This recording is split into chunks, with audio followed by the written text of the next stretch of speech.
And we, I think, are live.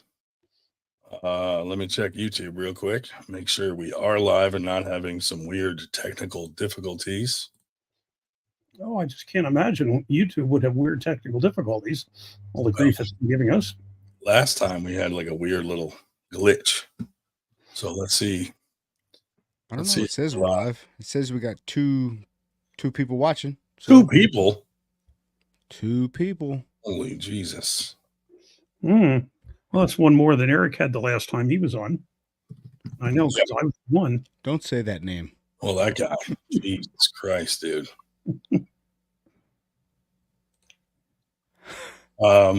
Yeah. So anyway, we're live tonight. We have some guests coming on.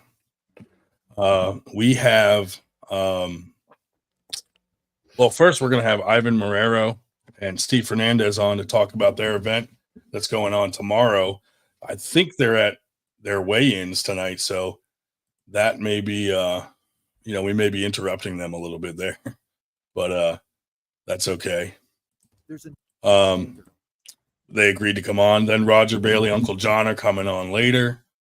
After that, we're going to talk a little bit about Engen, who did an odd post that people weren't sure if it was directed at 98 or not. However, I did have a conversation privately with Engen, and it was directed at us, which is kind of strange for someone of his level and the size of his league to be even thinking about 98%, since we definitely are not his competition or anything like that.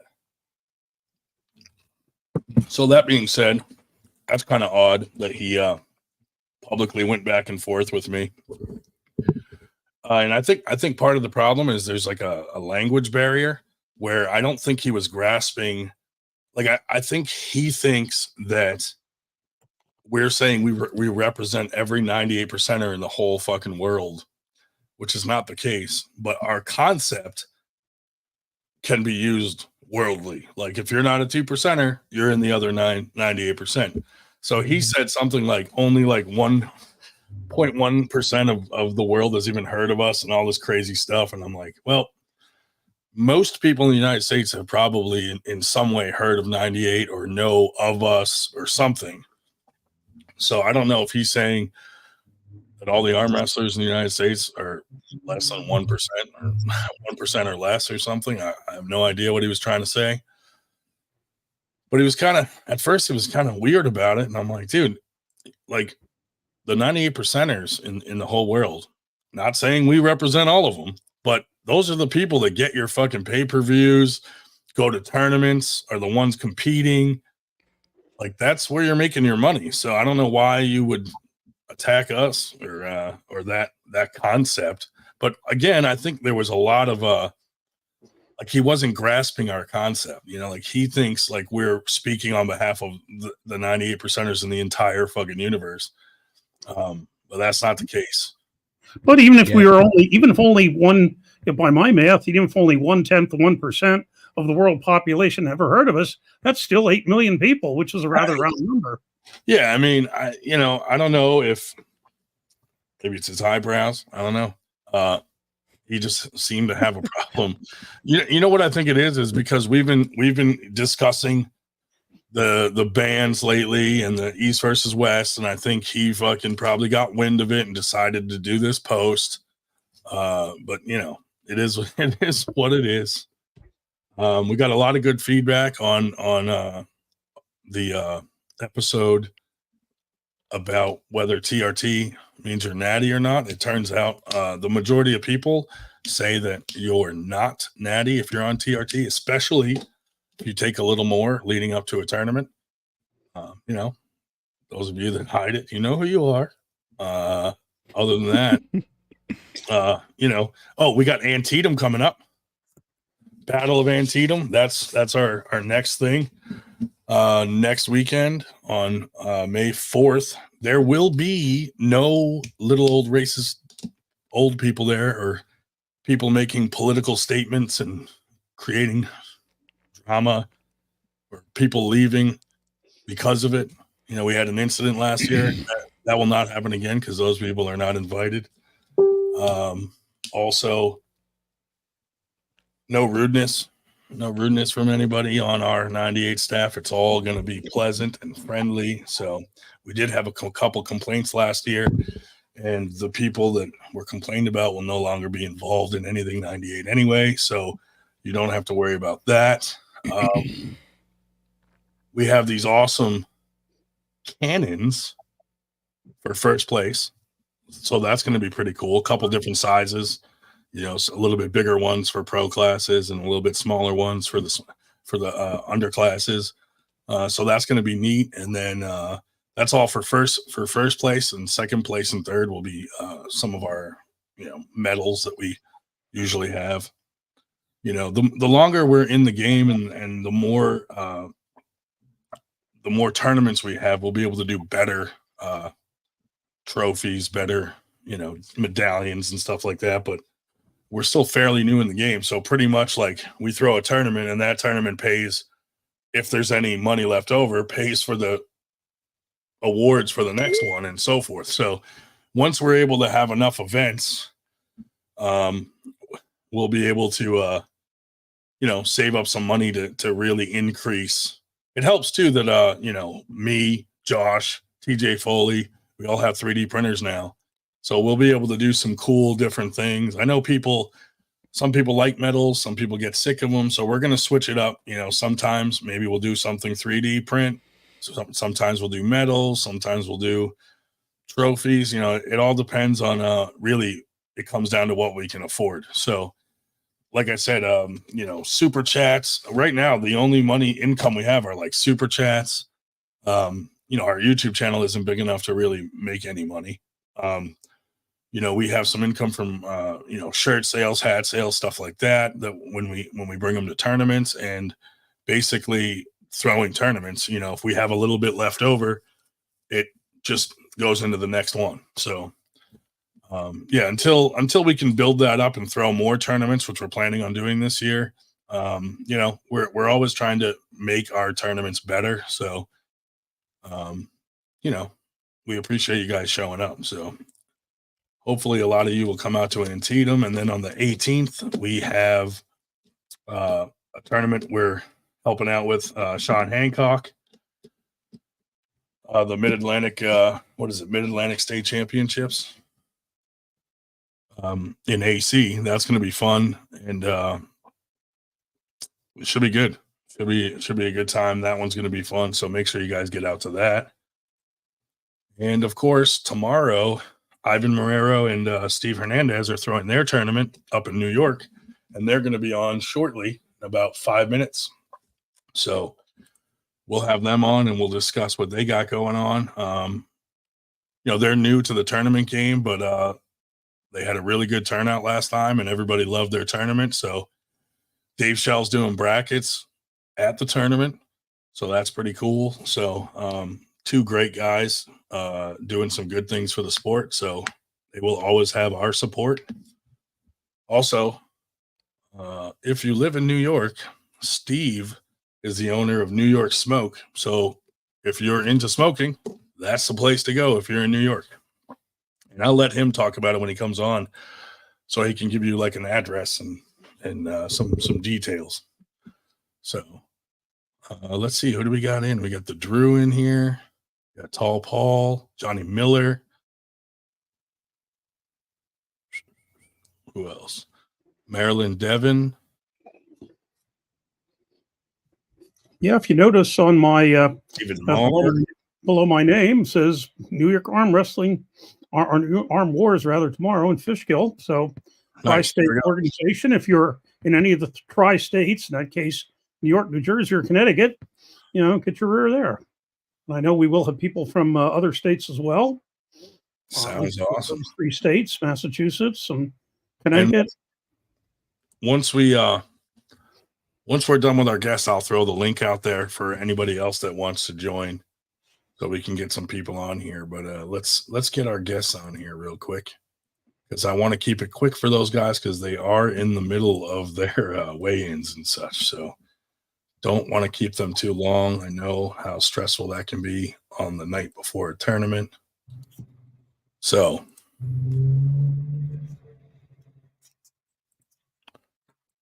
I will do that If you guys have anything you want to throw out there before or while I'm sending them the links, feel free. Yeah, not particularly. Just looking at who we're up to, 19 people already, and really normally we're not even starting by now. So our fans are out there watching for us. Troy Bounce was with us. He was loading up one of his big massive bounce things today, and he asked for comments on what I should refer to that exercise as. Course, I wish he wouldn't do that. He's strong enough as it is, but. Man, yes.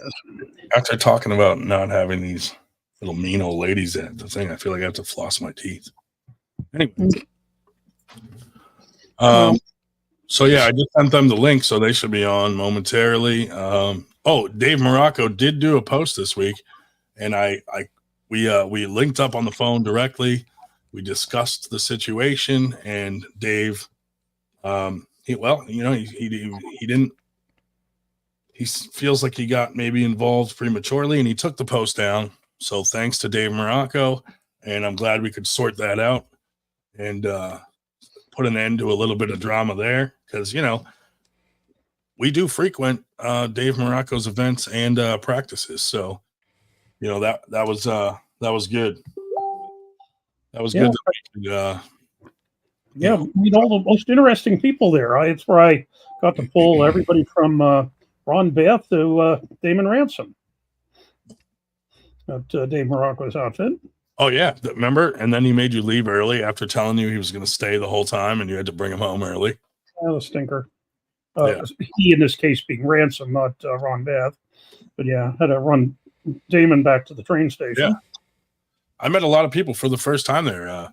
Travis, Agent, Paul Linn, Mike Aiello, Todd Hutchins, a lot of people there for the first time. Ryan Alexander.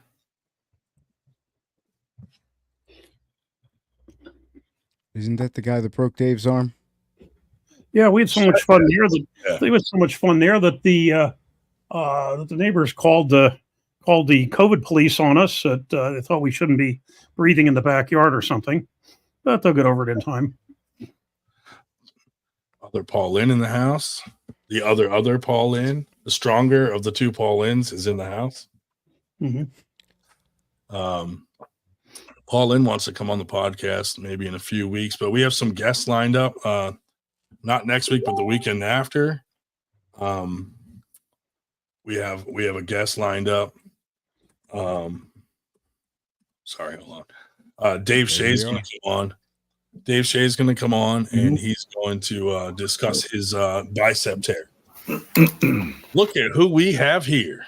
What's up, guys? What's up, fellas? Are we interrupting your weigh-ins or what? No, we just finished. No, we just finished weigh-ins. Oh, nice. So we were saying you guys have a big event tomorrow. Why don't you tell us where it is and a little bit about it? So our event's going to be at the Hyatt House. It's going to be at the 100 Westage Business Center Drive, zip code 12524 in New York, right in front of Walmart. It's going to be 3 times bigger event. It's going to be at the Hyatt House. There's going to be food. Drip Lounge is going to be there too as a sponsor. There's going to be a couple of different sponsors there, which is great. And like I said, 3 times bigger event, beautiful place. We have a bunch of people actually staying at the hotel right now. So it's definitely going to be great. It's definitely convenient having your hotel and venue at the same spot. Like, yeah, definitely. Being able to just walk out of your room and you're there. Like, also New York Smoke, shout out to you guys. Why don't you tell us where you guys are located so everybody knows where to go when they go to New York? Yeah, we're actually at New York Smoke right now. We're at the VIP Lounge, just relaxing down in the back. We're located at 1488 Route 9, Wappingers Falls, New York, 12524, 12590 actually. Located next to K-Pot and back of Popeyes, next to Hannaford's shopping center. Been open since January. It's doing great. We just moved from right down the road. So, yeah, man, it's been a blessing. Thank God. Awesome, dude. That's great. So anybody in New York, you get a chance, that's where you go for your smoking needs. Yeah. Speaking of. Yeah. So how did you guys, like, what made you guys decide to start throwing a tournament? Was it like lack of tournaments in the area, or just wanted to jump in and get it rolling up there in New York? That's exactly what I got. You know me, Ryan. I love competing, and there's just little to no tournaments in the area, and we have a big community of arm wrestlers here in New York, and I just wanna help arm wrestling. So if I can help with a couple of tournaments, that's what we're here to do. That's awesome, man. I mean, that's kind of how we started out too. Like, just decided, like, hey, we got a good community. Let's throw some tournaments in the area. Yeah. But yeah, I love that you guys are throwing some stuff up there because we have a lot of friends up there, so it's giving them options. Yeah. I think the more options, the better. Like, I don't think there can be enough events. I know some people say, like, certain areas are saturated with events, but I think it gives people an option. Like, if they don't want to go, they won't go. If they want to go, they're going to go. So the more, the merrier, I think. Yeah, I don't see too many events really in New York. That was the main thing when me and Ivan really came together, and that was his main thing too. What he was telling me that we're actually just talking about it today is that the main thing was that there wasn't too many events going on in New York, at least as many as there should be. Right. So everything's usually Jersey, Pennsylvania, Connecticut, which is fine, and love to go out there, and a shout out to Turtle and everything else. That they're going to have the same event a couple months from now too. Yeah. So but in general, it's just there's not enough events, tournaments, super matches here in New York around our area. I don't see them at all.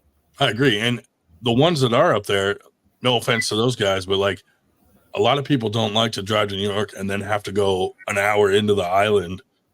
And so that deters a lot of people, at least from like the Philly area, from going, because it turns a 2-hour drive into like a 3-hour drive and 3.5-hour drive with traffic sometimes. Right. More, I guess that's like borderline what arm wrestlers like to drive for a tournament. So it's like most of them. I mean, you do get your couple that will travel the entire. Fucking like 3 to 4 hours. Dave Shell here. Dave Shell goes everywhere. Yeah. I was about to say I'm very, very glad that I am not looking forward to the George Washington Bridge tomorrow. But oh God, Washington. Or if you don't like that, but you go, well, then you can pick the Verrazano, which, then what do? Do I go on the Belt Parkway or, it's God help us. But, and considerably less expensive. Well, with round trip to Long Island for me is about $33 in tolls. And it's more for the Philadelphia people because for them, they have the Jersey Turnpike and the Delaware River Bridge, is more expensive. Where all I have is, basically not the Tappan Zee, it's the Mario Cuomo Bridge. Right. Tappan Zee, but Tappan Zee and a $1.50 to cross the Delaware River, and much better. Of course, where we are, we're here next to Connecticut. I mean, you can jump on 1 or 2 highways. You're in Pennsylvania, so nice. We're at a good location. Yeah, that's awesome. But yeah, I think what you guys are doing up there is great. I think more people need, there's parts of the country that like have little, like we started a group, as you guys know, in every state, and some states have like barely any arm wrestlers that are doing anything. So it's like, we're fortunate living in New York, PA, New Jersey area. We have a lot of arm wrestlers like in our area. So it's very good for everybody out here, but not everyone's as fortunate, I guess. Oh no! Just listen to Jody Williams talking about his one thing in Bend, Oregon, and that's pretty much it for the state of Oregon for the year. And the rest of the time, it's Washington, Idaho, Northern Cal, whatever. Yeah, some of the guys in Mississippi were like, we only have like 30 guys in the whole state. I was like, oh my god, dude, that sucks. But they have to. Those guys got to travel like 6-7 hours to get to a decent tournament. Yeah, that's wild to me. Imagine that would suck, dude. Or you got to fly, Yep. Like there's something every weekend somewhere in the New England area. So, it should be that way though, man. It should be. Yeah. Hopefully it will get that way in other places. And that's kind of why we started the state thing, so that people can promote. And then you guys are in New York. So say you post your flyer in our 98 New York group, you can also specifically target all the states around you, knowing that most likely people from those states will see it. Right. Of course. Because there are some groups out there that are just like, big ones like Arm Wrestling Discussion, and I see people put their flyer in there, and I'm like, how do they even know who's seeing that fucking thing? Right. You have no idea if people are even paying attention to that. But now with a specific state, I feel like you can target the demographic of people that you want to come to your tournament. Yeah, absolutely. A little better anyway. I agree. So really, we made that as a tool for everyone, in the whole country to use. Yeah, Steve and I are really big on 98 New York. So Yeah, dude, I noticed, and thank you. And I noticed, like, every time you're like me, dude. Anytime someone puts up like welcome these people, I'm always like welcome. And like, I don't have anybody like I'm big. Like if I have you, I consider you a friend. So I'm gonna support you. Whatever it is that you post, I'm support you in any kind of way. That's the way it should be. We're not friends with each other on social media to not like each other and to not support each other. There's no. I agree, because it does make a difference. Like when people see likes and stuff, you can see like who's supportive and stuff. And of course, we even support people that don't like it. I mean, you guys know, like there's a little beef between Reed and us. We still promote his events and all this, despite the dispute or whatever, because, Dave will tell you, we feel like not promoting those events would do a disservice to arm wrestlers, not really him, Of course. Right. It's better for people to know all the events that are out there so that they can make their own decision, Arm wrestling I think arm wrestling is too good of a sport and too small of a sport for there to be problems within promoters, especially. I agree. There's always squabbles and stuff, but it's like stupid stuff. You know what I mean? Like it's not that serious. I mean, we were talking earlier. Yeah. We got into it with Engen a little bit this week because he posted kind of like a little thing about 98, and I was like, why would like someone who is at that level with a huge like following like even think about 98? You know what I mean? So it actually in a way was like, hey, that's pretty cool that we're on his radar. I was like, I took it as a positive, like, holy shit, Engen Terzi's talking about us. But I don't view stuff like that very negative. He there's like there's a language barrier there. Like I don't think he understands the 98 concept, and he was kind of thinking that we were trying to take credit for everyone in the entire world that isn't in the 2%. You know what I mean? And I'm like, no, dude, that's just like our concept. Like we don't claim to be the representatives of like every non-professional arm wrestler in the whole world. No, we are not the 2%. We are. Yeah. And he was like, oh, you guys only represent the 0.1% or something. And I'm like, dude, what, like, I don't think he was fully understanding like what we got going on. And so I just kind of, we were arguing in someone else's post. And then I decided like, let me take it to PMs instead of going back and forth like this. And then, he was like, I said, I hope you're not taking what I'm saying to you online as disrespect, but I just don't think you're understanding our concept. And I don't think that did any good, though. I don't think he understood the concept, even though we were talking about it. But, it is what it is. It's not beef or anything. We just, to me, if he's talking about us, it's good for us, I agree. Yeah. But so what's next for you guys after this event tomorrow? Do you already have one thought of in the future? We do. We're not going to really let too many things out right now, but we have a lot of things in the very future, and we'll come out with that shortly. Nice. How about arm wrestling wise for you two? Anything in the works, like super matches, or where you guys are going with your individual journeys? So he's got a couple things going on his end, which is great. Me, I just started, I'm actually, I was just talking to Wayne on the phone a second ago, and Wayne was just teaching me a couple of things today. He's been staying at the hotel and stuff. I've been driving him around, and he's just having fun all around right now. But that's awesome.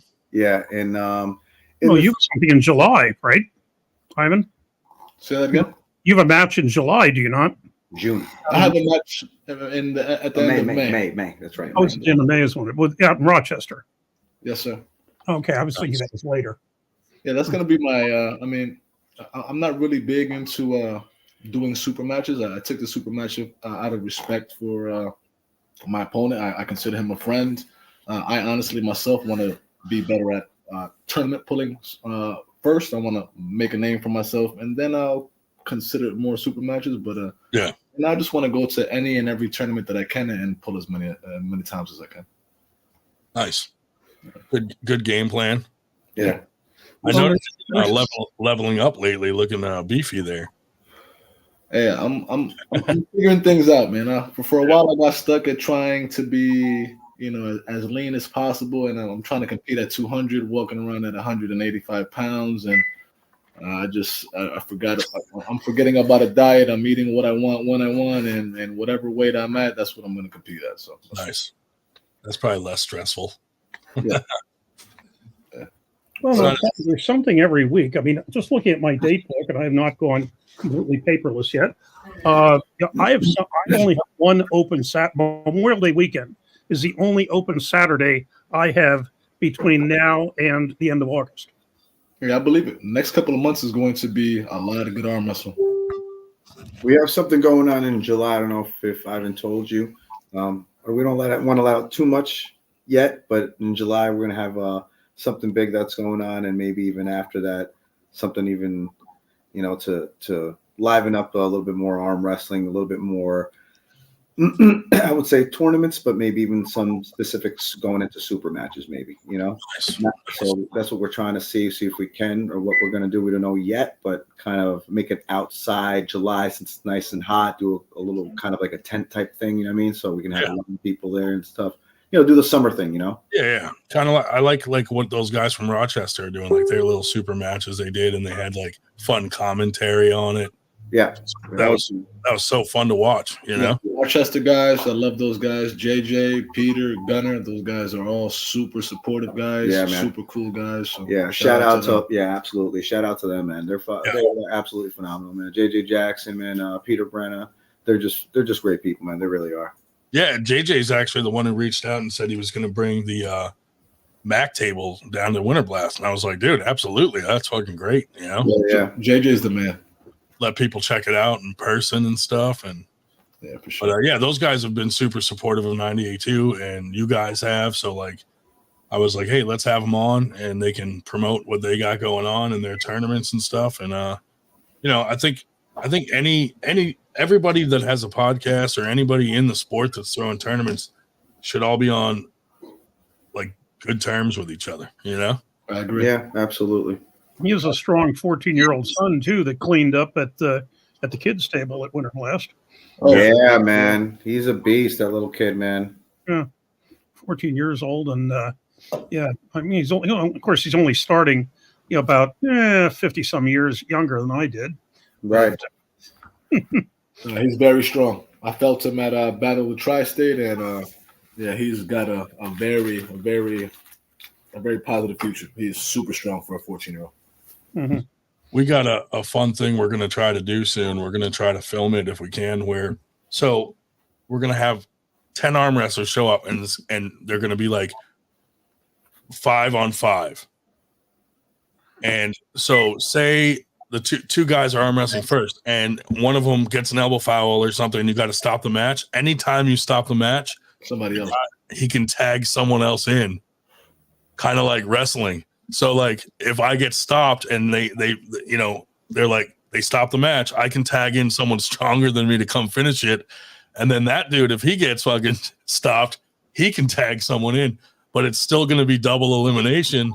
So who knows how long it could go on, but we're just going to play around with that for fun, like just a fun little side thing, and see how it goes.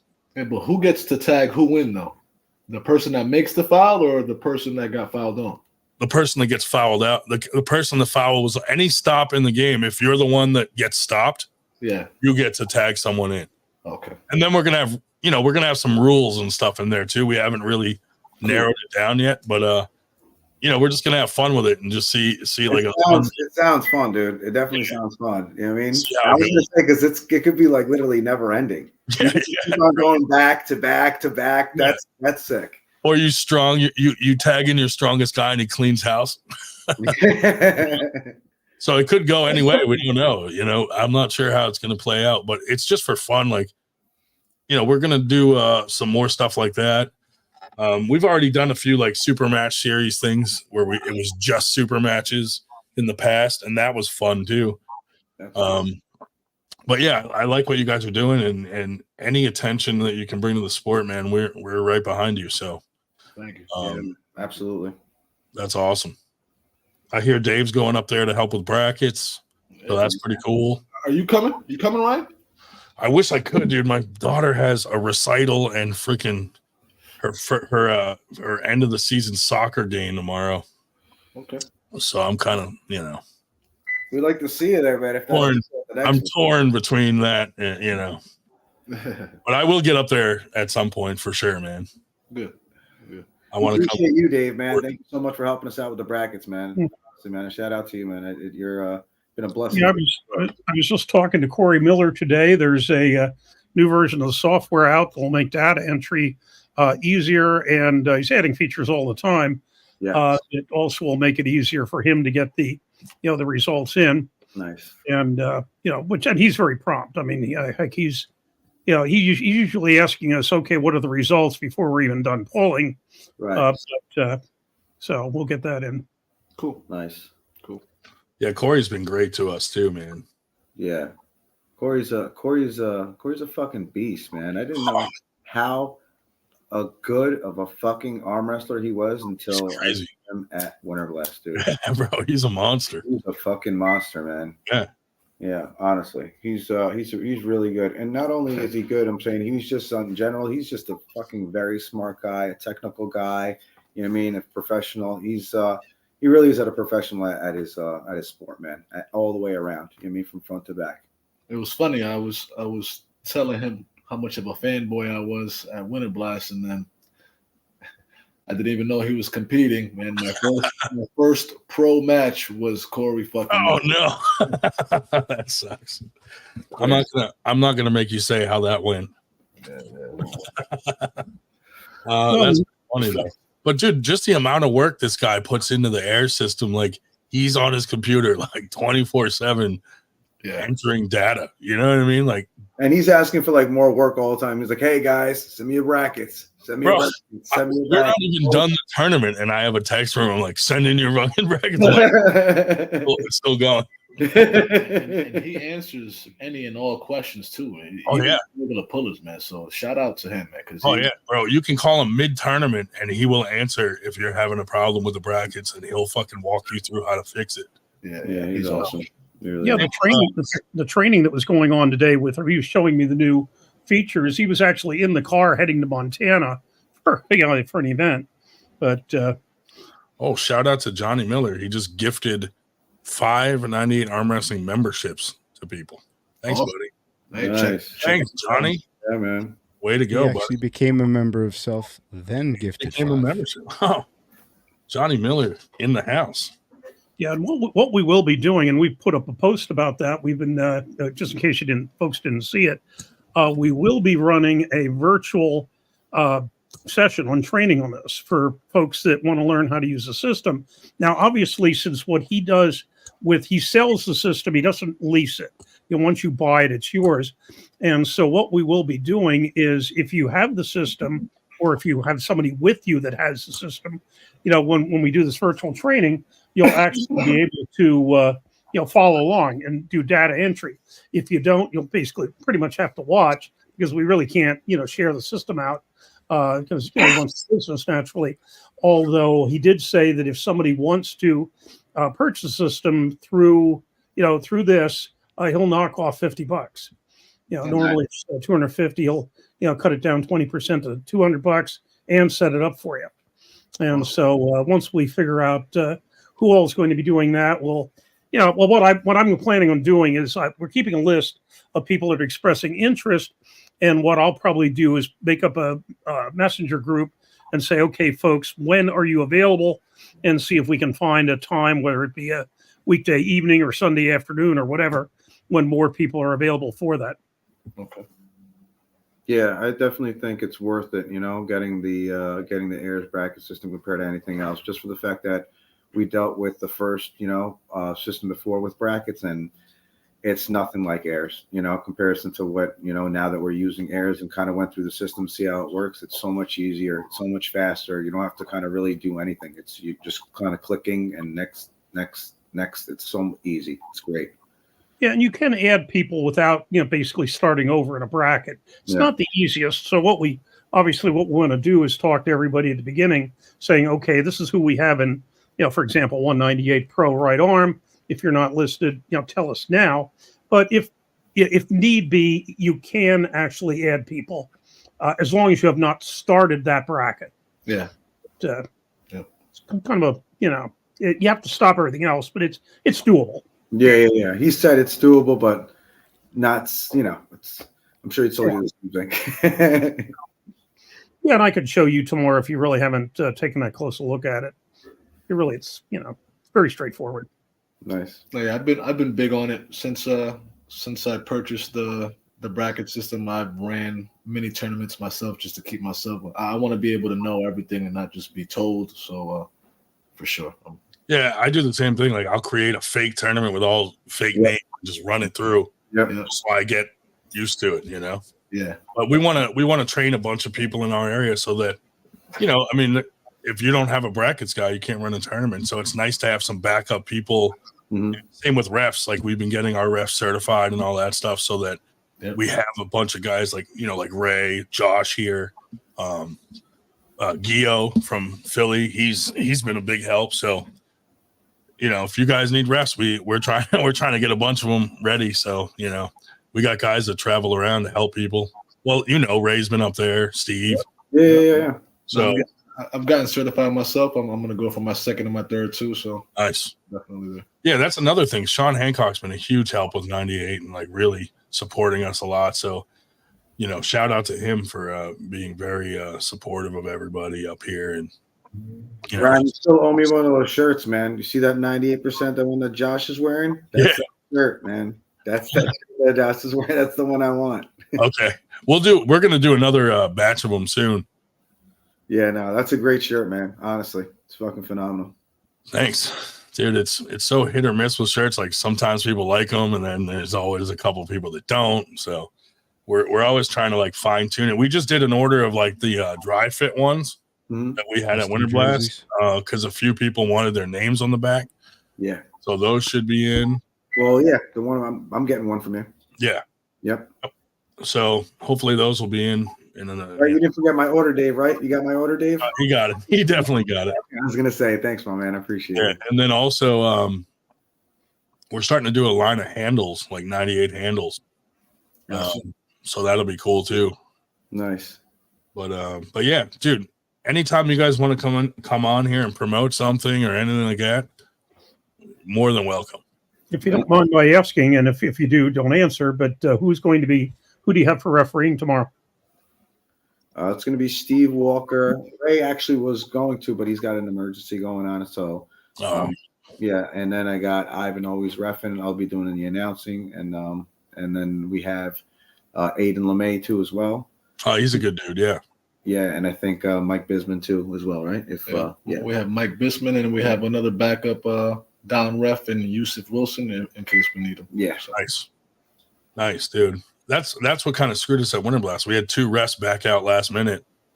And so we would have had a whole other table or maybe even 2 tables running because we had plenty of down refs, but 2 refs backed out. We were like, fuck.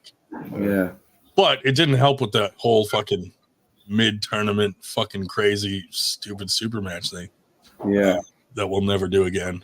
But so next year, we're not doing any super matches during the tournament at all. Arm Gods is doing their big fucking monster super matches Friday and Sunday, and then Winter Blast will just be Winter Blast. So yeah, I mean the Friday night super matches were awesome, man. The Friday night super matches were super cool, man. To be there the night before and just hang out and watch, that was super cool. Thanks, man. What up, boys? Uncle John in the house. What's up, buddy? What's going on, buddy? Not too much. Not too much. Is everyone feeling well? Feeling alive? I heard some woes of Corey Miller. I know about that. Oh my God. When I was coming up about 10 years ago, Corey Miller came to Minnesota States, and he basically entered every weight class, and he was like 154 pounds, and I think he won first in everything except for maybe the super heavyweights. Wow. Well, hold on. You did that at the second Winter Blast. Yeah. And you entered every class. And I think you placed in almost every weight class that you pulled. I only missed, I didn't place in 42s, but I placed in 200, 220 and supers. Nice. Yeah. That was good times. That was a fun one. Yes, indeed. Cobra, you had to babysit Cobra a little. Oh, Cobra. He's always a time. I tell you what. that was hilarious. Yeah. But we got Steve and Ivan here from New York, and they got a big tournament tomorrow. So we had them on to promote their right on. What's up, brother? What's going on, my man? What's the deal with the tournament? Is it just is it like amateur focused? Is it a little bit of everything? It's amateur pros. We really focus on the pros, but I mean, of course, we're there 100% for the amateurs as well. Very nice. Oh, Roger in the house. What's up, y'all? Roger. Yep. What's up, Roger? What's up, Did I man? miss anything? So Roger and John have a super match coming up. Yeah. Match. It's going to be a big one. It's going to be a big one, guys. You want to know why it's going to be a big one? Because for 10 long years, might I add, I lived in the land of Canada. But now I'm back in the United States. And there's nothing more that I want to see, and I think all other Americans want to see, as John Thompson and Roger Bailey learned, two Americans kicking the piss out of each other on the pay-per-view stage. I think that's the theme that I'm going into this match with. So no thumbtacks. Well, I never say never, but yeah. not planned at this point. I feel like the whatever you want to call the thumbtack match, I feel like it was a nice bookend to one chapter of the Uncle John saga, of which there have been a couple at this point. Yeah. But yeah, this is as legit a match, I think, as I've had in the recent past. I think that it being right-handed makes me nervous because I don't do well often with my right, or it does well, but I have no confidence in it whatsoever. And Roger is really, really good at the thing that I'm weak to, so that's heartening as well. Pretty excited about the whole situation. So I got a lot to worry about, but don't you worry too much. All right.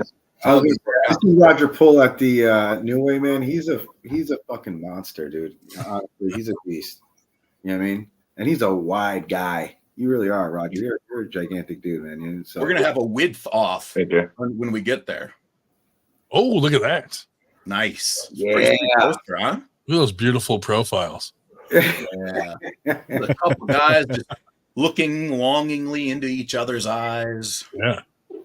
It's very romantic. Hey, Roger's forearm looks huge, dude. Look at his fucking arm, bro. they did me dirty. They put me down lower. Hey, dude. And- Yeah, look at that. You're like further He back. out angled the shit out of you. Well, look at that. That's too Well, funny. you're wearing a black hoodie. We can't see it. Yeah, don't worry. It's all there. Definitely. Hashtag out angles. Yeah. I was gonna say, bro. They definitely did you dirty on that one. Yeah, But, is this your first time going? Yeah, it is your first time going to Knuckles Up because I've been to all of them. Yeah. No, Dude, this is You're gonna love it, dude. It's so fun. I've heard, like, I hear a lot of things about a lot of places, and all the things about Knuckles Up have been very, very good. Yeah. So that makes me want to put on more of a show, you know? Yeah. Like, I honestly, the best case scenario in my mind is that Roger and I clash into each other in round one. We meet in the middle and we look at each other in the eye and we say, all right, we're going for shit show now. And we just stop there. And then we got to, really beat the piss out of each other. That's what I'm hoping for. I mean, dude, their production level is ridiculous. Yeah, it is. It's next level. Yeah. The television screens that they put behind the stage that make an entire wall. It's gorgeous. It really is. And much the same way as Steve and Ivan tomorrow had to go into somewhere bigger, they did as well. Went into a bigger venue because they were just outgrowing it, and it's certainly a good sign when they're the events are growing, having to go into a larger venues rather than find something smaller. Yeah, I appreciate that. That's we didn't expect the first time. We expected maybe 60, 70 people, so it ended up being like about 120, 130 people there. So that's why it's 3 times bigger. It's a nicer venue, and that's kind of what we're throwing with that theme. More professional, bring people to a more professional stage to feel more professional. This is a professional sport. This is the way any kind of professional needs to be treated. If they want to be up on a stage like that, like Knuckles Up, I think it needs to be kind of taken out of that bar gym theme and brought into a more professional stage like Knuckles Up, hotels, venues that are worth, I would say, going to and spending, that money, everything else. Like just Winter Blast was honestly spectacular. It was beautiful. You know what I mean? And I think we outgrew that too. I think we got next year. We got to go somewhere bigger. That's what it needs to be, though. We might do casino. It needs to go. Yeah, we're thinking like casino, maybe. Yep. I don't know. We're looking. Nice. Yep. I'm sitting in the front row at Knuckles Up. I might just throw thumbtacks at you guys while you're up there. Yeah, we'll be there. Yeah, we'll be there. We'll see you there. Nice. They're pretty bad. I'm not gonna lie. They're pretty bad, but That price sucked. I'd do another one for the right price. Uncle John, did you catch any flack for doing that match? Or I mean, I saw a couple comments online where people were giving you shit, and like Ron Bath and stuff. What was the feedback you got from like different people? Mostly, well, to be honest with you, I don't do a ton of online interaction, right? Like at one point in time, I was live streaming like 7 days a week, and it was like everything. I was trying to be everywhere. And now that I stopped doing that, I just kind of like don't pay attention. And people tell me that people are taking the piss on me on the internet, but it doesn't really bother me if I don't see it, Yeah. So I do know there were multiple people that brought it up in person that they did not like it whatsoever. Yeah.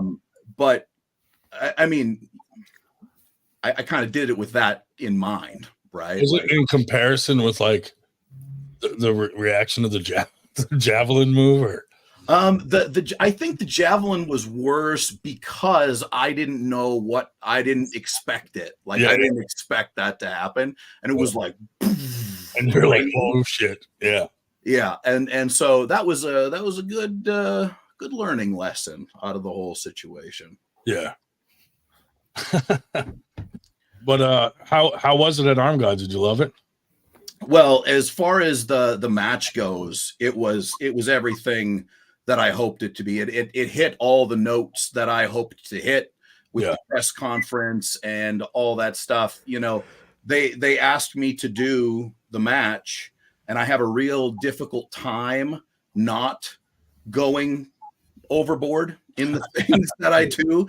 So I think I may have gone overboard, but I don't regret anything about the match. I would do it again in a heartbeat. It was one of the funnest things I've done, and I'll say this: I don't think anybody on the rest of the planet can do it the way that Evan and I did it. I don't think anybody can recapture that. So I think it will live on in its own little category of weirdness by itself. And when I'm 70, I'm definitely not going to look back on it and be like, oh man, wish I didn't do that. I'm going to love it. I'm going to love it. Awesome. That's awesome, dude. When I saw like the little thumbnail of you bleeding, I was like, oh Jesus. I was like, what did Evan hit someone with now? That's the first thought. Like, like, he got Paul Maiden with the beer can, and I'm like, Yeah. Oh man, Uncle John got hit with something. Yeah, it went down. It went down, and it was wild. And I think visually, I could not have hoped for more out of that. Yeah.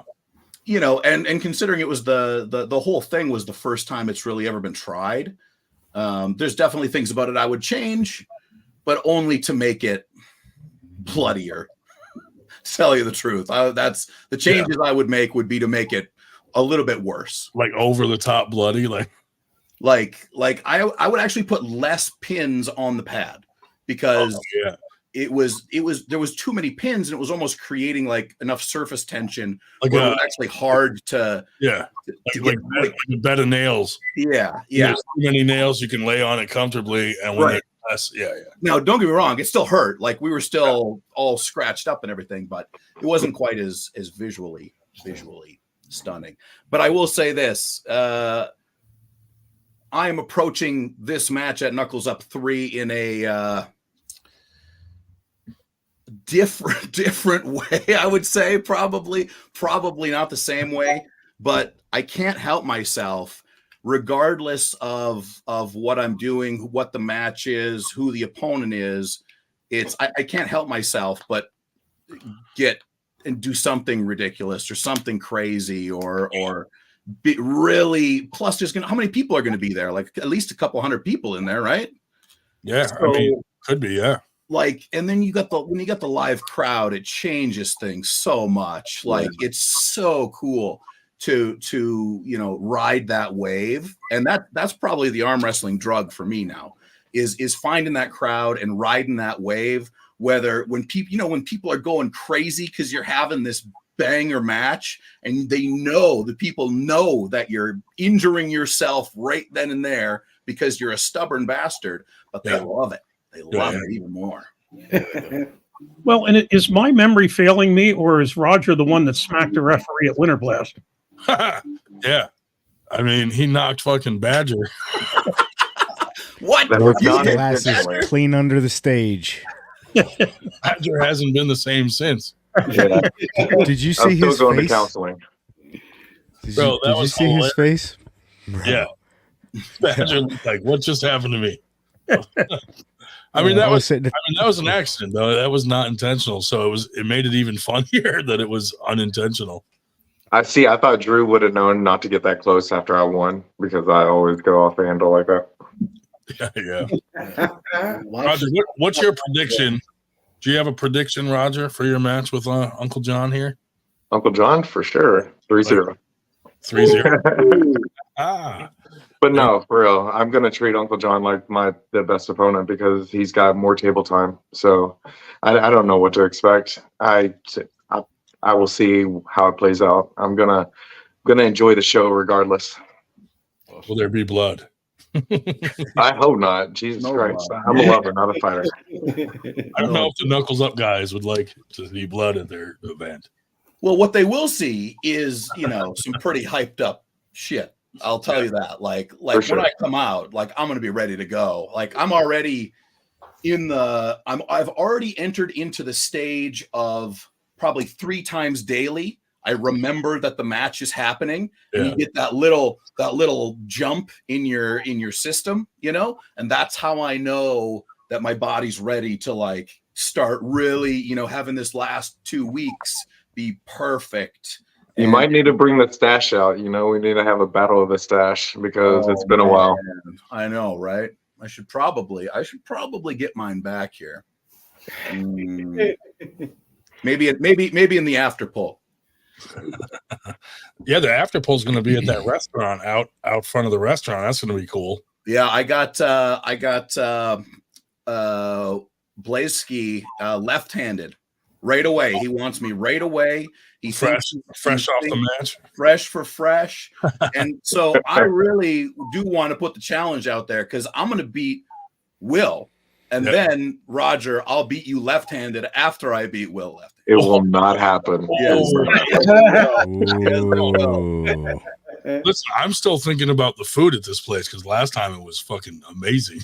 Is it like a proper it was place? good. Was it meat? It's like, yeah, they Yeah, give it you was just all meat. tons Why of do, meat. why do I not Chicken, find that surprising? beef. Just slabs of Delicious. meat on like a cooktop in front of It you. was like a dome. Yeah. It was like a hot It- dome. Just keep throwing meat on, and Yeah. you're like, what is going on here? This is amazing. So everybody will get their protein that night. I'm sure you'll make extra care for that, huh? Oh, I go around and Gross. things that people don't finish on their plate. I'm like, are you going to eat that? I leave with like a backpack. It's a big doggy bag of meat. No, but it's a cool place, and they have like a huge covered area in front of it that's like, part of the walkway to walk along this strip mall.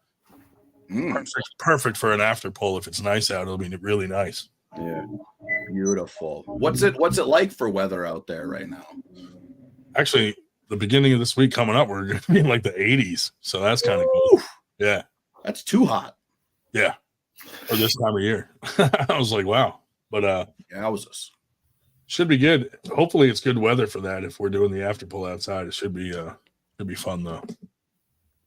I was just looking up. I just asked for the links to get the pay-per-view, because you can already get the pay-per-view. Yeah. So if you go to the High Five, it's the High Five website, and it's on their link tree in Instagram. Yeah. We got those guys coming on next week to promote it also. Neat. So they'll be those guys, Will and Chris will be on next week. Check it out. Buy 2 and tell them that Uncle John made you buy 2. Two pay-per-view. 2 pay-per-views per person, 1 for you, 1 for your grandma. Yeah. We'll throw a watch party, and then we'll buy 1 and have like 200 people over to watch it. There you go. There you go. As long as 99 of them are grandmas, I'm in. Right. Oh, hey, And by the way, live commentary. my wife is visiting her parents, right? And so I just talked to her before the show, and she's like, "Oh, who are you doing a show with?" And I'm like, "Oh, you remember those guys I went out to Philadelphia and pulled in that tournament that we're talking? Oh, those are the guys that gave you that nice shirt. Tell them to send you another one, because the last one just disintegrated, and I wore it like 500 times. I'm telling you, it was the best T-shirt that I've had.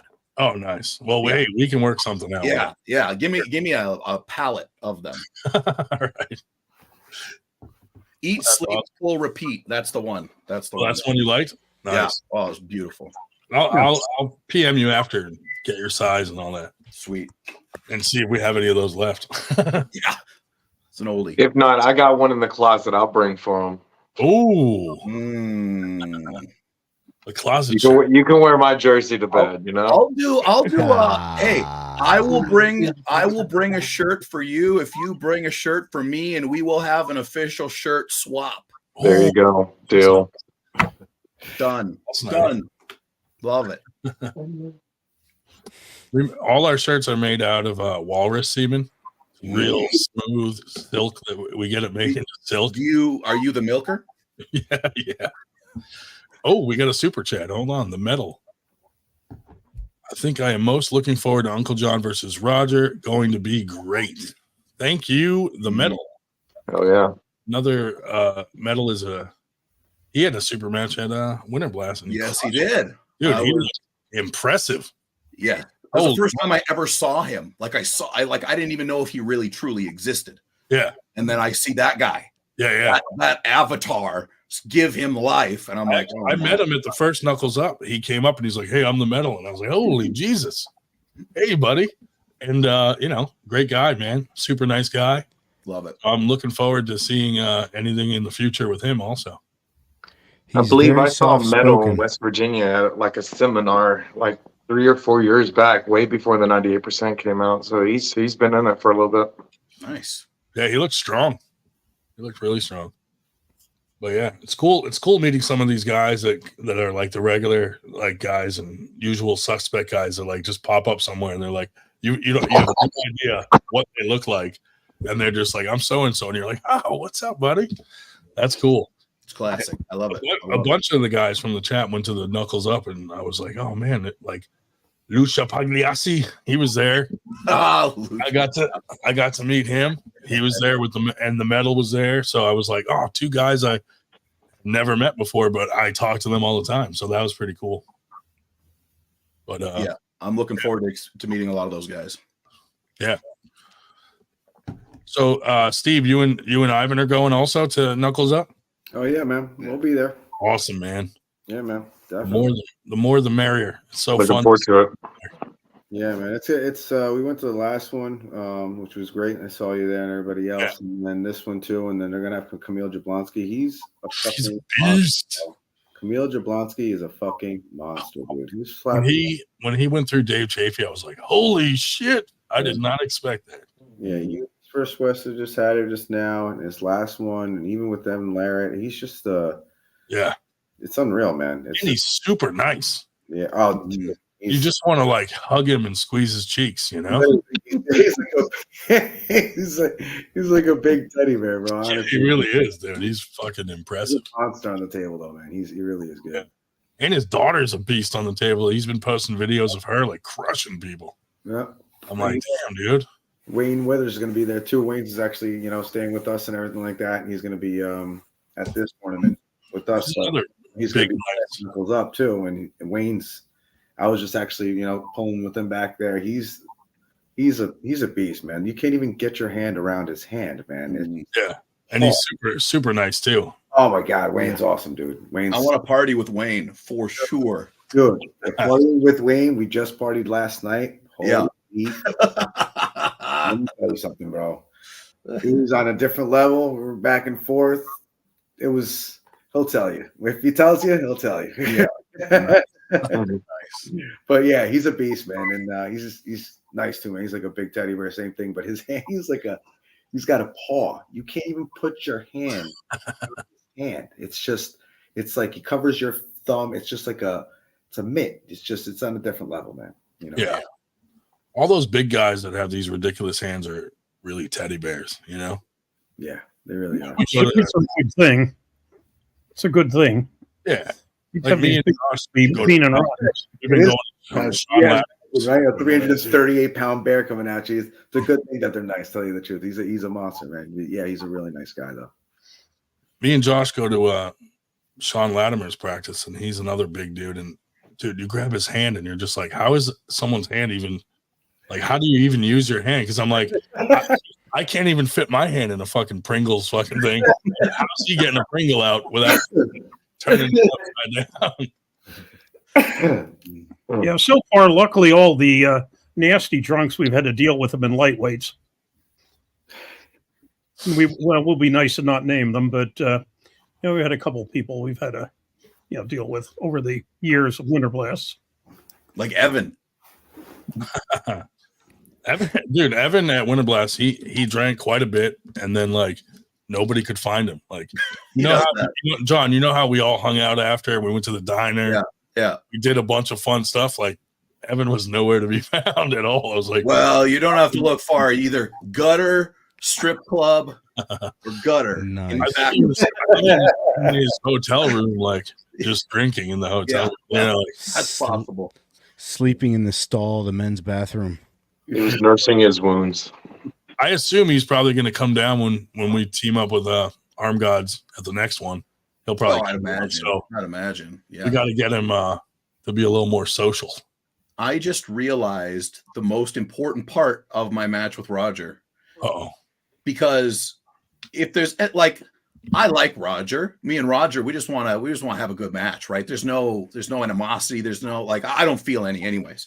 Mm-hmm. Now with me and Evan, there's a little bit of a different story. Because he always shits on my right arm all the time, and Roger beat the hell out of Evan. It just made him look like a little baby. So if I beat Roger, then I'm not only Evan's daddy, I'm his granddaddy. Oh my God. That's going to be so good. Oh, I got a whole new outlook on this whole match. Roger, you might have to let him win one round just so he can. See, the whole thing, Evan was trying to get to the straps, and every time he did, he dumped his hand a little bit, and I just clamped down on it. It was terrible. Made him look awful. Roger, you do have a ridiculous hand, so yeah. I've been training.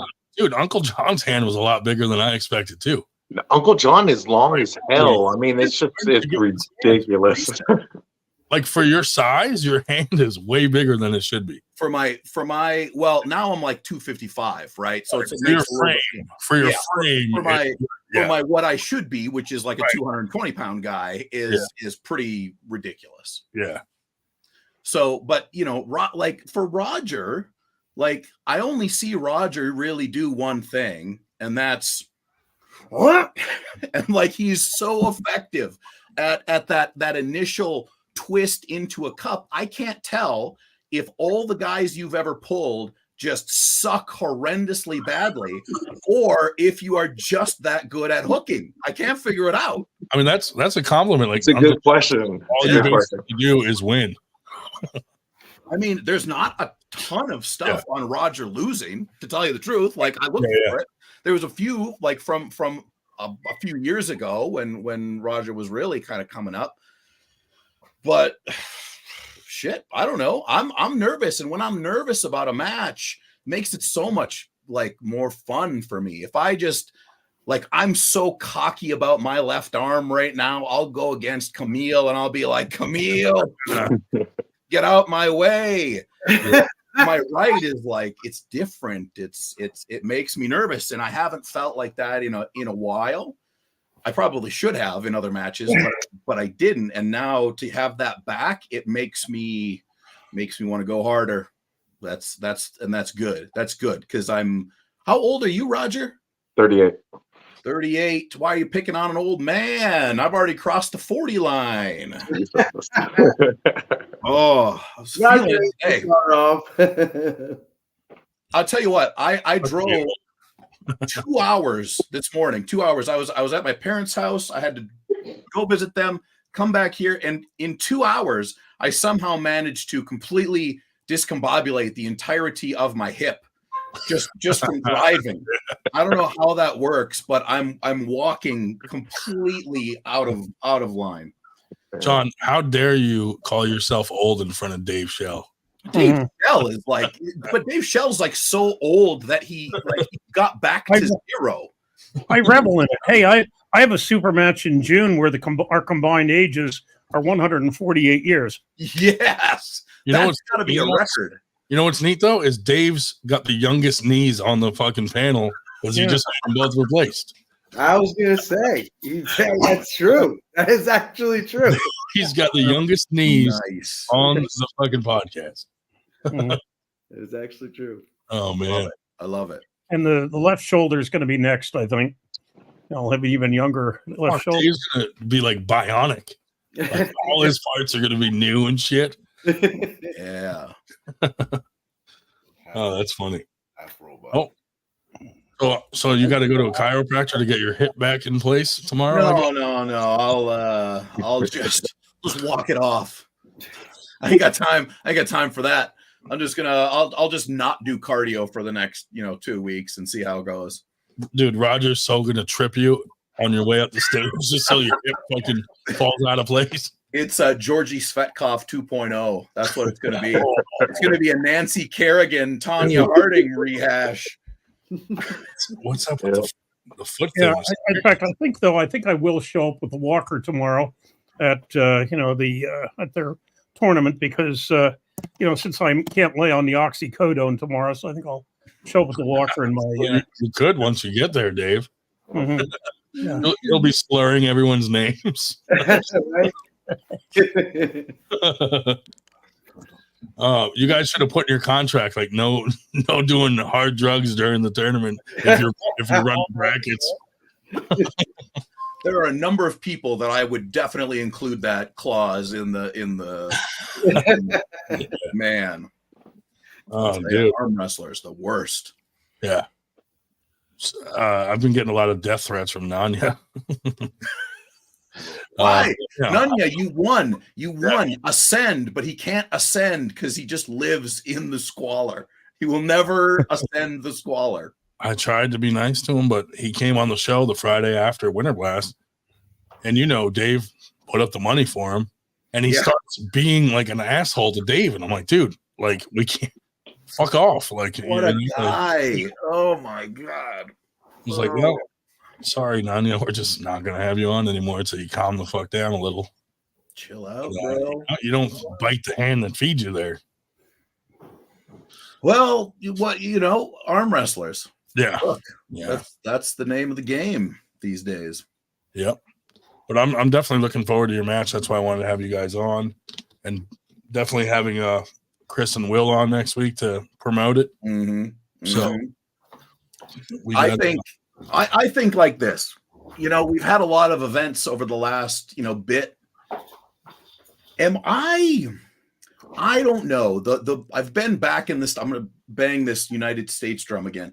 I've been back in the States since October, and I feel like there's so much going on in the States, but not at the level, right? You got to go to Dubai, you got to go to Turkey, and I'm just like, I just want to see the Star-Spangled Banner. I want to arm wrestle other Americans. I want to, have a beer bash at the table afterwards. Like that's what I'm looking forward to. That's what I really want. You're going to get it at Knuckles Up. Like Knuckles Up, I mean, their production level rivals any fucking thing out there for sure. Yeah.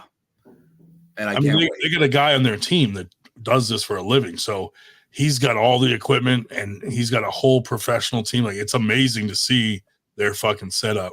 Yeah. Their production is a different level. It's definitely a different level, man. Like Josh was saying, just the screens on the back and everything like that. It's done professionally. And that's the way it should be done. Yeah. That's the way it should showcase. Screens, lighting, smoke. All that shit. Got it all. Yep.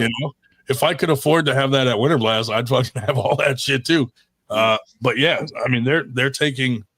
I mean, it's different with a tournament and a super match series like that. For sure. Super match. I mean, you can put that into it, and it's cool to have the like walkout music and this and that. Kind of hard to do that for a tournament, but next year we're not doing any super matches the day of Winter Blast at all. So, are you going to do it like the Friday? Arm Gods is doing their preliminary matches Friday night. Right. And they're doing their big card Sunday, same venue, so that we're all like intertwined. And they're hoping more people will come out to Winter Blast to watch it because we'll have some big names walking in. Oh my God, dude! And then hopefully some Winter Blast attendees will stay Sunday to live watch their thing. And they're going to do like ticket sales so that people can go watch their big matches. So, dude, like I got to say this with Arm Gods, like they make it so the crowd can't help but be a part of it, right? Awesome. The way they stage it and kind of give you this feel like you're a part of it, like the crowd is now becoming a part of the match. It as an arm wrestler, oh Jesus, Lord Almighty, it's so good. All we do is say Arm Gods and Marcus appears. Boom, he's in the Arm Guards crowd is like nothing else. I know this, Uncle John. If I win with that right arm, I definitely want a shot with that left arm. Yeah. Hey, the left arm, well, maybe need to draw up some contracts and whatnot and get some sponsors. Definitely Arm Gods involved in that. Look, I'm happy to pull you lefty. I 100% down. And I'll definitely, if you end up murdering me at Kate Knuckles Up, I'm definitely going to want to pull you on the left. Definitely.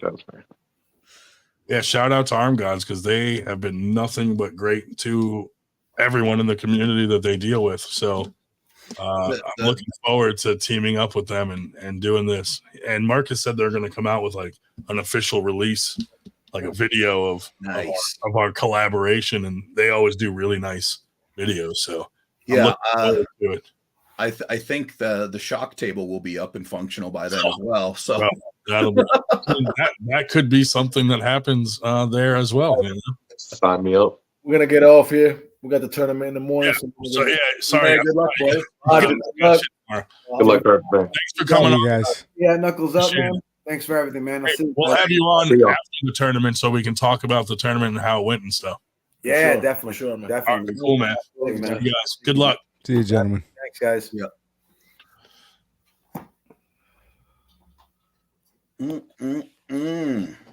some those nice guys from New York, very supportive of 98, and we're very supportive of them. So thanks for coming on, guys.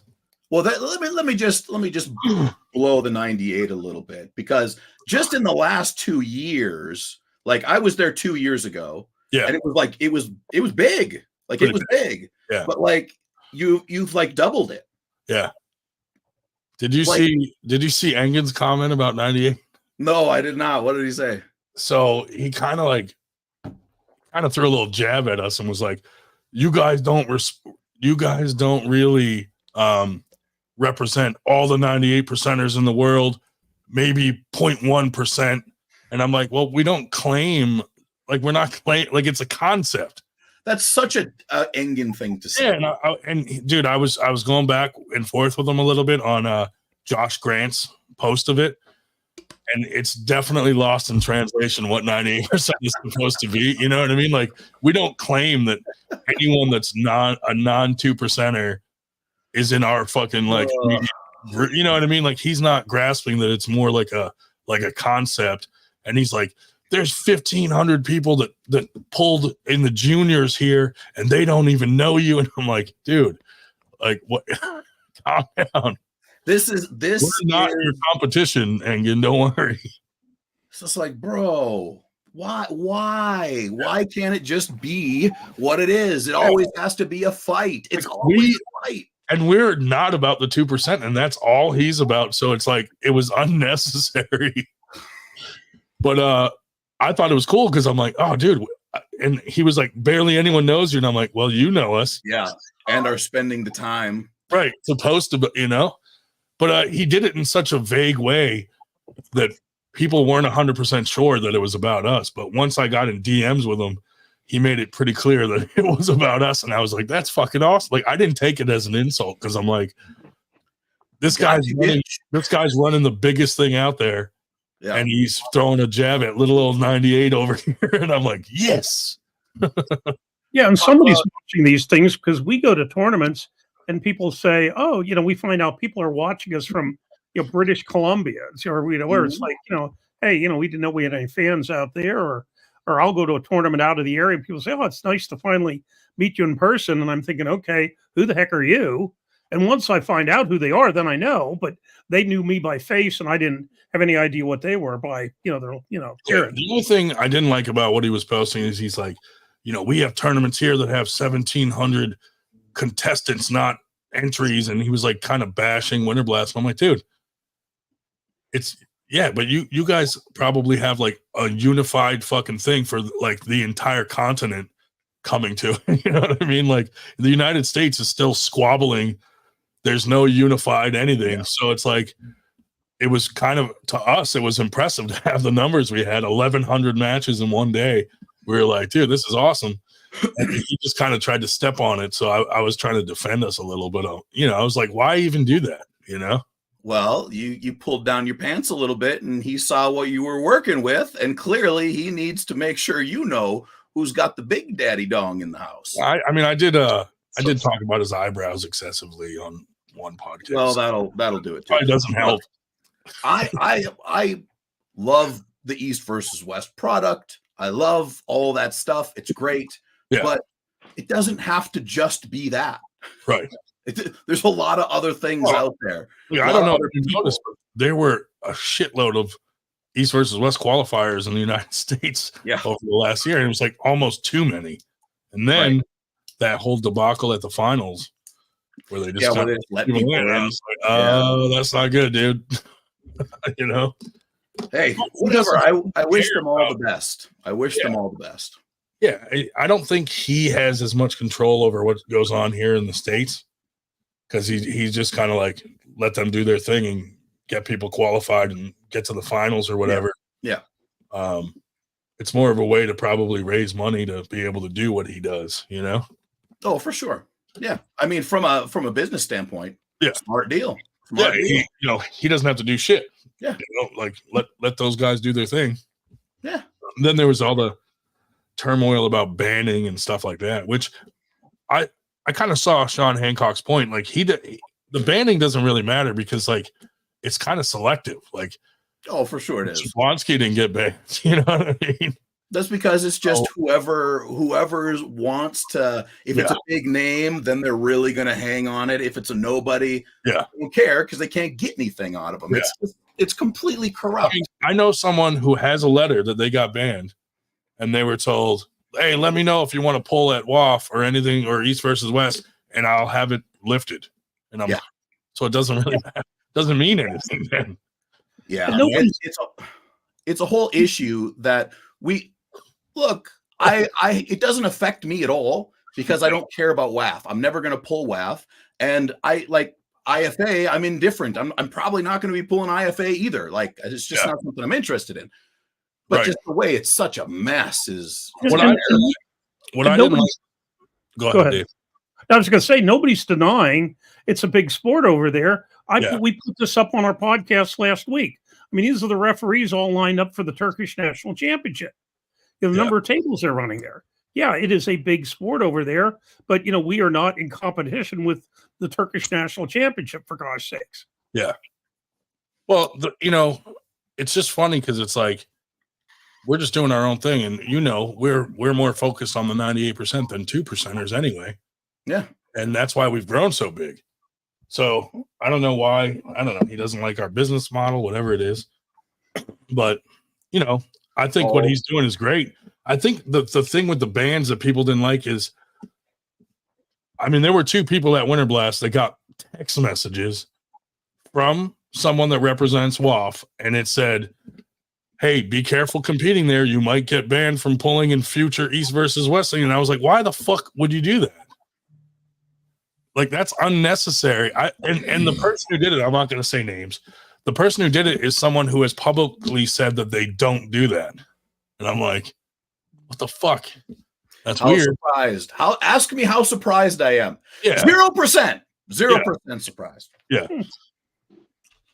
But I was like, man, that's unnecessary because the people they're texting were like, I don't care anyway. So it's like, why do you have to be like that? Like, I don't text people saying, hey, if you pull at James Reed's tournament, dude, don't think you're coming to a 98. Like I want people to go out there and get points because it's not about the promoters. It's about the pullers. Like Dave Shell promotes all of James's tournaments equally as everybody else, because if you don't, you're doing a disservice to the pullers that are looking for events that they want to pull at.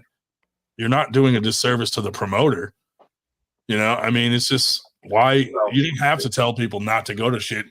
Pullers are smart enough to make their own decisions. It's 100% money at the end of the day and control. And I'm not here to say I'm not involved enough with it to tell you one way or the other, but it sure feels like that to me. And if you let people give you $100 and you're like, okay, you're in the finals. Yeah. I mean, we know that happened, right? We know that happened. So, whatever. All the guys that actually qualified were like, what the fuck, dude? I drove 8 hours to qualify, and now I drove 8 hours to the finals, and you're just letting people in. I could have fucking cut all that out and just showed up with $100. Yeah. Yeah.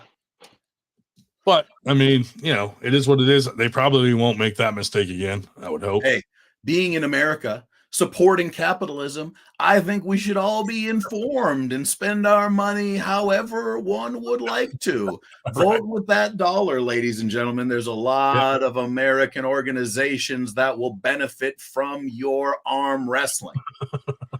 And you were in Minnesota, if I'm correct. Are you back in Minnesota now? Yeah, I'm in St. Paul. All right. Nice. Well, I guess St. Paul isn't quite as crazy as Minneapolis or some of the shit that's been going on out there. Yeah, it's been pretty quiet since I got here, but St. Paul is a little bit, I don't know how to describe it, but I don't know, not on fire. Mm-hmm.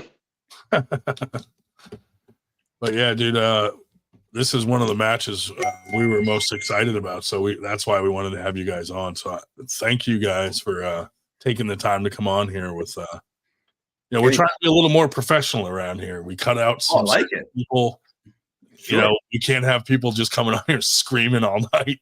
It got a little hectic there for a while leading up to Winter Blast, but that part's over. So a lot of intensity, a lot of times they're changing.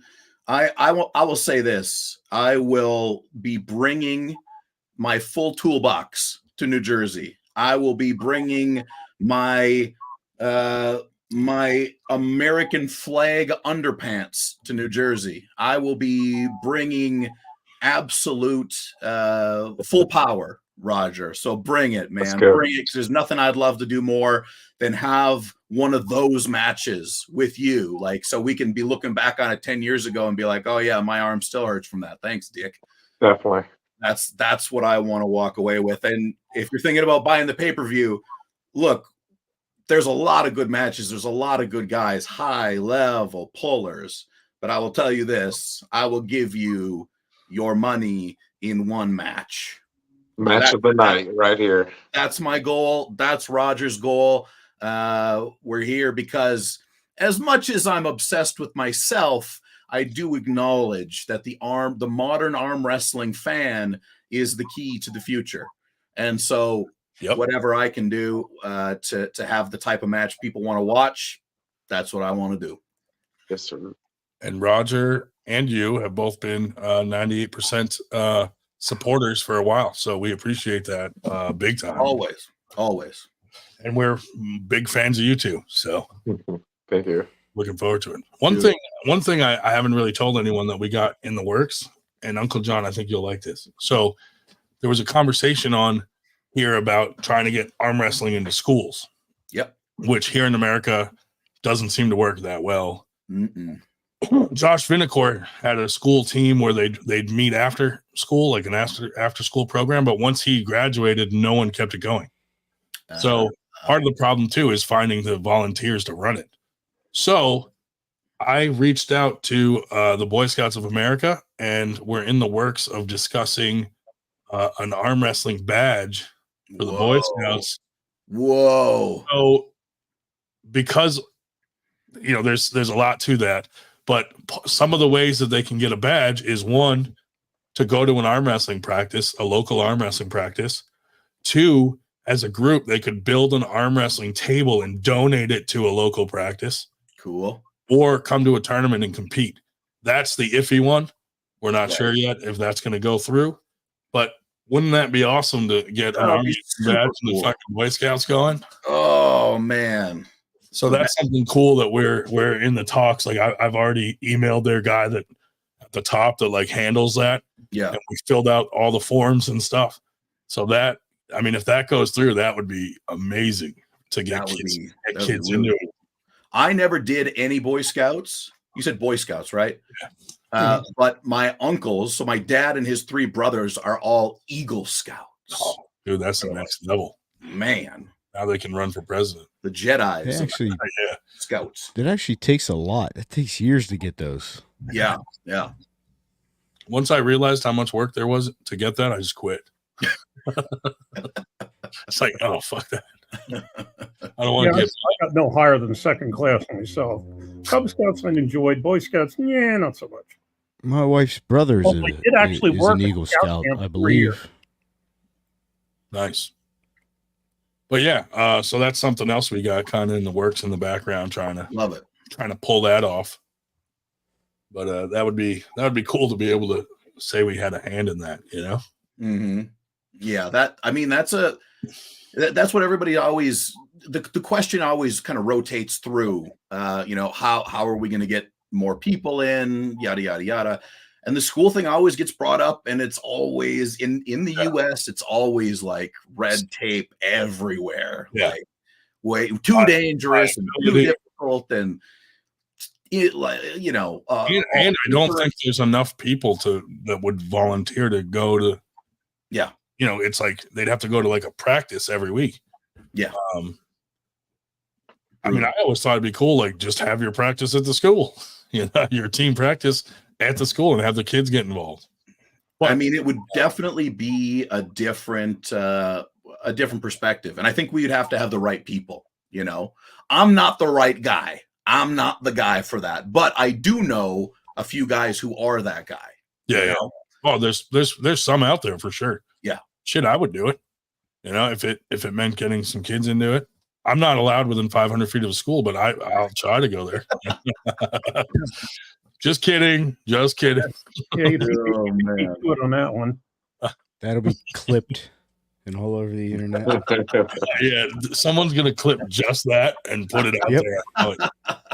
All our little sneaky enemies. Oh yeah. Oh, yeah. But Roger, let me ask you this.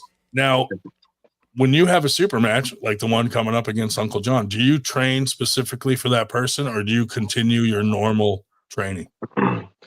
Pretty much all I change is watch all their videos, refresh myself, get, familiar with their pattern.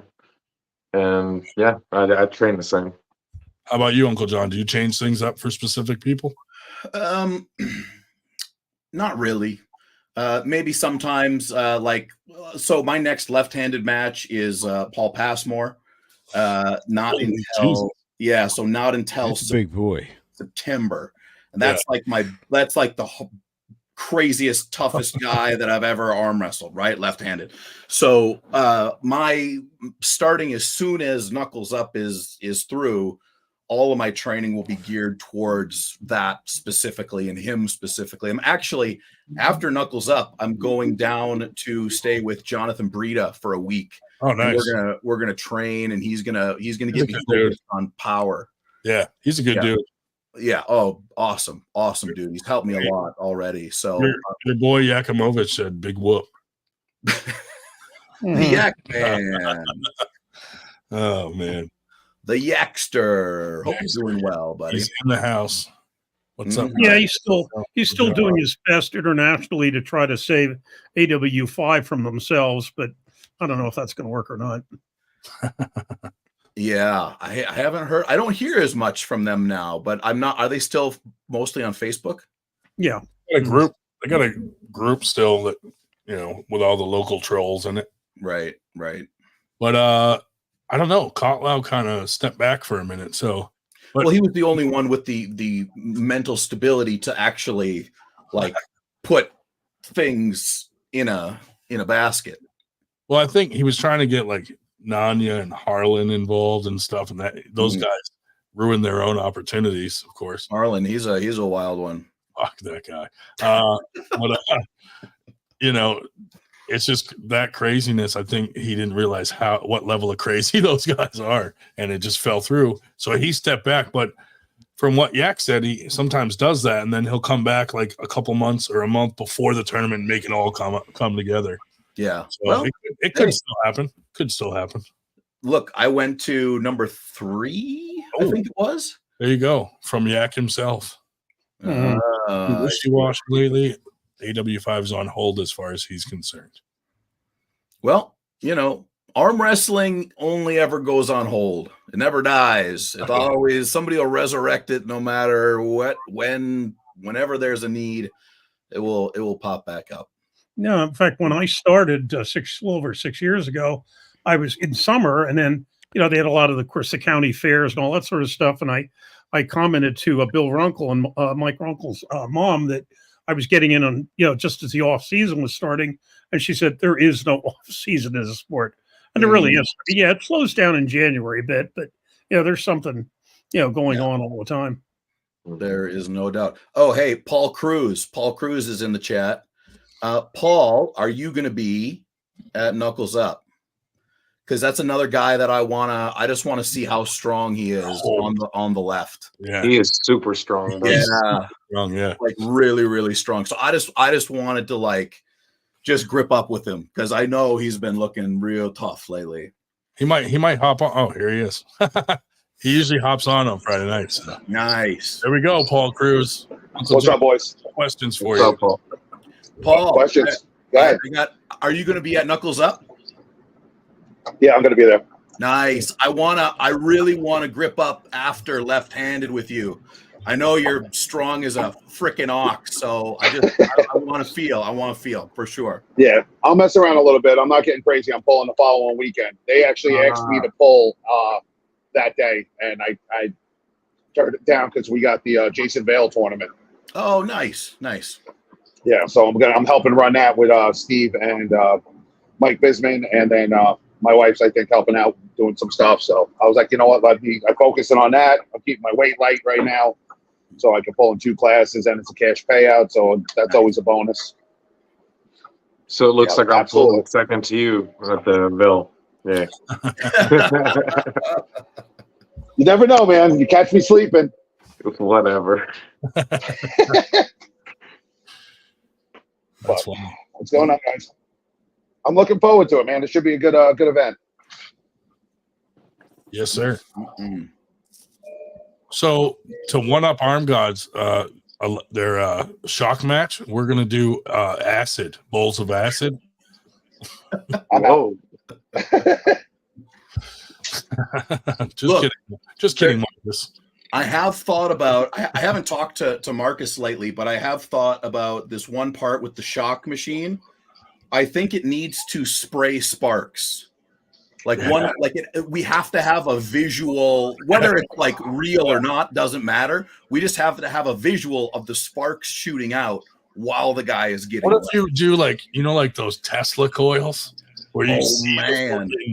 And what if they wear like a gauntlet, like a metal? You gotta have like metal rings on and shit that'll fucking affect it. Boom! Boom! It'll make the effect like you're holding Thor's hammer. Yeah, dude, the pin lines are Tesla coils, and you just see the fucking electricity going between them.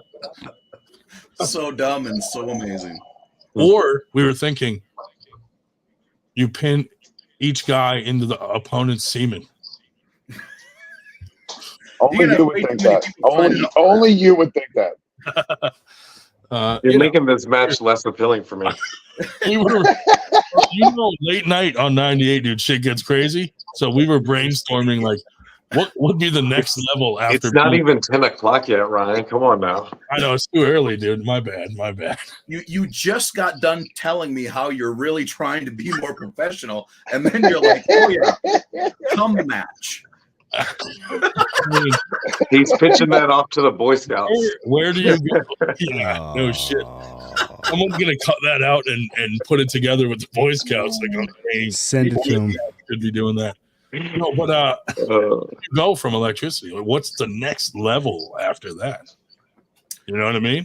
I don't know. I don't know. I think that the shock table is something that would be a hot seller for like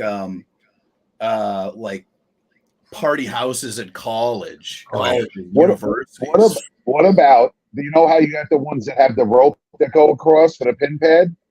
What if that was electrified? Yeah. And it's like snapping. Like an electric fence, as you're getting closer to it, it starts arcing to your wrist. Being an electrician, and people might know this out there, like, usually it's the last guy in the loop that gets electrocuted, so the opposite guy might get electrocuted when you pin him, which would not be good. Just make sure you have enough chalk on your hands. Yeah. How bad do you want that win? They're gonna have to figure out like how to isolate that somewhat to make sure the right guy gets electrocuted. Well, I'm sure Eddie will be the first. You just run the electric to the peg, and the person hits the button and electrocutes them on the win. Yeah, because the next level is you die if you get pinned. That's motivation enough. Yeah. Mm-hmm. What about like a lightsaber? You lose a limb. Something like that. Well, during the thumbtack match, thinking the buzzsaw was brought up numerous times. Oh no! How about hot coals? Oh, that's hot coals, like a tray of hot coals on each side, dude. That's got to be the next one. Isn't that like blood sport shit where you dip your hand in the tar, you put the glass on the knuckles and shit? Broken glass. That could be broken glass and glue. JCB. Yeah. Oh man. But I think the electricity matches are going to be that's going to be exciting to watch. Like that something like that is probably it's really going to be electrifying. It's going to be electrifying. like slap boxing taking off. It's probably that would, I know everybody, every time you say your arm wrestle, they bring up it's fucking annoying every fucking time. It's like, no, I like whatever brain cells I have left, I'd like to keep. Dude, you see some of those guys with like their fucking ear fucking gets blown out. Their fucking, oh my God, their eye sockets get broken. I'm like, no, I'm good. Nope. What about a new table setup where it's like the carnival game where you throw the ball and you dunk the clown or whatever? The dunk Yeah, tank? except the guy who gets pinned, his footing gets dropped. Dude, you do it like above a water tank. Yeah. Platform. Yeah. The pin pads to release. I'm gonna look into building something like that just for fun. I feel like that is injury waiting to happen, but that would be just fun to have at an event. That might be worth it though. Right. Yeah. That's true. Dunk tanks are always fun. Like block parties, whatever, something. You just get a dunk tank and just fucking throw someone in there. Most of the people don't like and just let everyone chuck at them. Dude, getting on you. Dude, imagine though, you get up there and before you actually grip up, you just slap the pin pad and the guy falls in. Yes. Fuck this guy back. That would be you, Ryan. You would do that to somebody, 100%. Oh, yeah, I'm not going in the water. I don't even know if I float. Roger, what are you weighing now? You definitely float. Roger, what are you weighing now? 230. Creeping down, getting the 220s, right? Yeah, I'm trying to creep there. You could drop 10 pounds in a week. You can drop 10 pounds of water in a week. Oh yeah, the only reason I'm stalling is Uncle John. I'm trying not to get too far under him. Well, John, you look like you beefed up a little bit in a good way. 255, 260, somewhere in there. Holy moly! Yeah, that 255 is my walk around weight right now. Nice. Much lighter than I was, healthier than I was. Nice. Yeah. Roger saw me there at Winter Blast, and he was like, "There's no way." And I was like, pulled up my shirt. He's like, "Get the fuck out of here!" And then he told me he missed beers for 2 weeks. So I was like, he's never doing this again. And now he's still there. I'm like, wow, nice. I could drop 10 pounds in a week, and I could stay there. But if I go back up to like 270, there's no way. That was it was a lot of work. Mm-hmm. But I think I feel healthier where I'm at. If I stay here, I feel like I'm going to do a lot better. Hell yeah. Nice. And I was doing good in the Supers, so. Nice. Oh, the infamous Andrew Wood is in the house. What is he doing? Playing with a side pressure machine? It appears so. Yeah. This looks like the beginning of a video you would have seen on rotten.com in like 2003. Something bad about to happen. Terrible about I haven't heard that name in over 2 decades. It's mind break about to happen. Holy shit. Yeah. You made him angry. Rotten.com. I mean, my buddy's like, go to rotten.com, and then my childhood was instantly over. I got ruined. Man. It looks like the scene, like a hidden scene from Saw. Yeah. It's so dark and something's going on in the background. Mm-hmm. Well, I'm going to jump off, fellas. Y'all have a good night. All right. Thank y'all for having me. Yo, Hey, thanks Roger, for coming. always a pleasure, brother. All right, man. Y'all have a good one. I'm gonna jump off here too, except for the fact that I'm gonna go, ladies and gentlemen, if you are not already a purchaser of Knuckles Up 3, what is your problem? Uncle John will be there. Roger Learned will be there. You know what? I'll go as far as to say this. If you don't buy the pay-per-view, you are un-American, because you got American grade A beef going slab on slab all night long. And I guarantee, hey, whatever my art makes you feel, Paul, you just let it go, buddy. Look, it's going to be a good time. I can't wait for the match. Thank you guys for having me on. And I guess we'll see y'all in a couple weeks. I'll see you then, John. Thanks for lowering your standards and coming on our podcast. Anytime. I can go lower. See you, bud. That was fun. I think we lost them at Seaman. Yeah. Well, he said slap meat on meat. I was like, all right, that sounded gay. Yeah. Beef. Oh man. Beef. Yeah, good to have those guys on, and I look forward to that match to see what's going to happen. So, did you hear when Gabby's husband pulled out from the match because of the controversy with Knuckles Up 1? Yeah. They didn't end up, and they were trying to find me a match. He was on with the Aussie arm wrestler, And he's like, "Oh, I'll pull Paul Cruz lefty."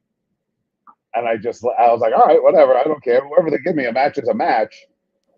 And that never came about. But then he just came on here. He's like, "I want to feel your left." I know, that's funny. And I'm pulling the next week, so I'll mess around a little bit, but I'm not getting stupid. Yeah. Money's money. Got to play smart. See you, Johnny. Johnny's out. But yeah, I think earlier we had Steve Fernandez and Ivan Marrero on too, talking about their event tomorrow. So yeah, I wish I was able to go to that. I got a christening of PA tomorrow. I know, dude. It's hard. Like my weekends with the kid, it's hard to find time on Saturdays because I kind of save my free Saturdays for our own events. Yeah, it's hard. Yeah, my wife's literally picking me up in Grand Central. We're going to Pennsylvania. I'm spending the night at my brother-in-law's, and then she's dropped me off. I'm driving it back in Sunday morning to be in at 8:00. That's crazy. I have 24 hours off of work. David, We're in Pennsylvania. This is almost Sailorsburg. Oh, okay. And you're going to be in Pennsylvania until when? Just tomorrow. Oh, okay, because say, hey, we're 45 minutes away. You're certainly welcome to our Predator practices anytime. Sunday morning. Oh, I wish. Yeah, no, so I got to work Sunday morning. I'm back in Grand Central. Yeah, in fact, we have a guy comes down from Sailorsburg and another one from Mount Pocono. Yeah, we're fairly close. Is he a heavyweight or a super? What is he? Light guy? No, probably 240. Relatively new, but strong. Jimmy Fuller, he's probably 240.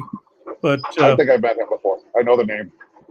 Yeah. Either I have him. He has me on my page. I have him something. I know the name. Mm-hmm. Yeah, relatively new, quite strong. Keep him coming. That's it. All right, yo, I'm jumping off. I'm falling asleep. See you, buddy. Fall asleep. See you guys. I just woke up. Yeah. I've been up since 11:30 last night. Well, you get some rest, brother. Good seeing you. Have a good one, gentlemen. Thank you. See you, buddy. So, Paul, is Nanya still threatening you, or? I don't know what that was about. I'm a scumbag cocksucker. I'm like, all right, whatever. I just saw it, and I'm like, what is that? Yeah. You know he's watching too right now. He said one comment, and he freaked the fuck out. Dude, he said it wasn't anything bad. He's saying he's going to fucking air out my dirty laundry, all this weird shit. I'm like, okay. Sure. I did my laundry yesterday. I ran out of clothes. I just pile them up until I'm out of clothes, and then I wash all my clothes and wash my bed. Nice. I take my clothes off. I put them in my basket. The next day I come home, they're all washed and folded. Every day. I've done that, and I know that's the right thing, but I'm sharing an outlet, so like, I guess I justify not using it. No, that's my wife. She's psycho. She does a shit ton of wash. What happens? You got fucking 3 boys in the house. Yeah, I bet she's really good at getting stains out. Oh, I got fucking like a cheesy oil, like a hot cheese for like a pretzel. I fucking dropped it and it splattered all on one of these red shirts, and I just brought it home. I'm like, I'm sorry. It was like 50 dots, not one dot on the shirt. She got it out, every single one out. Wow. It's like a pizza stain. She gets it out. Nice. She's like magical. Like my kids used to have to wear white football pants, the integrated pants for football. When they were little, they'd bring them home, and then back then there was not as much turf. So it was all grass there. Yeah, she would get those things looking brand new every week. All the moms are like, "What do you do?" Right. Yeah. And I look at her and like spend a lot of money on fucking stain sticks. Right. But as soon as they would come home, she'd fucking put the fucking shit on the whole fucking pair of pants, let it sit overnight, and throw them in a wash. It was gone. They got secrets like that. It's crazy. Well, what is it? The Lester? Is it Lester oil? Yeah, Lester oil. If you got a stain, like a grease stain on your shirt, you rub the Lester oil and you let it sit for like 5 or 10 minutes, and then you wash and throw it in the wash. It gets almost any stain out. But if you leave it on like overnight, it'll eat a hole in your shirt. Well, I discovered about a year ago that soaking something in cold water with dish soap does actually take blood out. Because I had that big mass of blood when I fell in my nose 2 years ago, and you can't you can't see it at all. Cleaned the shirt perfectly. Yeah, Dove is amazing. Dawn. I'm sorry, Dawn. Dawn, yeah. Dawn dish soap. The blue Dawn dish soap takes everything out. So when you soak it, that shit's amazing. See, I don't do laundry. I pretend to like fuck it up when she tries to make me do it, and she's like, I can't fold. Yeah, I can wash the clothes, no problem. Yeah, but she's got like my shirts will sit in the drawer. I can have my shirt in my drawer for a month, take it out, shake it. It doesn't have a wrinkle in it. I'm like, how the fuck do you do this? That's crazy. Mine, it looks like I pulled it out when I fold it. It looks like I pulled it out of a laundry basket. Dude, my wife will be like, "Can you put the laundry in the wash?" And I start asking questions like, "What button do I press?" And she's like, "Fuck it, I'll do it." So I just stick with that. I do other things, you know. I eat dinner that she cooks. Well, yeah, there's a lot of stuff this summer, dude. There's a lot of tournaments and a lot of cool stuff, it seems. So it's a shame. There's so much stuff. You can't go to all of it, you know? Some of it's the same day. Yeah. Yeah. Oh, yeah. We already have some where we'll have 3 or 4 events on the same day. I think June 1st, there was like 3 of them. Yeah. Dude, it's crazy. Yeah, June 1st is well, actually, they are one's the area, but yeah, the Michigan States, Connecticut States, and the barbecue out on at Nightmares are all on the 1st. And Nick Stone's fundraiser for his friend who passed away. That's what I meant. Connecticut. Yeah, they're called Connecticut. Yeah. Yep. What's going on, Cody? Well, yeah, it's good to have options, but it is unfortunate when shit falls on the same day and you're like, fuck, I want to go to both. Or well, not even that. If they're close enough, then it's taken away from one to the other. Yeah. Like tomorrow I'm going to the one in Ivan and Steve's, but there's 3 in Ohio and Kentucky within 2 hours of each other. 3 events. Hey, Dave. What it is. People are now thinking that it's confirmed that you're a serial killer now that you talked about removing blood stains. Mm-hmm. Well, hey, let them think that. Every tournament Dave goes to or practice, someone goes missing in that area. Mm-hmm. I'm just saying, if you installed like permanent installed tables at a park, you can recruit so many arm wrestlers just by forcing the table into the environment. Like a concrete table that just sits there. Yeah. No, like even if it was like a wooden picnic table. Yeah. And it was just bolted down. I would just do heavy gauge steel and then do like of course you would. A steel plate top. And you just do the legs, like make the legs like 6 feet long so you can actually put them right in the ground. In posts. Yeah. And you're Dude, I wonder what would happen if we went to parks and just did that without their permission and just like concreted them into the ground. I'm just saying. There's just like a table when they the next day. I feel like at each prominent park you concreted a table and you guarantee at least 100 heads. Oh, I'm sure people would play with that for sure. They'd be like, "What's this?" And then they'd start playing around. I'm sure plenty of kids would break their arms too. Yeah, I would just say, like, if I was going to do that, I would do it within like 50 yards or 100 yards of the parking lot, just in case they do break their arm. They're like right. The ambulance can get right to them. Yeah. You want just give them like a clear path so that like you don't want to do like in the trees on the bluff, on the far side of the creek or something. No, you do it right next to the emergency phone that only calls 911. All the tables are right near the exit. Stick 98 cloth on it. We could put a fucking like a camera so that we can catch all the injuries. The Russians they literally just do steel plate like 1/4-inch tabletop. And and it's just at their park. And they even have a side pressure machine like with the fucking car ring just sitting there in the park.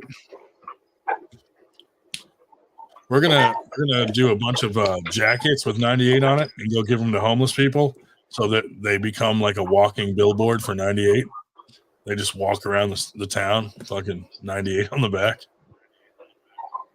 I don't know if that's like a nice thing to do or if we're being assholes by turning them into billboards. I don't know. We haven't decided yet. I think it'll start getting 98 questions Yeah. when they do something stupid or that. Right. Yeah, they kill someone with a fucking 98 jacket on. Hey, so what's this the shirt John Thompson was talking about with the 3 words on it? Oh, the 98 one? The eat, sleep, pull, repeat one? Yeah. Yeah, Dave's wearing it right now. Dave's wearing it. Oh, it's got green on it too, so it's like a 365 shirt. You can always wear it. Yeah. But just keep me in mind when you do the new shirts in the next level. I want one. Yeah. We're gonna do that design that we put on the dry fit one on the next level next, I think. Yeah, that's what you say. Just keep me in for a 2X. Yeah. With name on the back or no? Sure. We might do a run of them with like the custom run with names on the back. Sounds good to me. We got to hit a minimum though, so depends on whether we hit that minimum. There's the fruit. Is that Dave's blood? Dave, is that period blood? What is it does look like the crotch of a pair of pants. Yeah. It does kind of. Oh, is that when you fell? Yeah, that's when I fell. October. Yeah, it looked like your lips. It looked like you put collagen in your lips for like a good week. Oh yeah, yep, that was me. Yeah. Yeah, I saw a video on YouTube of Shell that was posted 3 days ago, and his eyelid was bruised. Oh really? Mm-hmm. Yeah, what was that about? Did you have a bruise on your eyelid, Dave? Not that I remember. I'm not sure what he's referring to there. Paul, did you see Engen post about 98? No. He posted some fucking weird post about how we're not really the 98% because we only represent 0.1% of the sport. Like this weird fucking post, dude. And I'm like, I was like excited about it. I'm like, dude, why is this guy even thinking about 98 with what he's doing? Dude, like, he's a classic narcissistic control freak, man. Yeah. And people are allowing him to go out of his depth. I mean, it was cool, like be a narcissistic control freak and make a perfect sporting event. And now he's turned it into like he wants to dominate the entire social media sphere. It seemed pointless because he's like trying to say that they have bigger tournaments over there than 98 did. And I'm like, well, yeah. I mean, no one's disputing that, you know. I'm telling you, dude. It was really weird, but I messaged him privately just so we would stop arguing online, you know. And he was just like, he doesn't. I think there's a translation barrier. Like he didn't understand the concept of 98, where it could be like it can be anyone that's not a pro, but we don't. You call it you're 98 because it's not the top 2% of the best, and 98% is just everyone else. Yeah, and he's like, you don't represent. Well, he was like, you don't represent everyone that's in the 98%. I'm like, we're not claiming to. It's just a concept. It's like a brand, and yeah, there are people over there that don't know us. And he was just going back and forth, and it was like, oh, it's because you did the regional conversation. Groups. When did the regional groups pop up? That was like in the last week, wasn't it? Yeah, we did a 98 thing for every single state and a lot of countries too. So that's probably why he was like, I don't know. It sounds like maybe he wants like you to feed into his business, and he wants the 2% to have a pathway through 98% or something if you're going to exist. I don't know. So he's going to come out with the 2%ers. Yeah. Well, that's what he goes. Is. He made a comment. He's like, I could start 98.5% or something. I was like, okay. Like, all right, you do that, buddy. I didn't really know what to say because it was just so weird, but I mean, it could be because I made some comments about his eyebrows a couple times. He might have me whacked, dude. Who knows?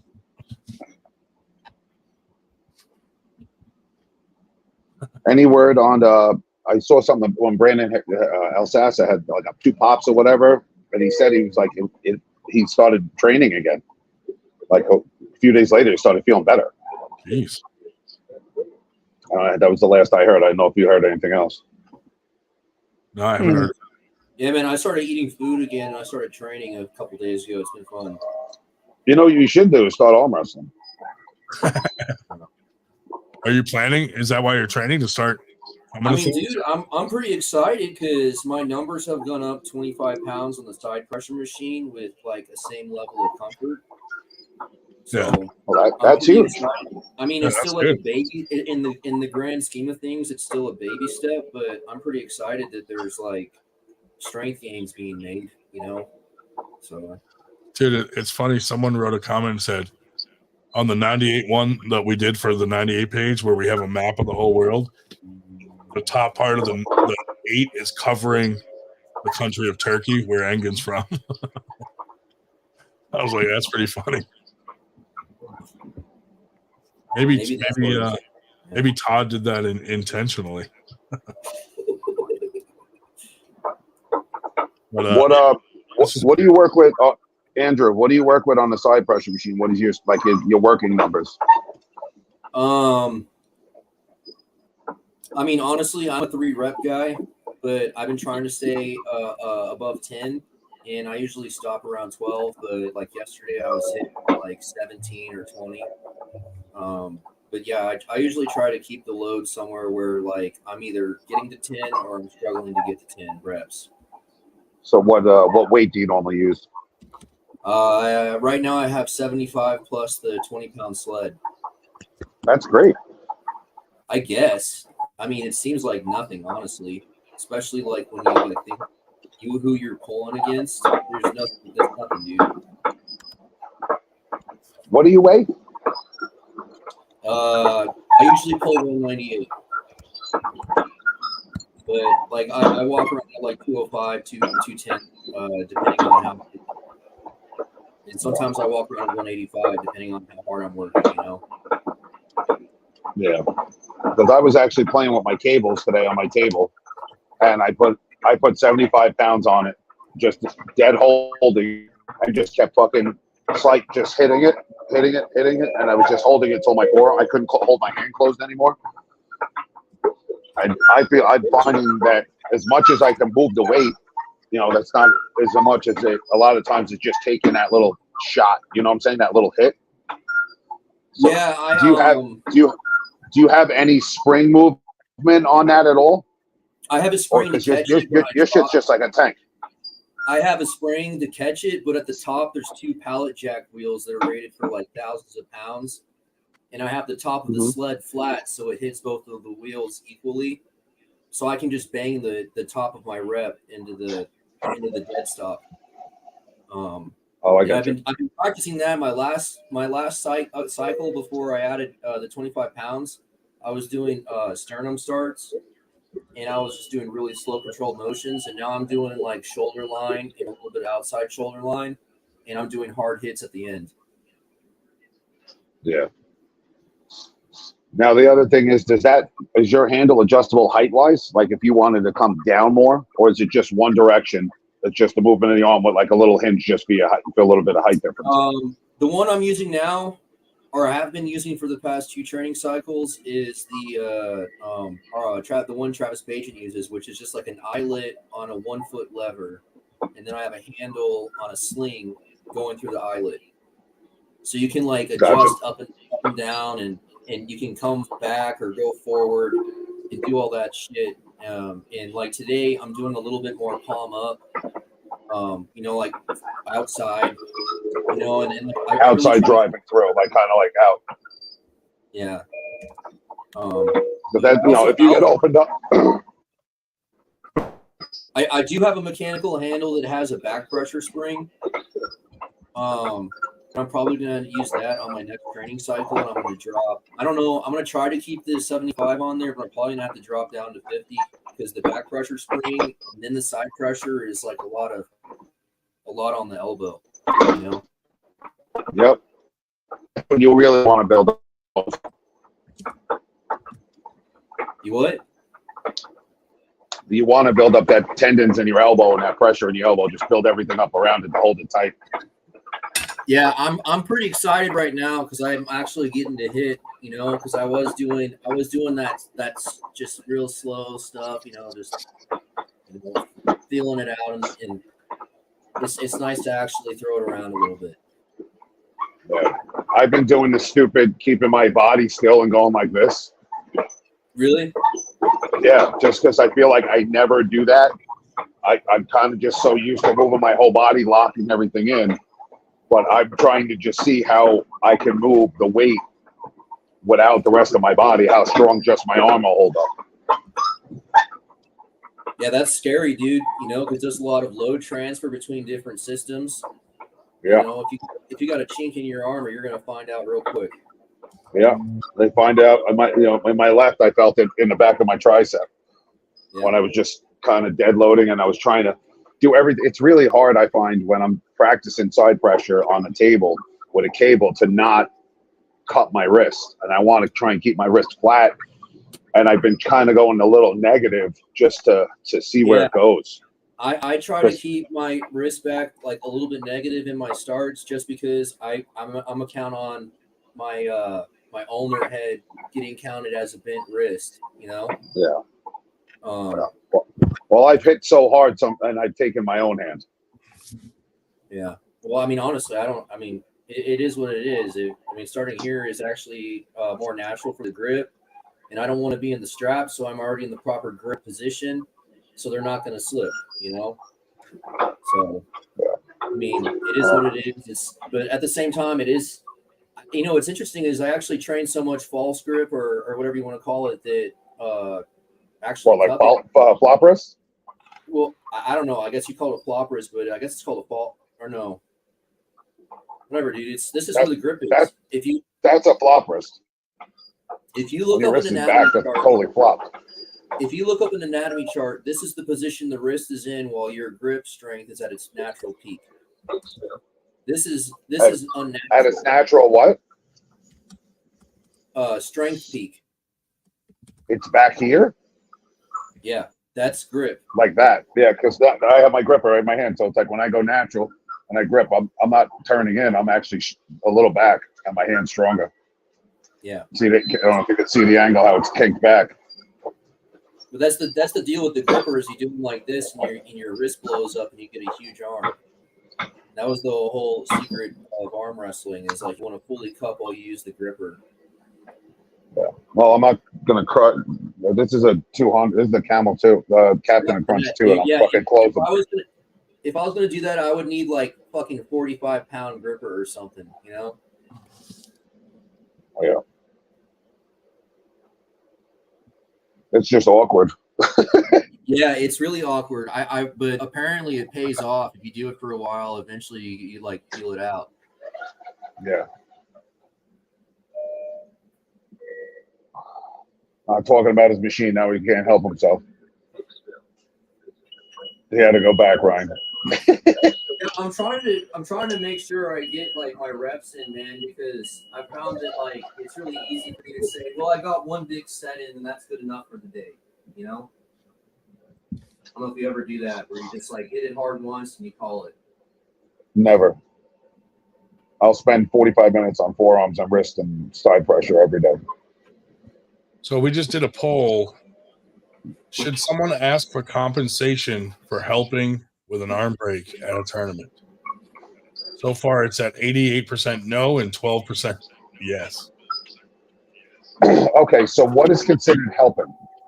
So someone at Winter Blast, I'm not going to say names, but okay, they came up to me and they said, hey, I gave advice to those guys with the arm breaking. I helped out. I feel like I should be compensated. And I kind of was like, no.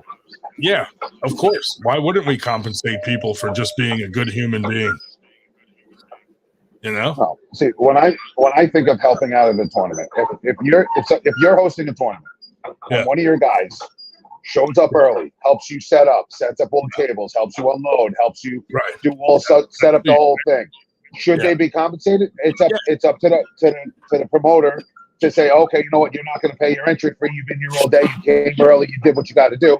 But that's up to discretion. It shouldn't be expected unless you were told it was expected. Other than that, someone giving somebody advice, that's what we do. That's the world of arm. Person said they were a nurse, and they're like, I gave advice to those guys, and I'm like, well, first off, Sean Hancock probably doesn't need advice on how to handle an arm break.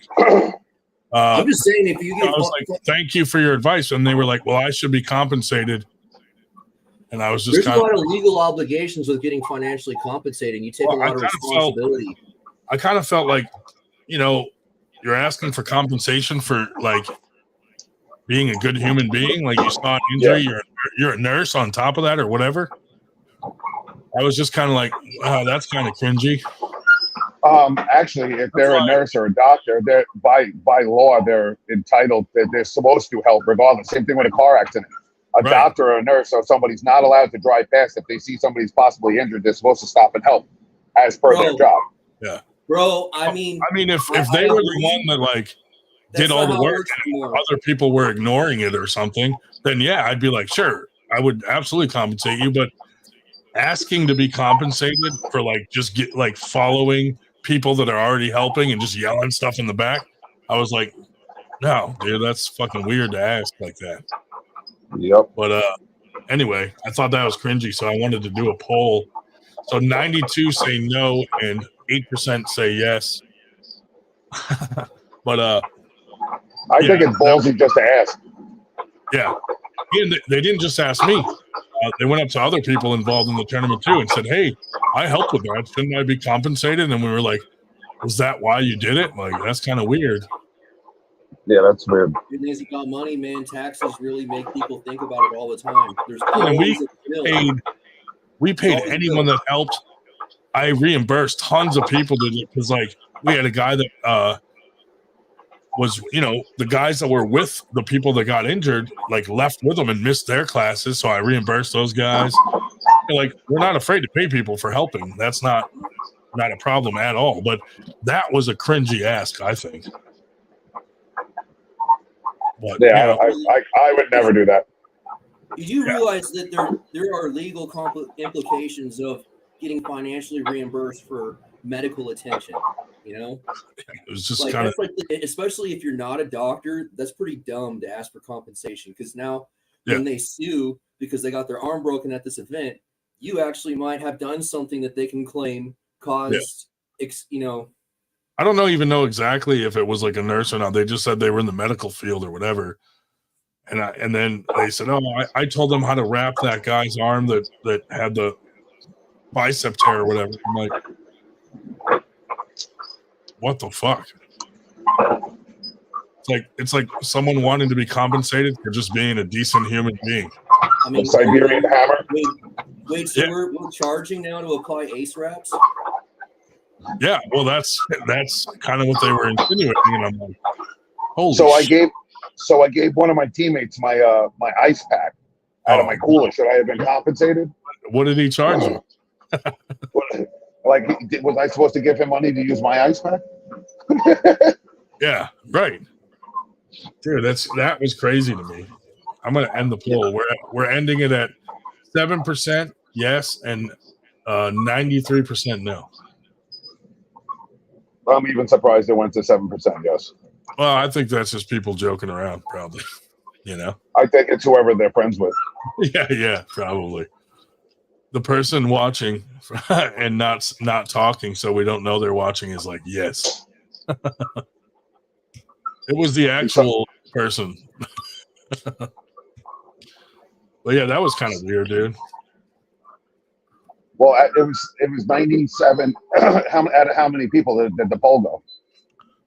I don't know if it will let me view that or not. Hold on. Because it could have been like 50 people and had 2 yeses, 3 yeses. You know what I'm saying? If it wasn't even 100. Right. When this is done, I can go back and look at what it was. But it won't. Says 15. It says 15 votes. Oh, it does? Yeah, I can't see that from my end. Yeah, I don't know, man. I usually just keep a chat open on the website you're streaming onto, just so you can actually see what the live feed is. Because like these backdoor programs are so fucking finicky, dude. Yeah, I always It's like fucking East versus West. Why don't you have someone in a fucking soundproof booth listening to the live broadcast audio? You fucking moron. Holy shit, dude. And they're like 12 events deep and they haven't figured out what a fucking sound booth is? God damn, man. Yeah. I don't know. Bro, I'm over here fucking twisting dials on my fucking stereo trying to compensate, and then they switch channels and the other thing's fucking like 150%.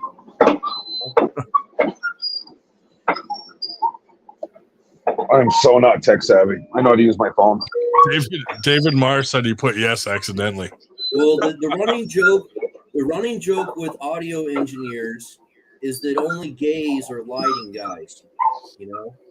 Really? Because lighting is stupid is the joke. But lighting is like all this fucking prismatic bullshit, you know? You're setting up a series of different phases of lights. So there's a bunch of them that you can all, you know, they do different things, you know? Yeah. Versus sound, you just have to fucking balance the acoustics, dude. So you just listen to what you hear and you fucking make it sound good. It's so fucking easy. And you got a whole fucking board and you can adjust every channel, like physically. There's no fucking computer to deal with. But I think they do that shit now. Where they have like preset program, like soundboards. They can like load programs per song and shit, like they do with the yeah. Did you, Paul? Did you see Morocco's post? To you? Yeah. Yeah, I saw that. Yeah, we talked on the phone, and he took it down like a little bit later. Yeah. You know, you can't post shit like that without having the full story. You know what I mean? Yeah, I don't know the story, so I don't comment on it. And yeah, I just read it and was like, what the fuck? So, but we had a talk, and he called a few other people involved, and he said he apologized and was like, I'm going to take it down. I was like, thanks, Dave. Yeah, no, he's a pretty stand-up guy, Dave. Well, he only had one side of it, and kind of, you know, I was like, dude, there's two sides to every story. Like three sides. Yeah, and if someone leaves out one little detail, it makes the whole thing fucking different, and that's exactly what happened. So, once he realized it and he called a few people to confirm, he was like, all right, I'll take it down. So that I was like, thank you, dude. That's like bad publicity right there. Kind of. No, I'm not going to name names, but did you guys see the dick flash? Oh, dude, yeah. So that's two. Luckily, I didn't actually see the dick. It just was like a black hole. But someone on Paul's podcast, someone made a comment that he had like a small dick, so he literally opened his shorts and like his dick on the podcast. Like, the fuck just happened, dude? You know, Paul read that super chat out. He instigated that shit, and that's the second time he's been there with, you know. I'm just saying, dude. You know. Did anyone talk to Talia and see how he's doing? Did Vincent say he got a little hurt during that match? Yeah, I talked to him today. Was it today? Today or yesterday? I think it was today. He's just kind of taking a step back from social media, you know, and you know, because he got a lot of flack for that match and shit, and you know, Nanya lying about him not being on time. He felt like his integrity was being attacked a little. Of course, he took that very personal. He was very upset about the. He was very mad. And I don't blame him because you know he's big on his word, so you know he doesn't want people to think that he's not going to, you know, be. Yeah, he's a stand-up dude. Yeah. So I understand why he got mad about that. And Nanya was, you know, that was disrespectful to Paul. It was disrespectful to the whole tournament and everybody there. And Dave Shell, when he came on, you know, it was just too much disrespect. So we decided to not have him on here anymore or in our groups. Under the contract's rules, I mean, it's a gray area. And the outcome was in his favor because of his method. So at the end of the day, tactics-wise, you know, he figured out how to make the dollar, and he fucking won the match. Well, I mean, I mean, if you want to get technical, he broke the contract by not showing up on time, but that's Well, besides then the why'd point. you pay him?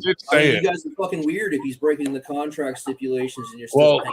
Well, that's what me and Paul said after. Like the mistake that me and Paul made was not guys are going weird, up there man. right away and saying it's 3:00. He's not here. He has 5 minutes to show up, or it's forfeited. You didn't put a time. Paul like was 30 pissed minutes or off, something? so he left. Then Nanya showed up. Then I called Paul, and Paul's like, "I'll be right down." So it was like back and forth. But Paul was trying to not ruin the fucking tournament by not having this match that was promoted for fucking 9 months. I mean, Paul projected his vulnerability. He was very blatant, He's like, I come from a fitness background. I know all the who's and strength and bodybuilding.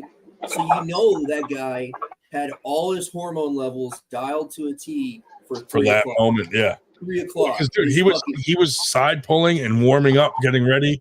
3:00, he was ready to go on the stage, and no Nanya. I'm just saying, if he pulled at 3:00, maybe it went the other way in a crazy way, because he was zombified. He looked like a goddamn fucking sleepwalker. Like someone gave him some of that fucking. What was that sleep drug people used to trip on? Oh yeah, Ambien, dude. He looked like he was on Ambien all day. Well, I'm sure he had a huge adrenaline dump. You know what I mean? When you're ready to go, and then you got to wait. Plus, he had to run up and down the stairs a couple times. Like, that shit sucks. He definitely wasn't himself at the table. You know what I mean? No. Dude, I mean, if you've ever seen someone who stays up after they take some Ambien, that's what he fucking looked like. That's a great comparison. He was fucking done. Yeah. But, I understand why he was pissed off. And I just don't get his level of disrespect towards Dave and the whole tournament, and he has no remorse. I'm like, well, we don't really need to associate with someone. Well, I mean, he continued his character perfectly. That's the exact same character he's been playing for a couple of years now. He won't.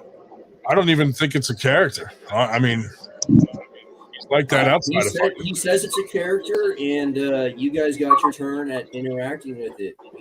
You know what it is, because I mean, he's coming back. Anything, you could call it respect that he didn't break character, and he kept. But like I said, it's not really a character, dude. He's unstable, and it all depends on what drugs he's on or not at the time.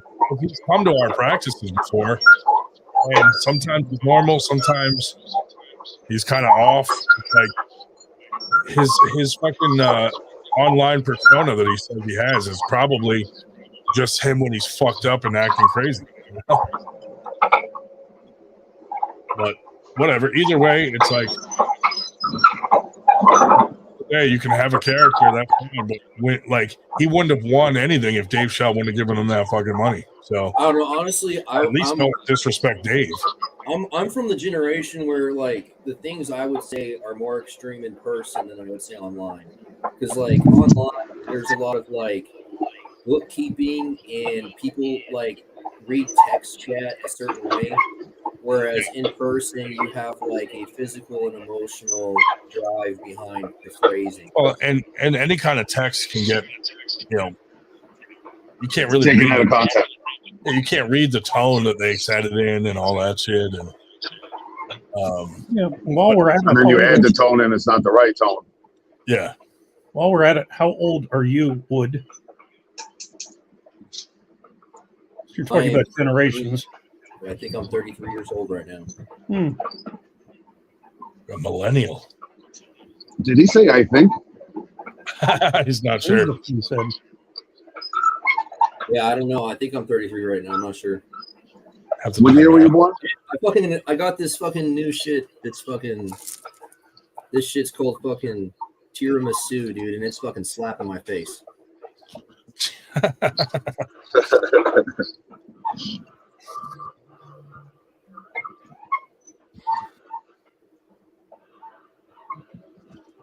Sure, I'll tell you, somebody commented that the train needs a little bit of WD-40, and I'll tell you, this is a little bit noisy. Oh yeah, but I got a squeaky wheel under me. Yeah, I don't know.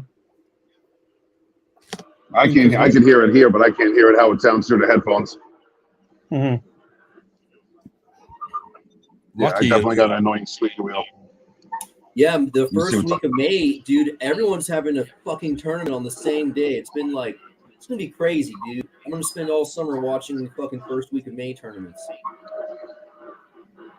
Are you guys coming to my backyard barbecue in August 24th or whatever it is? Well, I'll tell you, I'm thinking about it, but then I was like, what if certain people are there where it causes drama at your thing, and I didn't want to like have that happen. Yeah, I don't think that's something to worry about at my house. Well, again, I don't know who's going.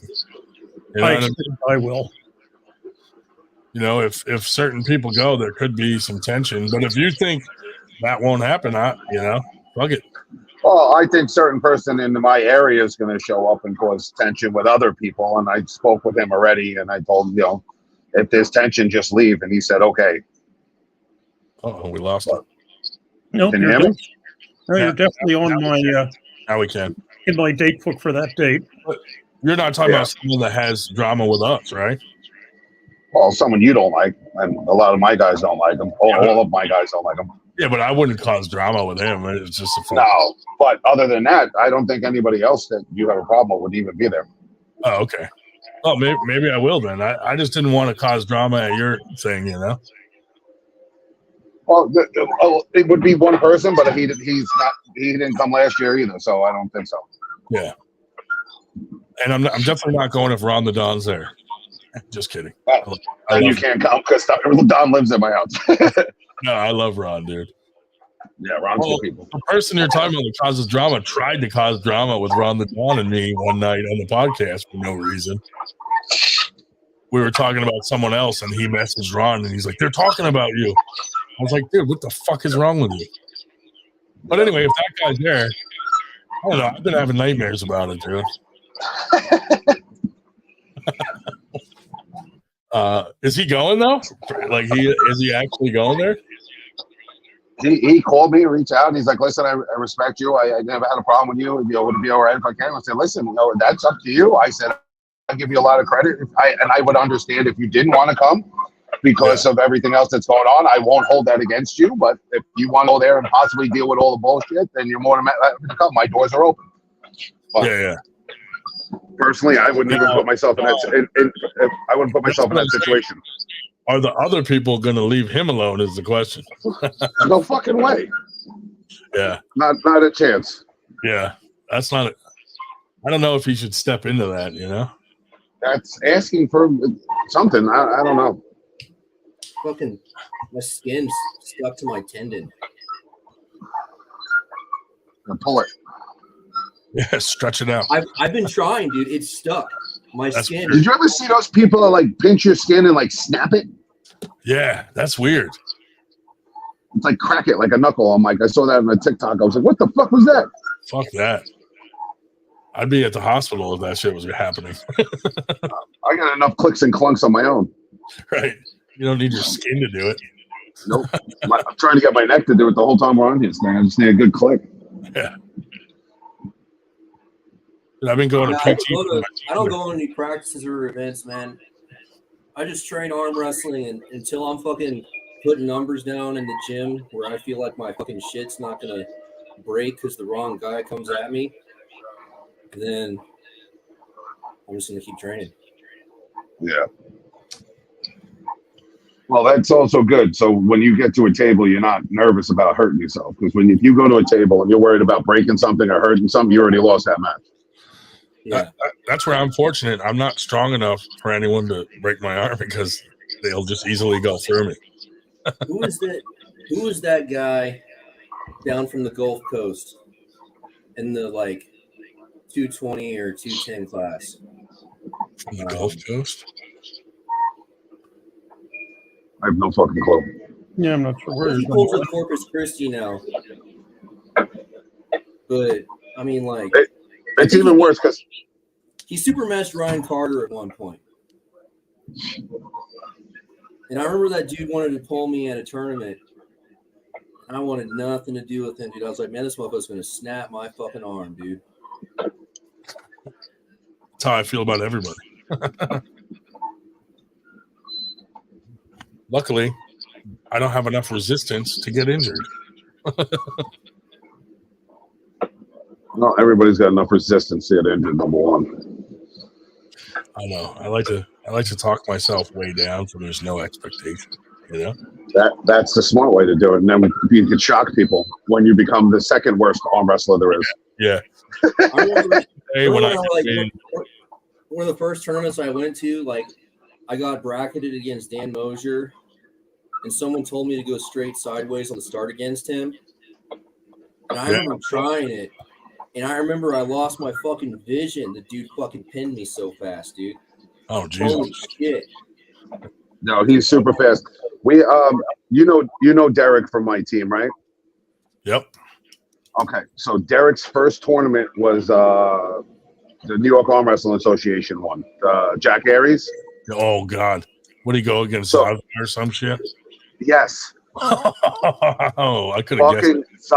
First tournament, he's pulling amateur. They didn't have enough amateurs, so they put him in the pro class. His first match with Zaza.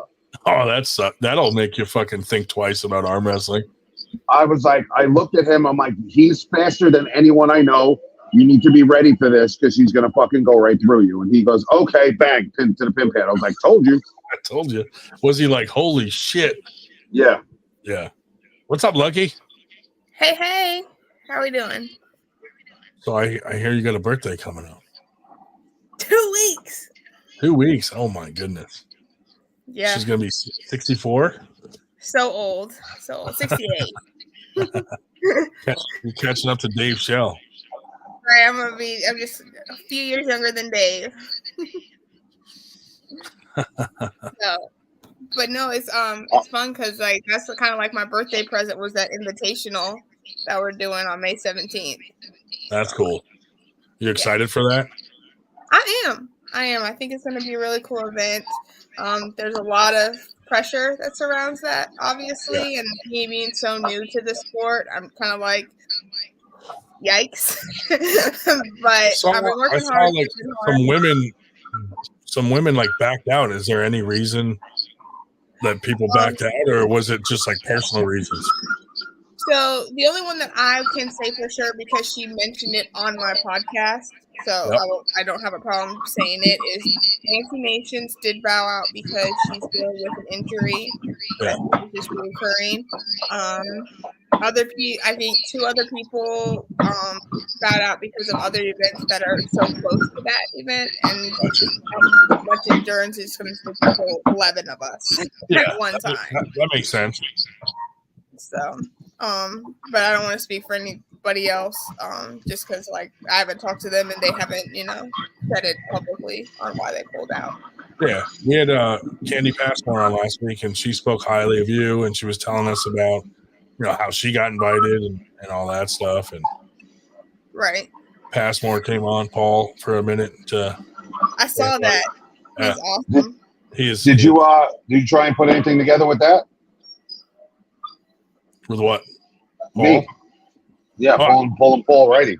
I messaged Paul, and it's more a matter of like where, because he did say he would love to go to Knuckles Up. So, well, maybe then instead of, because you know what happened. I told you what happened last week. I was a little bent about that, so maybe that'll end up being the next way. Yeah, I mean, if I were you, I would pitch it to Chris and Will. Then last time I did a pitch, he gave the match to someone else. Yeah. Well, I mean, I could mention it to them, but I don't know if I have enough pull to say that. I could message them, or I'll just talk to him at the event. Yeah. There you go. What do you guys think about Monster Factory, dude? His fucking new setup is stellar. I think he actually has the best production of last year. Yeah. Like 2023 best production Monster Factory. Yep. Now everybody who pulls a Monster Factory's got to pay for everything themselves and just get there and get their own everything. That's what it sounds like. I have no idea, dude. It looked fucking rad though. You should have asked this question earlier when Roger was on. I know. I'm pretty sure. I know Roger for a fact has had to come out of pocket to go there. So. And where is that? Texas? Arkansas. He's in Arkansas. Yeah. Yeah, it's Arkansas. I mean, that's where they used to be. I don't know if that's what. I mean, I don't know. That's where I remember hearing they were from, right? Yeah. Aren't they somewhere on the west side of the Appalachians? Yep. I would love to just grip up with him. He would said, yeah, Roger was on his own dime. I mean, maybe they're selective too. They might maybe high level name. They're like, okay, we'll cover it. I don't know, but it sounds like they just have everybody. It's mainly high level. Yeah. Dude, Monster Michael Todd's a gorilla. He's like 6'4" and just fucking literally a gorilla. Crazy. I would love to grip up with him right-handed. Yeah, dude. Who has a barking dog? Stephanie, is there a dog bark? My bad, y'all. There is no dogs in my car. Okay, sick. I tried to mute it, but I couldn't find the mute button. Bad dog. No. Wheel under.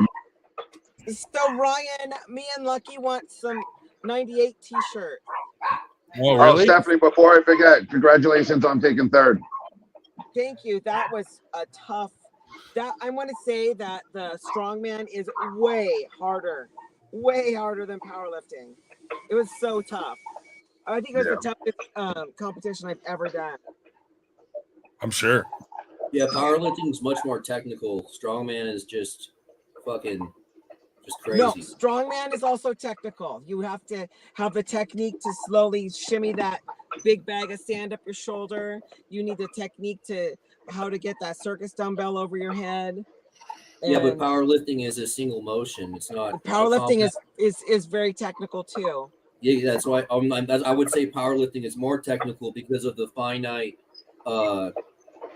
isolation of each movement.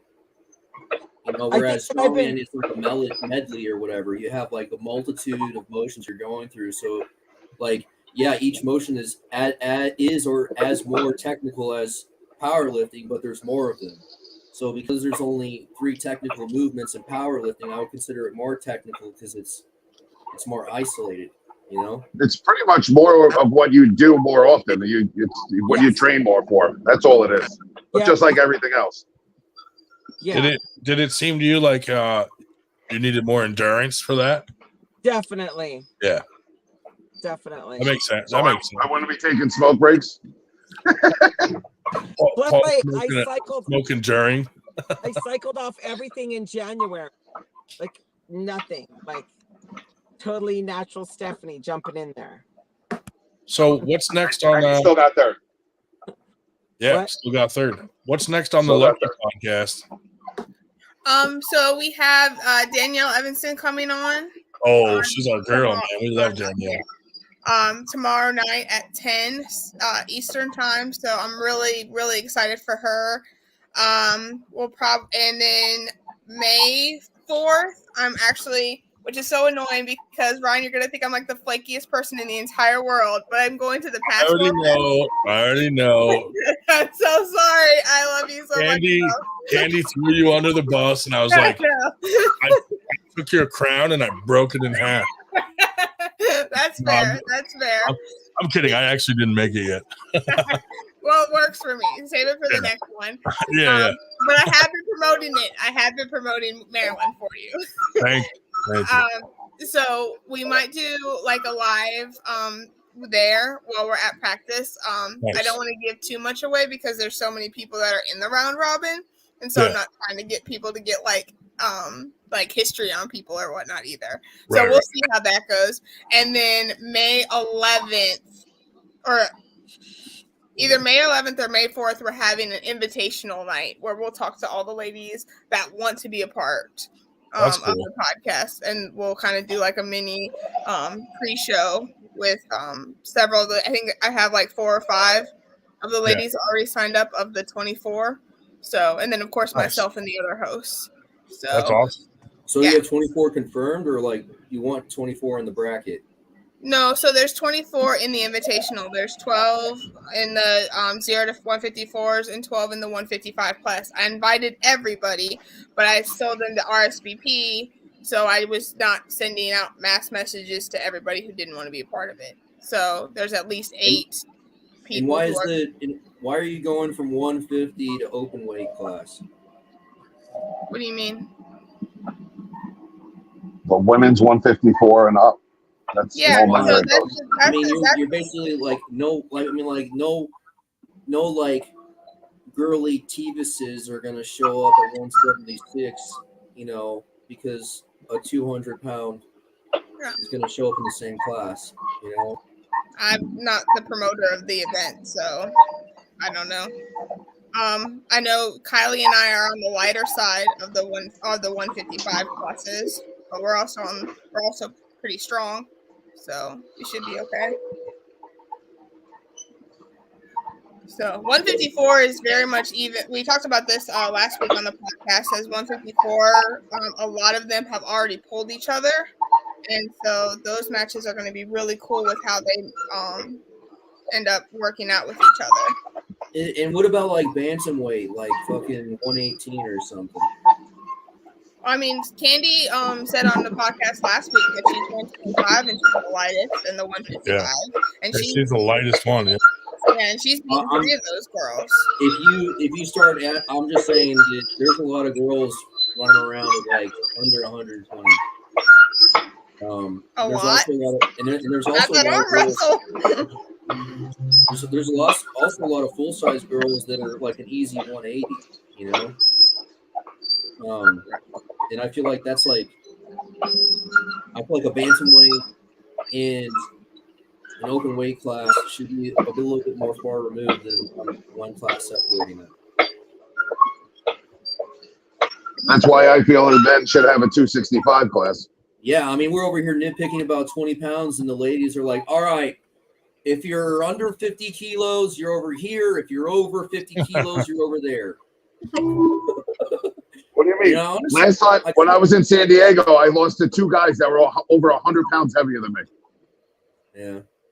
Right. I mean, have you ever looked up the overhead Olympic lifting records? The ratio of overall strength or the ratio of absolute strength is only like 5% per weight class, you know? But like if you're talking about like, you know, 5 15-pound weight classes, that's 25%, dude. You know? So oh, we lost Lucky. I mean, have you guys ever looked that up? I mean, on the other hand, when you look at it, it's only 5%, and like especially in the 98% world, not the 2% world, that 5% deviation isn't really going to count for much, and you could just get rid of weight classes, and the Hunter Knobs are going to fucking sweep. You know, it is what it is.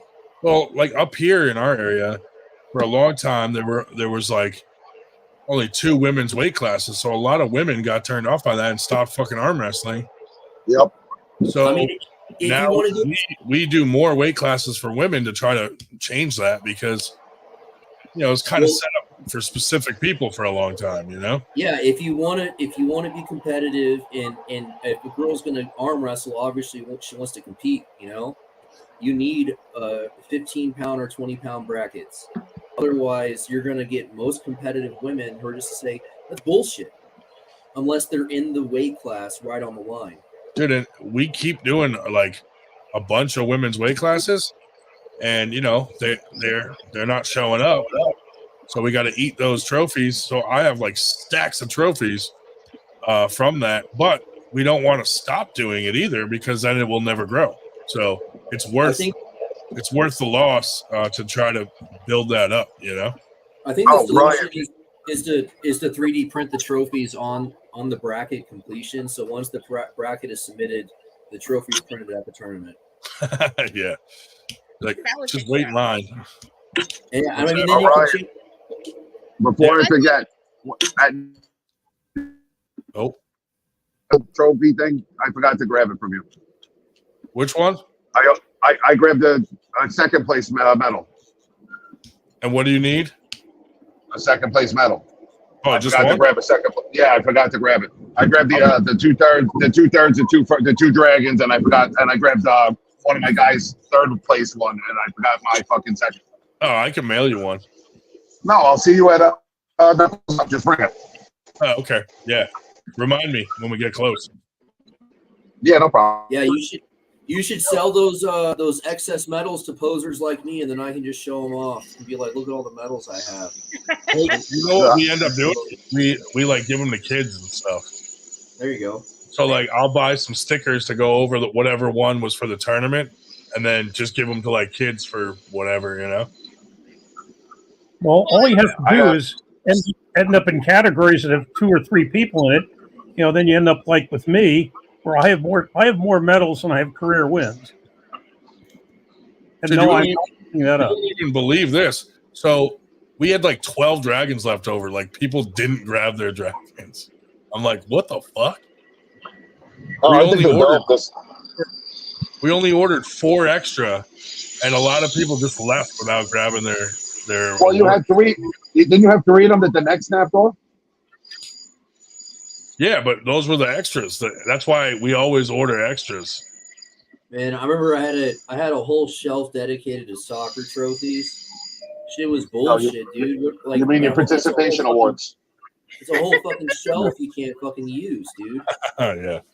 I mean, I got a whole room with this shit in it. I mean, you had like the participation trophies, and then you had like the second place tournament finishes and the fucking miniature tournaments, and then you had the championships, you know. Yeah. All I have is a fucking shit ton of totes at my attic filled with my kids' fucking football trophies. I broke a kid's leg one time. I was really proud of it for years. Because all I would do was play defense, and I would just cripple the fastest runner. And I would just find a legal way to do it, and I would just fucking destroy people. And one time I broke a kid's leg. Wasn't it you that were talking about Tanya Harding earlier? Apparently she's your hero. Who? Tanya Harding, the figure skater. No, that's actually funny. I went shin to shin with the guy, and I usually rode my pads high, so I had a bare shin on near my ankle, and I went shin to shin with this kid who was doing the same shit for ball control, and he didn't have the bone density. Can you imagine hiring someone to like hit someone in the arm before a tournament? That's just Brian, that's what I'm going to do before the invitational. Don't give away my secret. Just have sweep the leg, Johnny. Sweep the leg. That shit was crazy when that story broke with Tanya Harding and Nancy Kerrigan. That shit was crazy. Those guys were morons too, man. They were like circling the parking lot and shit. Yeah, it was like her ex-husband. And his friend. Yeah. Like, what? Dude, and Nancy was like screaming, you know, like, they got me. Oh, that shit was nuts. Yeah. I worked at the club when that story came out, and there was a girl that looked like Nancy Kerrigan, and she would go on stage in her little skater outfit, and they would like do some like look-alike thing. It was so fun. Dude, well, then Tanya Harding got a porn career out of that. Are you sure? Didn't she jump? Yeah, she got into porn after that whole thing. Oh, that's Weird. terrible. Crazy. So Ryan, me and Lucky want some shirts so we can hang them up in the background when we do our podcast. But we want shirts with our name on it, and we don't have $35. Oh well, I can't tell you how you have to earn them. Oh, tell us. You gotta go to work, and your boss has to pay you. I'll tell you in DMs, not on the live. No. Just kidding. First off, you have to arm wrestle Eric Harlan. Ew. Yeah, fuck that guy, dude. Hey, I want to see Austin Tevis How versus come you want to Eric throw out Harlan. something that nobody wants to do? Yeah, both of you are like, fuck it, I don't want a shirt that bad. Yeah, I don't need a shirt that bad, Ryan. I'm good. Lucky, Yeah, do we're you know not who Austin Tevis is? Stephanie Yes. Spencer, do you know who Austin Tevis is? Yes. I I want to see Austin Tevis versus an Eric Harlan super match. Since they both expose themselves on podcasts. Yes, the exposers. There can be only one exposer. The exposed Superman. The exposed match. Somebody should hit up Cutlow. That's what he needs to do next. Be exposed. He probably will, dude. Yeah, but Harlan, he has bigger issues than just being an exposer. You know? Dude attacks women. He attacks women. He doesn't like certain races. Like the dude has issues, man. Did you hear what happened here in my neck of the woods? These fucking lesbians were driving down the road on a flat tire, and some guy drove by and said, "You're a fucking road hazard. Get off the road." And they both caught up to each other at a red light, and one of the lesbians handed the car gun to the other lesbian. So the guy shot him 5 times, and now they fucking arrested that guy. Jeez. Well, Harlan was shot by a lesbian. Yeah, well, I mean, that was a clean shoot, and I think this guy's getting fucking railroaded for a clean shoot. Yeah, he had to say railroaded, didn't you? He didn't know. The funny thing is like, Harlan does a home invasion at a woman's house, gets shot by a lesbian. Now he's attacking women in the arm wrestling world for no reason.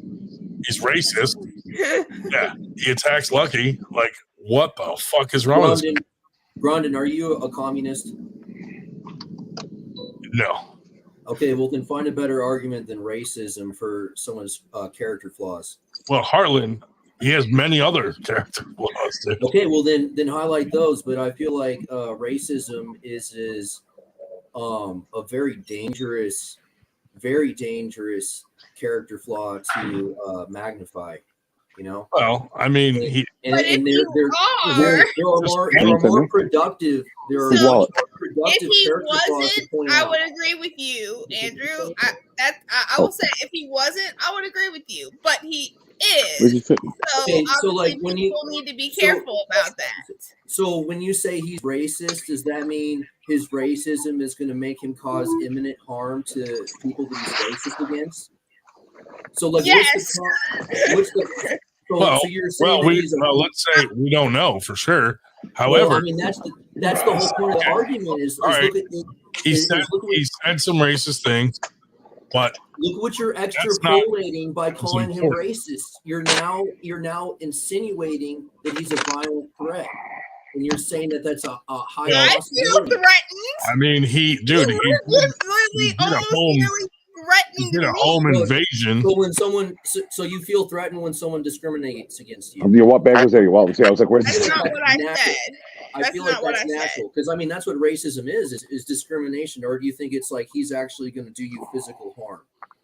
He has a record for stalking and invading a home, and then you gotta take that into consideration.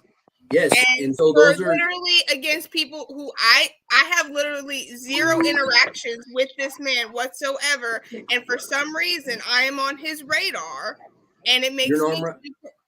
You're on social media. You're gonna have to talk to people if you put yourself onto a public platform. It's a two-way street.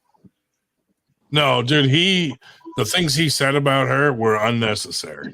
You can have a short conversation with people in the public. Look, you can say, I don't want to talk to you. You can have a public conversation like that. So when you put yourself out there publicly, you're inviting conversation.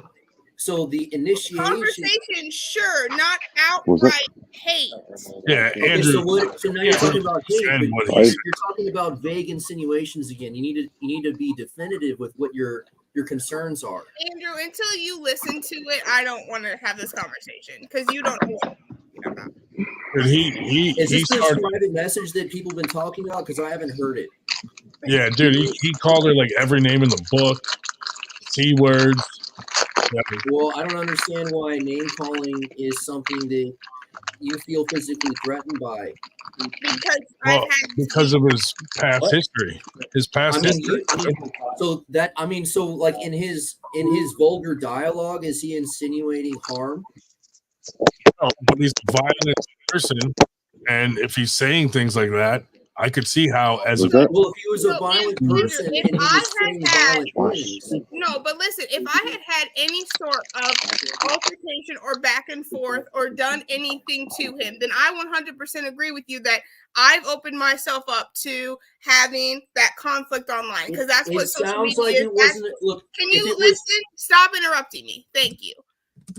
When I don't do anything to somebody and then they are stalking me, they are tagging themselves on my page that I have hidden from them, they are constantly looking for ways to find me and then spewing this stuff that is outright wrong.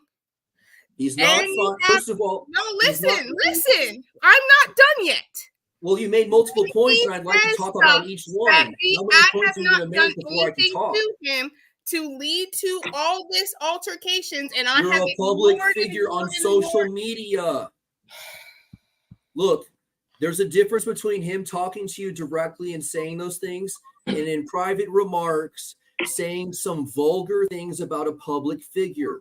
All of us say something at some point about a public figure. And in that context, he might have been talking about you as a public figure, not talking about you as a peer, as someone that he directly addresses. Yeah, but Andrew, and because you let me finish, okay? If you're making yourself a public figure, people are going to have those private conversations about you. That's like what that. you're inviting. Dude, okay? no, you're not. That's bullshit. And it's a different. It's not respectful to anyone involved to take that private conversation of describing or criticizing or lamenting about a public figure and thinking that they are doing that as a peer. And then if he communicates with you like that in a private conversation as a peer, rather than you as a public figure, then you need to have concerns, okay? And I really hope that makes you feel better about what some asshole sent you, which you were never supposed to hear. Yeah, but there's other things that he's done to her and other people in the community that make. And has he reached out and tried to fix the misunderstanding, or has he stood by his word and say that represents me as a peer?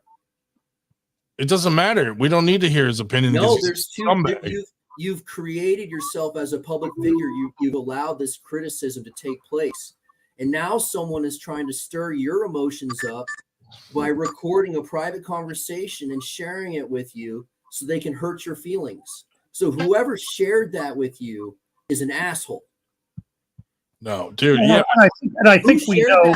I agree. Who shared that with you? Listen, Tell me, I want to know who shared that private conversation with you. You shouldn't share private conversations, but Eric's done more than just that. I don't care, dude. I don't care. I want to know who shared that private conversation to hurt her feelings. Because if Eric Harlan wanted to hurt your feelings, he could have sent that to you. Someone else besides Eric Harlan sent what he said to you. Who was that? I got it from several people. They're an asshole. That's who it was. Whoever sent you that private message is an asshole. Or they care about her and want her to know. Your feelings are still hurt. You're just psycho. Dude. Yeah, I think if somebody was talking about me like that and they thought I had not seen it, I think I'd want to know it. But we certainly know who shared it with everybody and their brother, including me and Ryan. And quite frankly, that's the one thing that I find remarkable about this that nobody really has remarked on is that here you have somebody who has basically shared a private conversation with others, and basically Eric had not intended that. Why did Paz just call me? So go ahead. So let's name names here. Kotlo basically sends it to everybody, and what Eric should realize, but doesn't, is you cannot trust Kotlo. Kotlo will throw you under the bus just for a laugh. But nobody can argue that. Here's the thing: is if it was just that, okay, you could make the argument that was a private conversation that shouldn't have been released. But this guy attacked Liz. He attacked Lucky. He said racist comments. Like, the dude is just an all-around fucking weirdo. Oh, yeah. And you're absolutely right. I have no problem with that. what I'm saying is, And fuck off. why doesn't Eric think, wait a minute, I said something to this person privately, and he turned around and shared it around, which I did not intend. And, I mean, what I'm saying is Harlan should be pissed off at Kotlo now, but apparently he's not. It's not because he stands by what he said, because he's a scumbag. Yeah, I don't know. I mean, Kotlo will do anything for a laugh or for temporary advantage, even if it's. I mean, he could still bump if he bumps him. He takes the abolishment then, right? I feel like you should never release private conversations. However, if there's other, like, that's not the only thing he's done towards women. Like, feelings were there's hurt. a history about it. Yeah, no, you're right. Heard that Lucky got her feelings hurt by Kotlo spreading this fucking drama around. So he reached out to Lucky, but she's so offended, she thinks that it's more drama just for him to talk to her. I will tell you that right now, he has not reached out to me at all. Well, so I'm not, my feelings aren't hurt. I'm more of the sense of like, I just wish he would leave me alone. So you blocked him. It's you have him annoying. blocked on social media. You've already made it clear you want him to leave you alone before he. So even before that, no, because before this whole thing came out, and when he was lying about what happened in Alabama, that's when he got blocked and removed. When he lied about what happened in Alabama, I was like, I'm not dealing with this drama. I saw what he did on this. I've seen what he's done on this show. I saw what happened with Jody. I just decided that that's not the negativity that I needed in my life. So before even this voice memo came out, you should have never heard that. You already had him blocked on social media. So why is someone sharing voice messages of someone you already don't want to hear from? Why is someone hurting your feelings like that? That's disgusting. Well, dude, I disagree, because some people that got that thing, because that thing got passed all around. So exactly, some people might have sent it to her like, hey, heads up, and like, because they care about her and want her to know that there's some psycho out there talking about her. Bro, Andrew, like, my thing is like, I hear what you're saying, and I'm not necessarily disagreeing with you. I'm not agreeing with you, but I'm not necessarily disagreeing. But when this gets sent out to promoters, like, I'm new. This puts me in a terrible light, because here I am. I had the podcast. I'm trying to put a positive light on women's arm wrestling. I'm trying to do my best in the sport. Sometimes I win, sometimes I lose, but I always try to be a positive influence. So when those words get sent out to all sorts of promoters, I'm going to get hit with, we don't want Lucky because drama follows her. We don't want drama. We don't want Lucky because she's associated with XYZ negativity. So look, you're getting two for flinching. All right. The bottom line is if you want to be a public figure, you cannot fucking react to any of this bullshit and let these people drag you down. You just fucking stay online. And if it's not about your perfect plan, then you don't fucking advertise it and you don't engage with it. And you continue down that public figure path. That's the only way you can do it. You know, like what this conversation we're having right now, it's no good.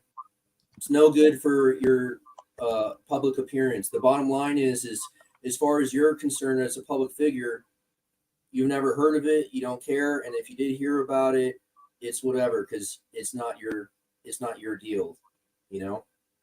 Here, we have a question. What are the most effective ways to counter a low hand top roll? Hit first.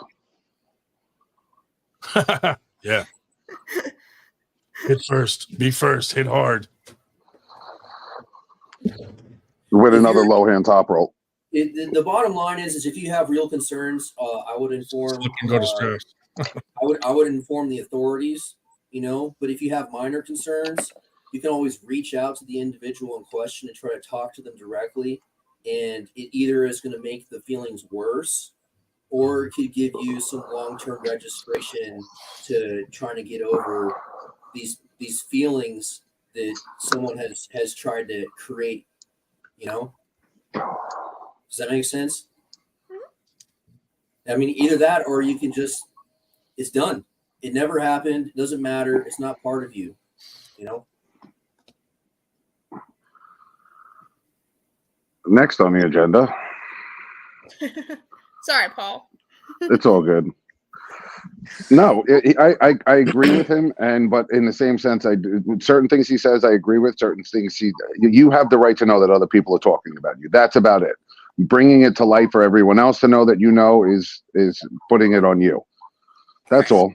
I feel like I have way more of a complaint because yeah, but dude, 1 million people put that like that fucking clip of him was put into like a ton of chats. Those fucking goblins love that. It was shit. in the AWU chat for everyone to hear. Those fucking goblins eat that shit up, dude. Yeah, and it's at everyone else's cost. The person, whoever they're talking about, cost. It's not your pony, not your show, whatever you want to fucking call it. Doesn't fucking exist, dude. You're living. What does that say? Hey, Paul, where do you go if you are hooking and get countered with a low hand top roll? I'm most likely gonna flop my wrist and fucking side pressure the shit out of it.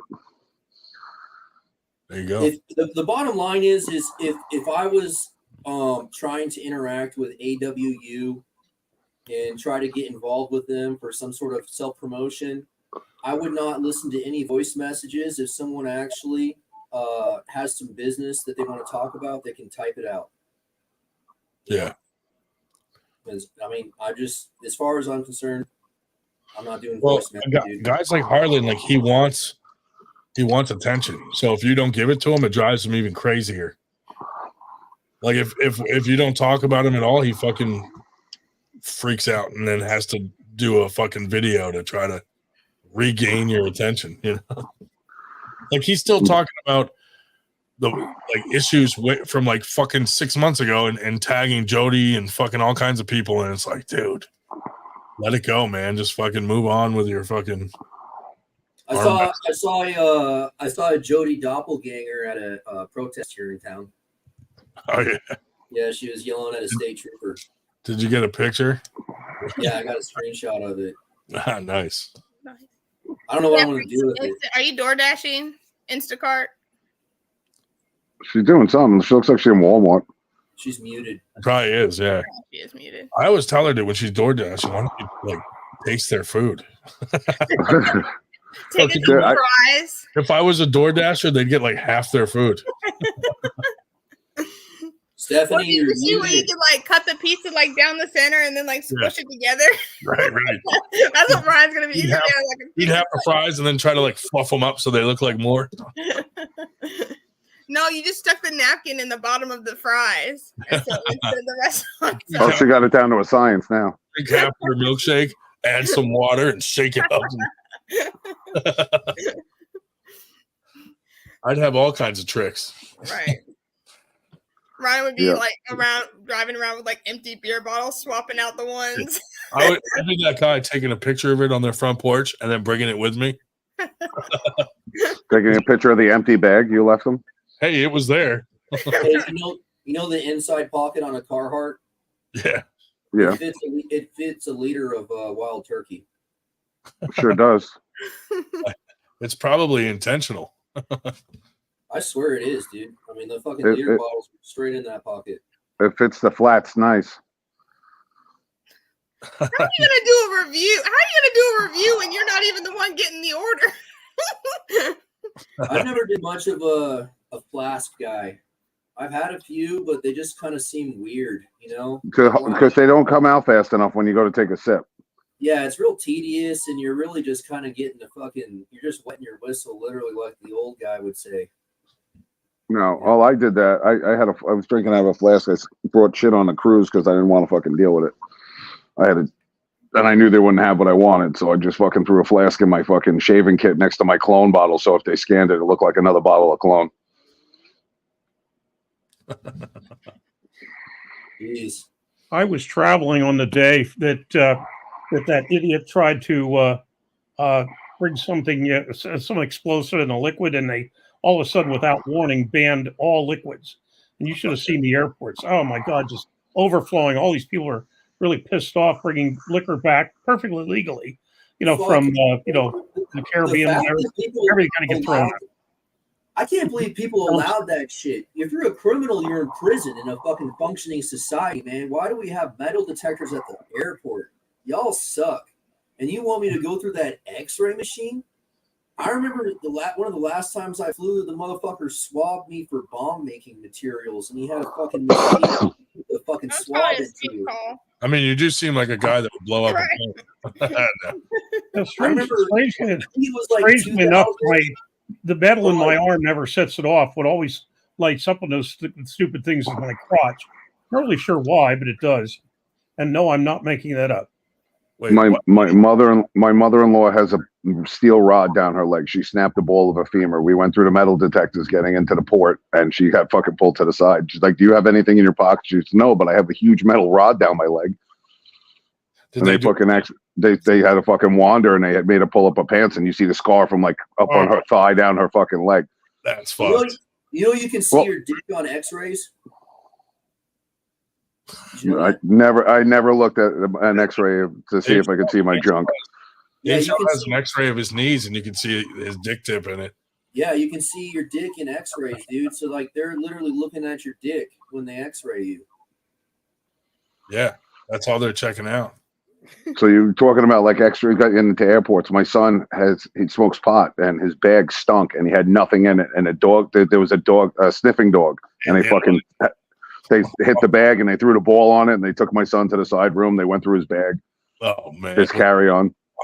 Yeah, I got fucking stopped by Border Patrol, and I got circled up by like a dozen of them, and fucking had a fucking dog in the cage right behind me. And then they were like telling me that like there was weed residue in the backpack I had that had holes in it. You know, like you could literally see the ground if you looked into the bottom of it. Can you see that, Paul? Yeah, I'm trying to. What's your take on Devin's loss to Levon?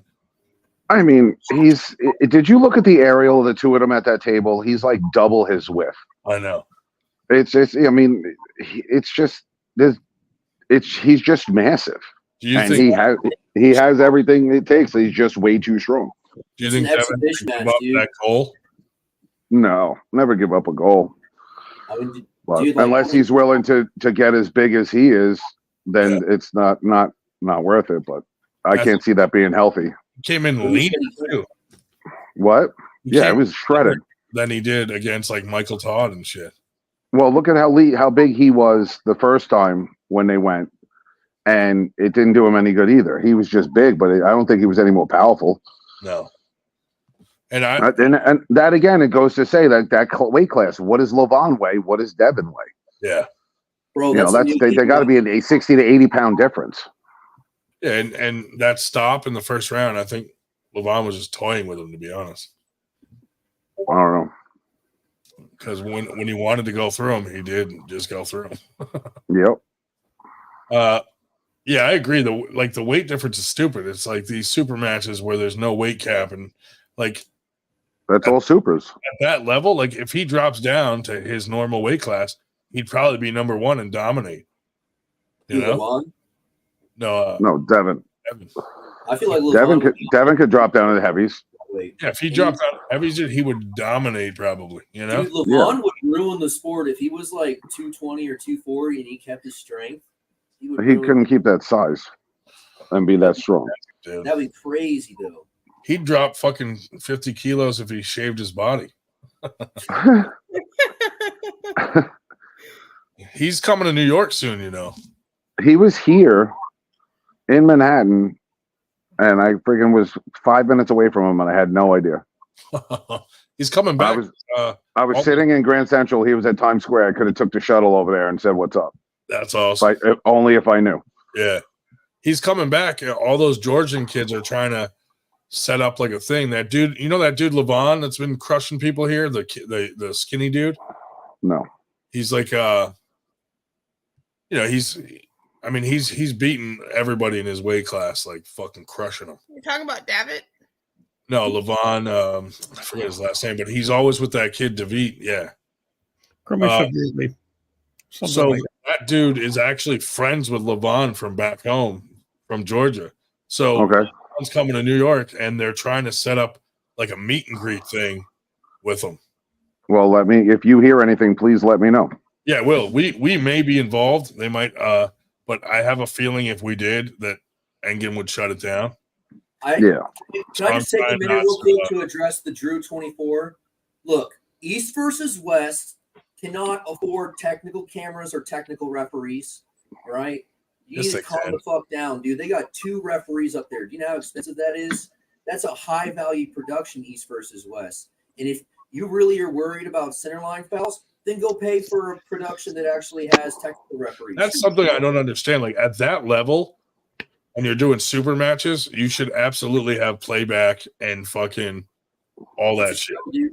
It's a show. It's not a sport. Ingen took that position in the sport because he claimed that he wanted to represent the sport, and he's turned it into a show, and people have bought in, and it's gained popularity and momentum, and now it's out of control, dude, and it's a full-on show, and it fucking it is what it is. You know, if I want to watch arm wrestling, I'll go watch some obscure fucking live stream for a tournament. He's kind of an odd dude, dude. He had that conversation with me, and then I messaged him privately and said, "Hey, I hope you don't take me disagreeing with you as disrespect." And he said, "No, not at all." And then he unfriended me. Oh, okay. I think during my heavier shit posting days in arm wrestling, I added Ingen to some group chats, and he like stayed in them for like a month. But I think that's just because he didn't check his like message requests or whatever. I'm gonna add him to the I need to shave my eyebrows chat. Oh, that's a good one. Jeez. No, but he might have unfriended you just not to see you. Yeah. He's an odd dude though. Like if you disagree with him, he will fucking block you. He's blocked a million people. Yeah, I don't know. I don't know him. Know anything really with it. His block list must be crazy. My rule of thumb on the internet is if someone's insulting me, then or like if I feel like my value or my existence is being denigrated in any way, I just if I feel like it, I'll block them. I mean, it's just that simple. I tend to snooze people for like 90 days and not deal with the fucking just because the people annoy me. I just snooze them. But like, there's a difference between like just full on insulting someone and like some sort of fucking criticism, you know? I hate those fucking one-line bastards, and all they do is fucking, you know, call you fucking this or that. Yeah. You know? And there's like no actual fucking solution to the fucking shit they're calling you. Those bastards, they're just calling you shit. I fucking you know what? Who has to beat someone like Levon is you bring in like Brian Shaw, a big fucking massive guy like that who's starting to get into arm wrestling and he's training now.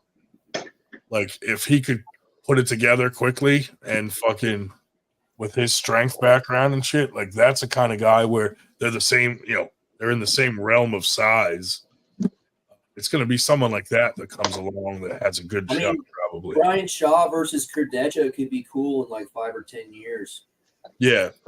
It all depends on how serious Brian takes it. And, I mean, he's a massive dude also. If he took it serious and trained with the right people and could move along pretty quickly, that could be he could make it a pretty good fucking match, I bet.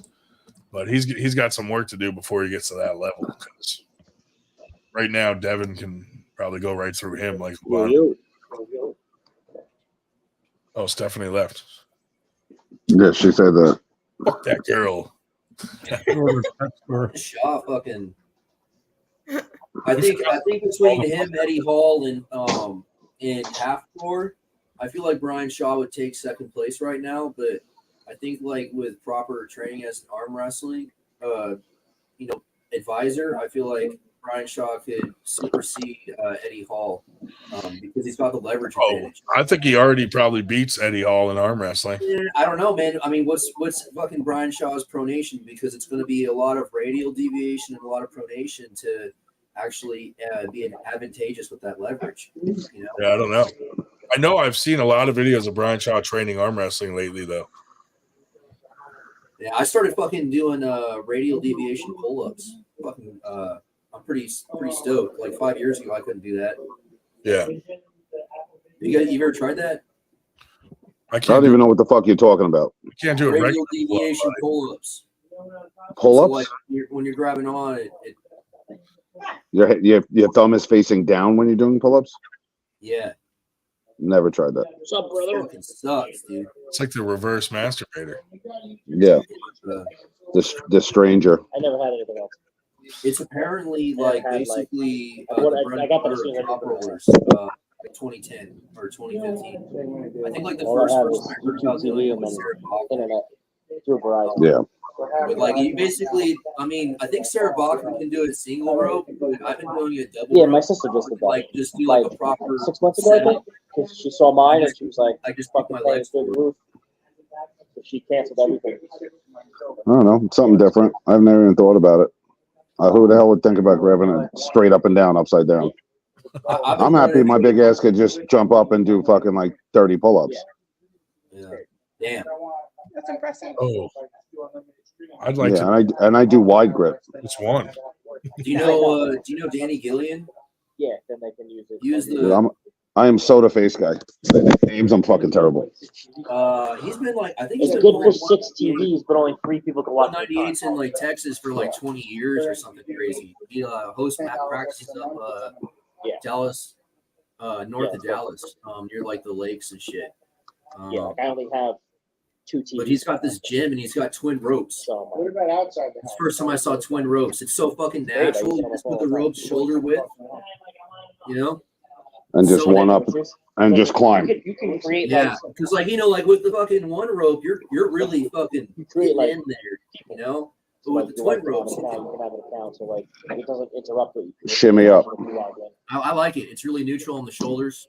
You guys each got like your own DVR. Yeah. I got to go to a powerlifting gym, something like that, try all that stuff. I had 40 meters of all female ropes. So I 4-strand braided them in 2 sections, so I could just have fucking just enough rope to fucking Yeah, I see it. yeah. Yeah, but I would want a rope like to like a 15, 20-foot ceiling with a pad on the bottom. So when my big ass falls, at least I have something soft to land on. Yeah, I mean, I used to have a rope in my front yard because that's the only tree that had a fucking branch to do it. But fucking neighborhood kids, man, I don't even fucking have to take the rope down every time I use it. It's a little. It was nice though. I think I got. But like, there's slowly adding I know I got 50 like pounds around my waist to the top arms only. So it was like annoying, but now they just add it. So I think I just tried some crazy shit, you know, like 1 or 2 little half reps up, you know, with some heavy weight. Just We're getting a lot of feedback or background noise or something somewhere. those Yeah. I did the Sunday ticket last year. Yeah. those Yeah. on the way down though, dude. Like I like to go full length, They don't have reach down, you know, and like get that crazy drop on the fully extended arm. Like you're basically going down to your knees, in between your knees, and you're grabbing on the rope, letting go with the other hand, coming up, grabbing down between your knees, doing a full reach, letting go. You ever seen the rope climb races? Have you ever seen that shit?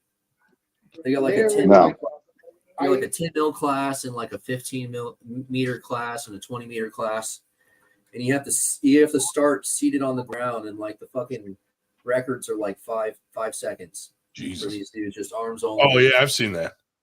That shit's crazy. Yeah. Like fucking monkey arms, dude. They just fucking climb that shit so quick. If they catch you password sharing outside.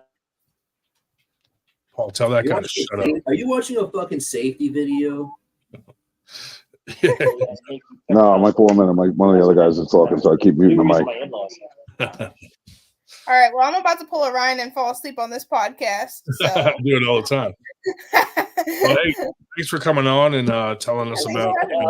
Good night. But you can have a great night, guys. You too. Right.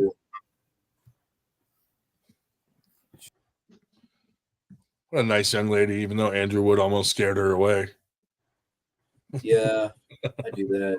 I remember I went over to my friend's house one time. We were going to go disc golfing, and this kid came outside and started screaming and crying when he saw me. I feel like that every time you come on. I'm like, uh-oh. This could go either good or bad. No, but you know, for a new person, like I give her credit, like starting a female podcast and trying to promote the sport. Like that's pretty cool. Oh, Devin said he would like to coach Brian Shaw. That would be cool. I mean, it's most likely that Brian Shaw will never beat someone like Levon, but I'm just saying someone of his size.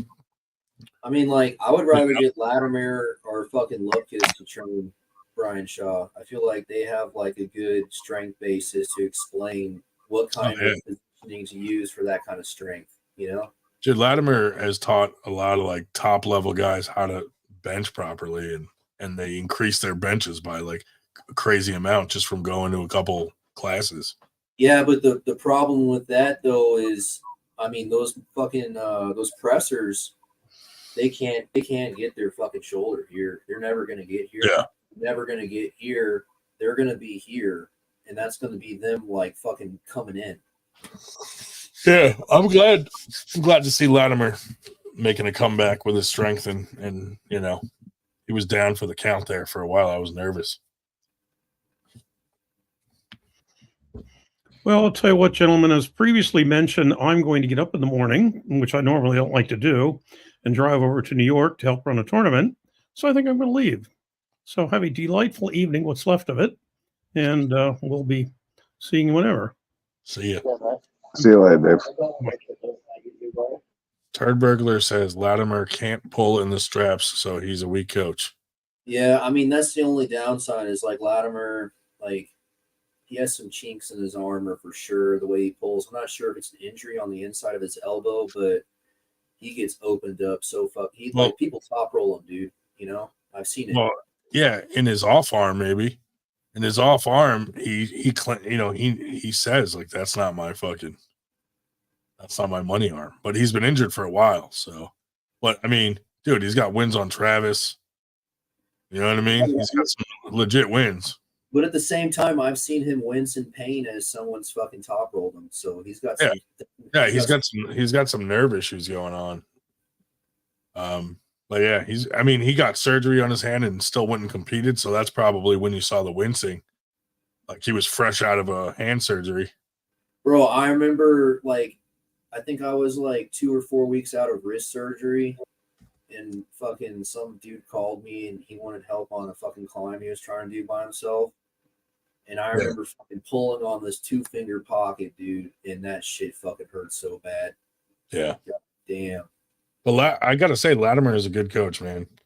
He definitely like everybody that stemmed from like Jim Bryan and those guys, fucking very technical background. You know, like he may pull his own way and stuff, but as a teacher, like he's a really good coach. Yeah, I mean, if he's got the bench numbers that I'm thinking he's got by the way you're talking, then I mean anything he trains is going to be methodical. I know I don't remember the numbers, but I know he showed up to an event where like all the top benchers were there, and nobody knew him. And then he fucking threw up like whatever the guy did for like the highest one. He was like tack on another 10 pounds or something just to beat him, and he fucking did it. And then everybody was like, "Who the fuck is this guy coming out of nowhere?" You know what I mean? It was a cool story. I forget what it was, but it was like a ridiculous amount of weight. Did you hear about Jason Mike? What happened? No, I don't think I heard. I don't know if I can fucking say because he took the shit down. But he got a fucking setback. Yikes. And he's been like doing reposts of his old shit. Yeah. Because he can't fucking throw up 600 pounds on the bench in his garage to show off his dad strength. Yeah. It wasn't a weightlifting related injury, so I think he's taking it pretty hard, man. It's kind of weird though. He's been reposting for ever since it happened, basically. Yeah, that sucks, dude. Yeah, I think it's good. And like he says, he like feels like he's 90 years old. Oh my god! It's just like, yeah, that's not good. Bro. That first part of recovery sucks. You know, you got to forget your old. You have to forget your old self to start the actual. Fucking suck, bro. We got Dave Shaw coming on in a couple of weeks to talk about his bicep tear and like what the recovery's been like for that. Yeah, he did some extreme weight cuts a year or two before his bicep tear. I think that might have happened at this tournament because he did like a cut and he was looking super lean and maybe He did another cut. He did. It looked like he was like cut some water weight maybe. But maybe I know like a couple years ago he was talking about like he had low body fat a couple years ago and he was looking like a fucking POW at the arm wrestling practice in one of his videos. Yeah. But dude, that shit's not good for you. That shit's not good for you. I'd rather get fat and sit on the couch. My tendons ain't popping. You know? That's my fucking theory. I mean, that's my theory, dude. Like I'll fucking lose weight because I train too hard. Otherwise, I'm not trying to drop weight. Fucking, like your I need to drop weight or I'm never gonna be competitive, to be honest. I mean, our fucking society is so fucked up that they tell us that pregnant women are the only one who eat this way, but your body knows what fucking minerals and shit you're lacking, and it'll tell you what to eat. You know, like, man, I should go have some fucking sushi. You know, fucking bro, those weight cuts, and then he did multiple weight cuts. It's fucking so stupid. Fuck that shit. I'm interested to get him on here so we can ask him like if he thinks that played a part. Did he actually cut weight or water weight or whatever? All right, guys, I'm gonna bounce. I'm at work. I'll talk to you guys soon. Hey, Paul. But all I'm saying is, like, how much nutrition and how much blood flow does your fucking tendon get? And then you're gonna fucking mitigate the fucking nutritional value of the blood flow that it gets. You're crazy. If he was cutting water weight, I would imagine that dries out your fucking parts. You know, less water in your muscle. Yeah, but I mean, usually, like in my experience, like all my water cuts and all of my weight cuts are based around calisthenic strength. Yeah. Not like competitive fucking sporting strength. Like those are two completely different things. Yeah. Unrivaled said the doc says at 6'1" he should weigh between 170 and 183. At 183 I'd be a fucking rail. Yeah. Dude, a lot of the stuff doctors say, it's like, come on, dude, that doesn't even make sense. I mean, I was fucking attempting one arm pull-ups on my pinky at 183 or whatever. I think I was 187. I got down to 187 there, fucking eating fish once a day and fucking coming inside my girlfriend. Oh, good. Captain Pretentious is going to come on. We can ask him about how his video and stuff went with Paul Linn.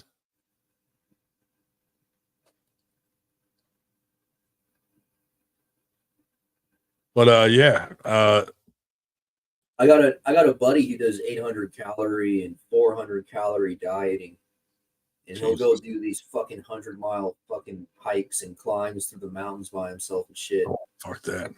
And he's like he's a fucking I'd say like a 5'13" climber on his good days, you know. And he's like blown off his bicep before rock climbing. And I would contribute his fucking injury. He said he used to be 220. He used to power lift at some fucking, you know, North Texas powerlifting gym where they were all crazy, you know? Yeah. And like last time I talked to him, he was trying to cut down to like the 150s. And like a few years ago, he was trying to cut down to the 160s. And a few years before that, he was trying to cut down to the 170s. And like, oh, look at who we got here. The metal. Like he started. What's up? Hey, buddy, we were talking about you earlier. Oh yeah, what about? Uncle John was on here talking about how impressive you looked at Winter Blast. Yeah, I was in the chat. I was watching. Yeah, buddy. I'm excited to meet him at Knuckles Up. I mean, we all said terrible things about you, but he had nice things to say. You want to put it on the table? How you guys doing tonight? Good, man. How are you? Doing great. Just got out of the gym. The iron's been pumped. The metal's been moved. The blood's flowing. Weaker Nice. today, stronger tomorrow. There you go. Just don't get tased. Don't get tased. Yeah, that was always my biggest fear after a good day at the gym. I was like, man, if I get tased right now, something's gonna pop. It's always possible. It's always possible. I was thinking about Chances are low, but they're not zero. I want to get pepper spray resistant eyeglass lens, like contacts. That way, there you go. Someone tries to pepper spray you, doesn't affect you. But then I was like, man, if I did that, every rapist would buy these things. You're like the Superman of you're impervious to pepper spray. Yeah. You could mouth off cops and be like, go ahead, pepper spray me. Yeah, go for it. You get Go that for one it. cop that Go does for it. Yeah. And he's like, fuck it, I'll tase you instead. And you're like, fuck. If you, I especially don't have a taser resistant shirt on today. Should have gotten better. Tasers don't work against active muscle control. If you have full and complete active muscle control and you're active and present in the moment, there's no non-lethal taser that can stop you. Just get a workout out of it, I guess. It's like hyper muscle stim. Yeah, Take you protein basically, after it, some glutamine. the basically what I've seen is that if you brush you brush them away in the first 5 seconds, then you can retain your strength levels without much loss. Yeah. But if you get tased more than 5 seconds, you're looking at the possibility of succumbing to your attackers and also having a cardiac event. Oh, yeah. Now, if someone is having what if someone's having a natural cardiac event and you tase them? Will it bring them back? Well, there's this thing that's called excited delirium. Animals do it. Like, have you ever caught like a deer? They'll fucking blow their hearts out just trying to get away. Oh yeah. I've heard about squirrels doing that. Yep. Yeah. I've heard about a deer though. But they use that phrasing there for a minute, but basically you have like an aggressive person that the police are trying to arrest, and they become deliriously excited. I've had it happen to me before. They had an EKG strapped to me after I fucking rolled my car, and they couldn't get a fucking pulse because my shit was so high. My goodness. But yeah, people die from that shit. It's like this fight or flight, and if you get captured, you literally just fucking kill yourself. That's crazy. This fucking adrenaline dump is so extreme. And People die from death every day. Well, yeah, but the deal is the restraint, because with all that adrenaline, you have to use it. Have you ever tried to sit still on adrenaline? See you, James. So you've never dropped adrenaline and then tried to sit still? I mean, I've had adrenaline rushes, but I've never taken adrenaline before. I mean, can you control your adrenaline rushes? Somewhat. Okay, so have you ever wasted an adrenaline rush just sitting down? Wasted one? Probably. Just from jamming out the music too hard. I mean, that's good for you, I guess. You're moving, right? But imagine if you had that adrenaline rush and then someone restrained you so you couldn't jam out to the music. Oh, if you're being restrained and if you're sitting dead still. That's like the deal with deer, man. If you catch a deer, it's gonna kill itself. Trying to get away. I gotcha. Right, that's probably what it's like. I'm wrestling Devin Laird when he has you in his lock. Yeah. Are you going to Knuckles Up? Hell yeah. Oh, I'll see you there, buddy. Yeah. Always. Yes, sir. It is a good Forward time. to it. It is a good time there. What matches are you guys looking forward to the most? And Knuckles up. The after pull. Oh yeah, it's always the best. Always the best. The food at the restaurant after. I didn't get to go out to eat last time, but I'm gonna do it this time. I really wanted to. It's that Korean barbecue place, right? Yeah, dude, they just keep loading meat on. It's crazy. I love Korean barbecue, especially the brisket and the pork belly. Yeah. Oh yeah. Yeah, they were crushing it. Fried chicken too. Dude, me and Shubits were like crushing the meat because we were sitting with two people that don't eat meat. So they were like, I don't really want any, and we were like, fuck it, more for us. There you go. There you go. I'm always that guy that all you can eat place or like the Japanese hibachi. They're like, you go now.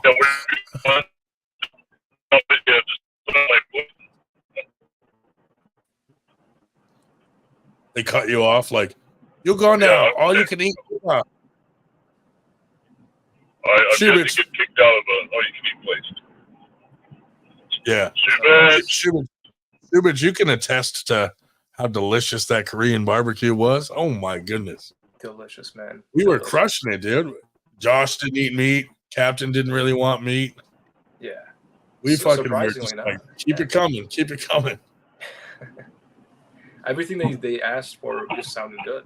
Yeah. Like, hey, do you want this? Of Yep. course. Yeah. We just kept saying yes to everything, and then the bill was like fucking $10,000, and we were like, "Oh, let's leave." Be the yes man of the Korean barbecue world. Yeah, you gotta be, man. Dude, the they're only thing you had to one- do for yourself I'm about to throw up, but yes. The only thing you got to do for yourself was pick it up, put it on the plate, and also you salt to taste. So Salt to you can get taste, it perfect every single time. Yeah, and for some reason, you feel like you have to drop it like that salt, dude. You know. But yeah, that was fun. I'm looking forward to the Uncle John Roger match just because they're buddies of ours, you know. Dude, Uncle John, his trajectory. I think it's a pretty cool match. Dave, you want me to remove that old one? Yeah, remove the old one, please. Thank you. Yeah. Appreciate you, sir. You guys have all met Uncle John, right? Yeah. Yeah. I've never met him. No, I've never met him. Oh. We're familiar with each other, but we never.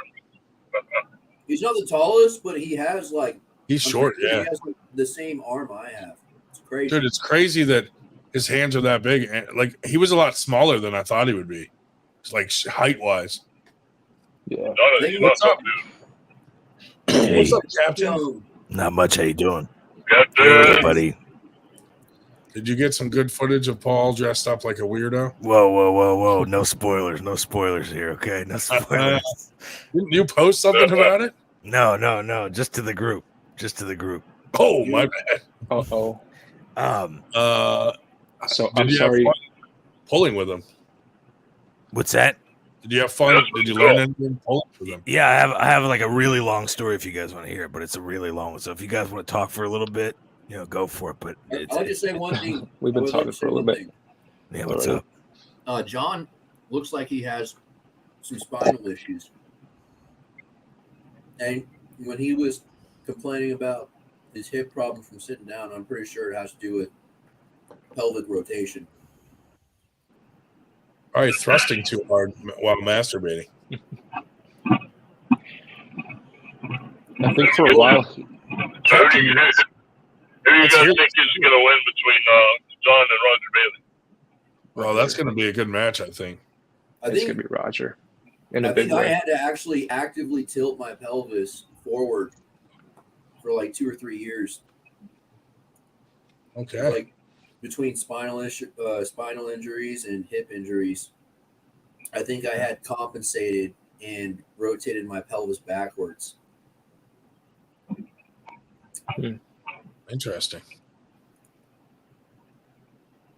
Yeah, I think So, Captain, how is that monthly calendar turning out for you?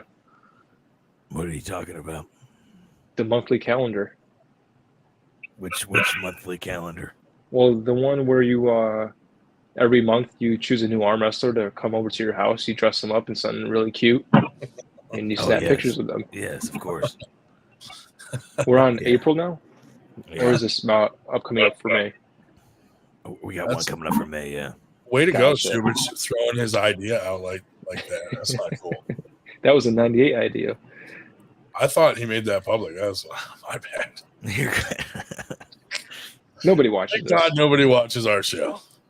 Does do you want to hear the Paul Linn story? Yeah, definitely. All right, it's gonna be a little bit, but it's very important. Now, is this a Me Too story? I mean, it's damning. Okay, it's As long damning. as you don't get raped. Captain, do you mind if I say one more thing? Please. Is it about hips? No, yeah. I think Hips don't lie. I think like you were saying, Grunt. I think you're right. I think John's pelvis is tilted too far forward. Yeah, you said that. No, I said I never said which way his pelvis was tilted. I was just saying that in my condition, I had tilted my pelvis back to compensate for my injuries. Yeah. Lumbar lordosis, is that what it is? Huh? Lumbar lordosis? No, it wasn't that bad. It was just enough where like it was fucking my hip up from recovering, because I've been so used to walking on it wrong. I had to retrain the. All right, I'm done. Fair. I'm gonna go straight to that restaurant and just wait for you guys at Knuckles Up. Captain, are you gonna eat at Knuckles Up with us? Are you going to Knuckles Up, Captain? There's like a 50% chance. I wanted to go, but then my boss was like, "I don't know if I can get you off." Well, 50% chance of rain. I'm like 50% chance of rain. Hey, well, boss. Whoa, no pressure. Let's go arm wrestling for it. It's all right if you want arm wrestling match. It's a 7-year-old woman. If you want to keep ducking, then it's okay. Now, does your boss have performance anxiety? Why would you say something like that? She's 75, I think. Tell her there's a 98% chance I'm calling out sick. Wow.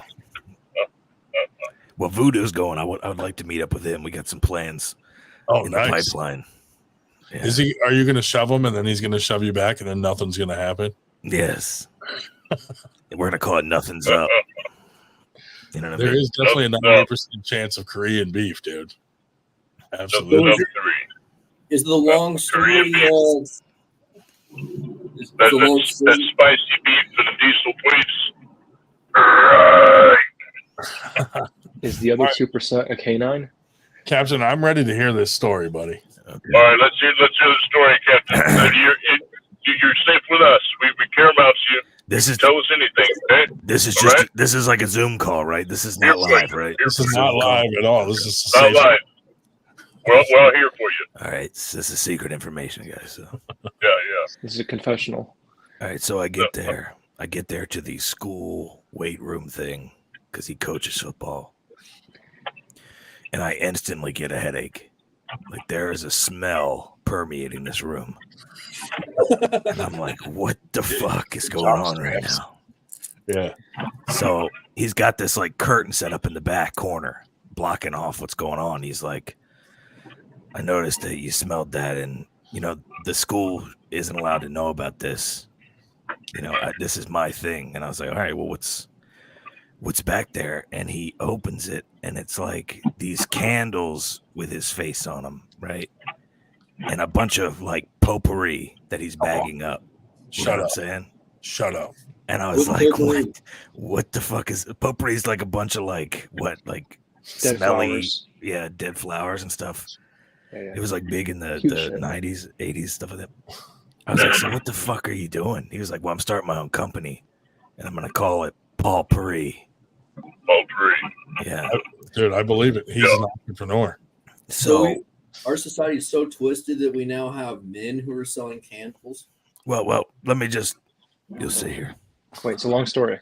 He I don't know if anybody knows this about Paul, but he is a huge Tom Cruise fan. Did you guys know that? So yeah, he's a Scientologist. I knew that. I got him a framed Born on the 4th of July poster because it's got Tom Cruise on the cover. Of that poster there. Yeah. All patriotic says Born on the 4th of July.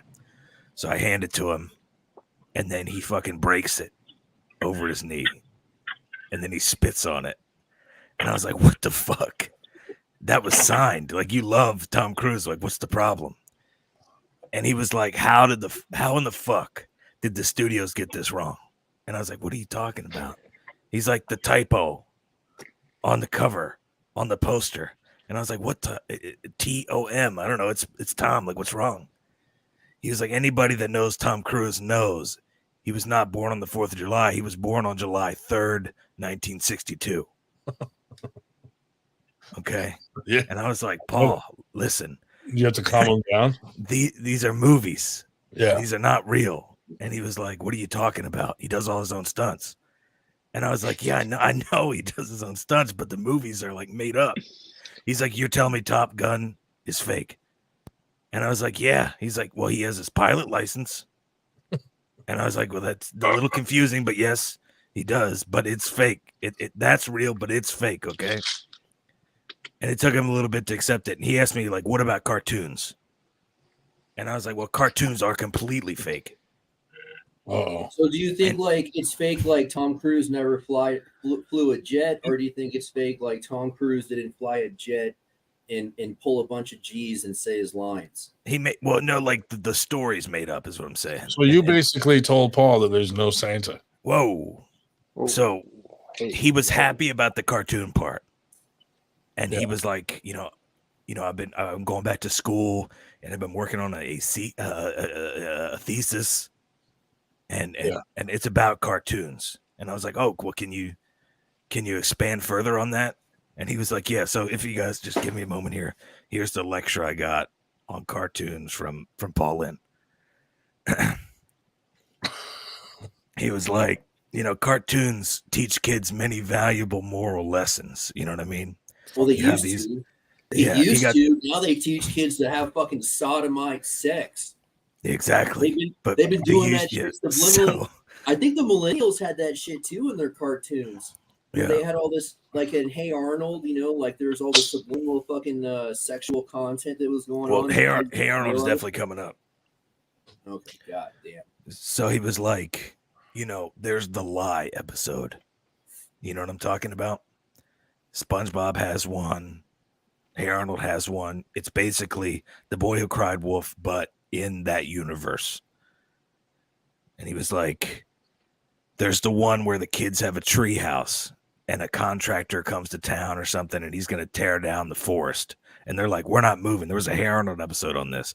We're not getting out of this treehouse. This tells you the importance of nature and the environment. This is very important to kids. Captain Planet. So then there was a show called down to zero. There was a show called Rocket Power. You guys ever seen Rocket Power? Where the kid breaks his leg snowboarding.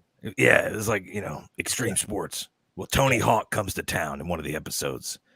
And it's a group of friends, but one of the friends really sucks up to Tony Hawk and stops hanging out with his other friends. Oh. There's a big tournament coming up, a skateboarding tournament. They're all getting ready by themselves without him. But after the tournament's over, Tony Hawk leaves, and the kids don't want to see him anymore. You know what I mean? Because he's been a dickhead. And this one teaches you the value of friendship. Right? So he saved the most important one for last. Okay, you guys ready for this? This is the most important moral you can learn in a cartoon. He was like, okay, the genie episodes. So, it always goes like this. Like some guy gets a genie and then he says, I want all the girls to like love me. So then all these girls love him. You know what I mean? And then he's like, oh, it's great. I want a bunch of money. So then he gets a bunch of money. But then all these like zombie girls are coming after him and he can't do anything anymore because all the girls love him on planet Earth.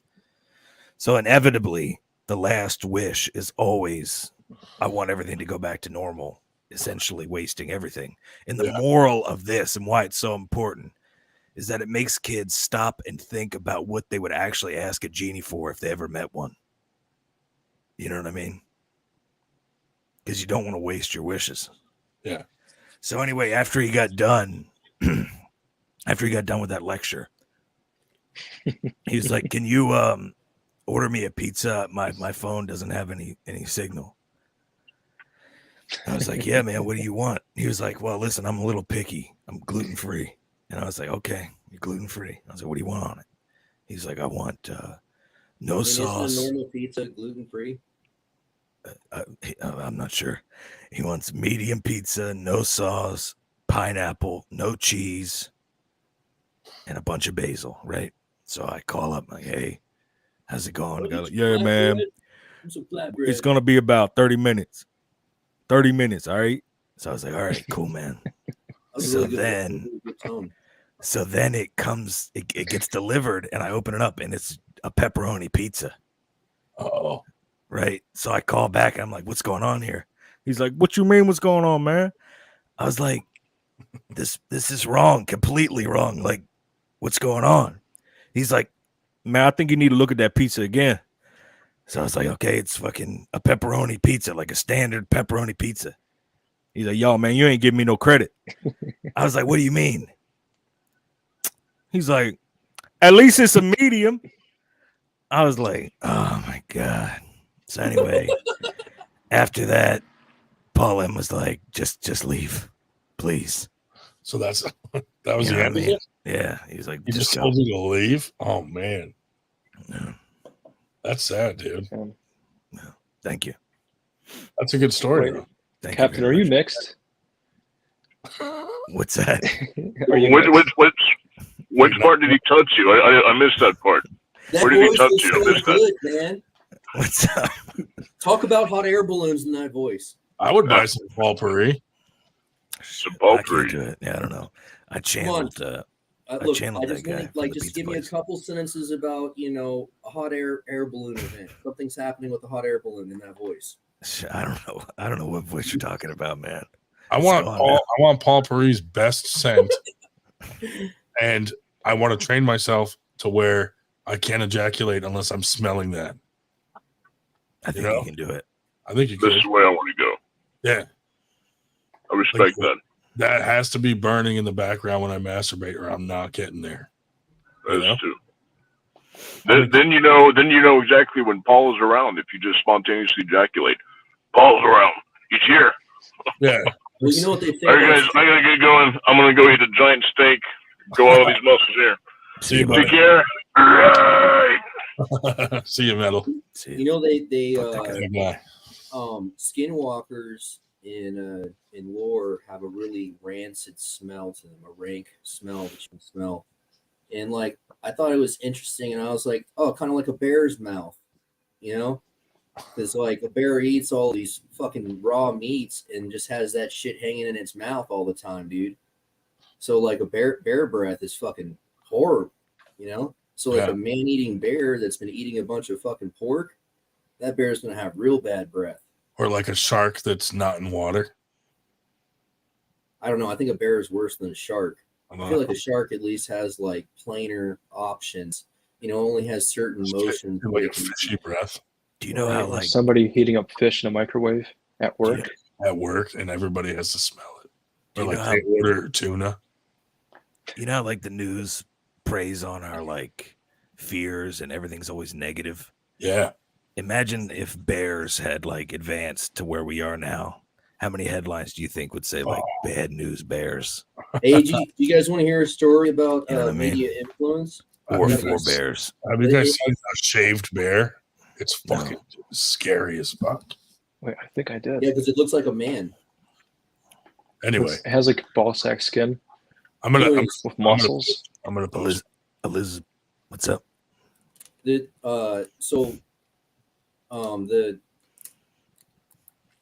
We're entering a new phase of the political change in the social structure of our society.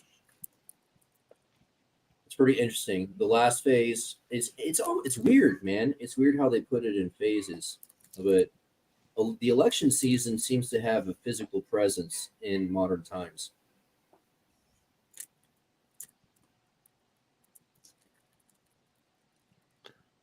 Wow. Is there more to that? No, I don't want to be an asshole and talk all weird, man. I'd rather just leave it at that.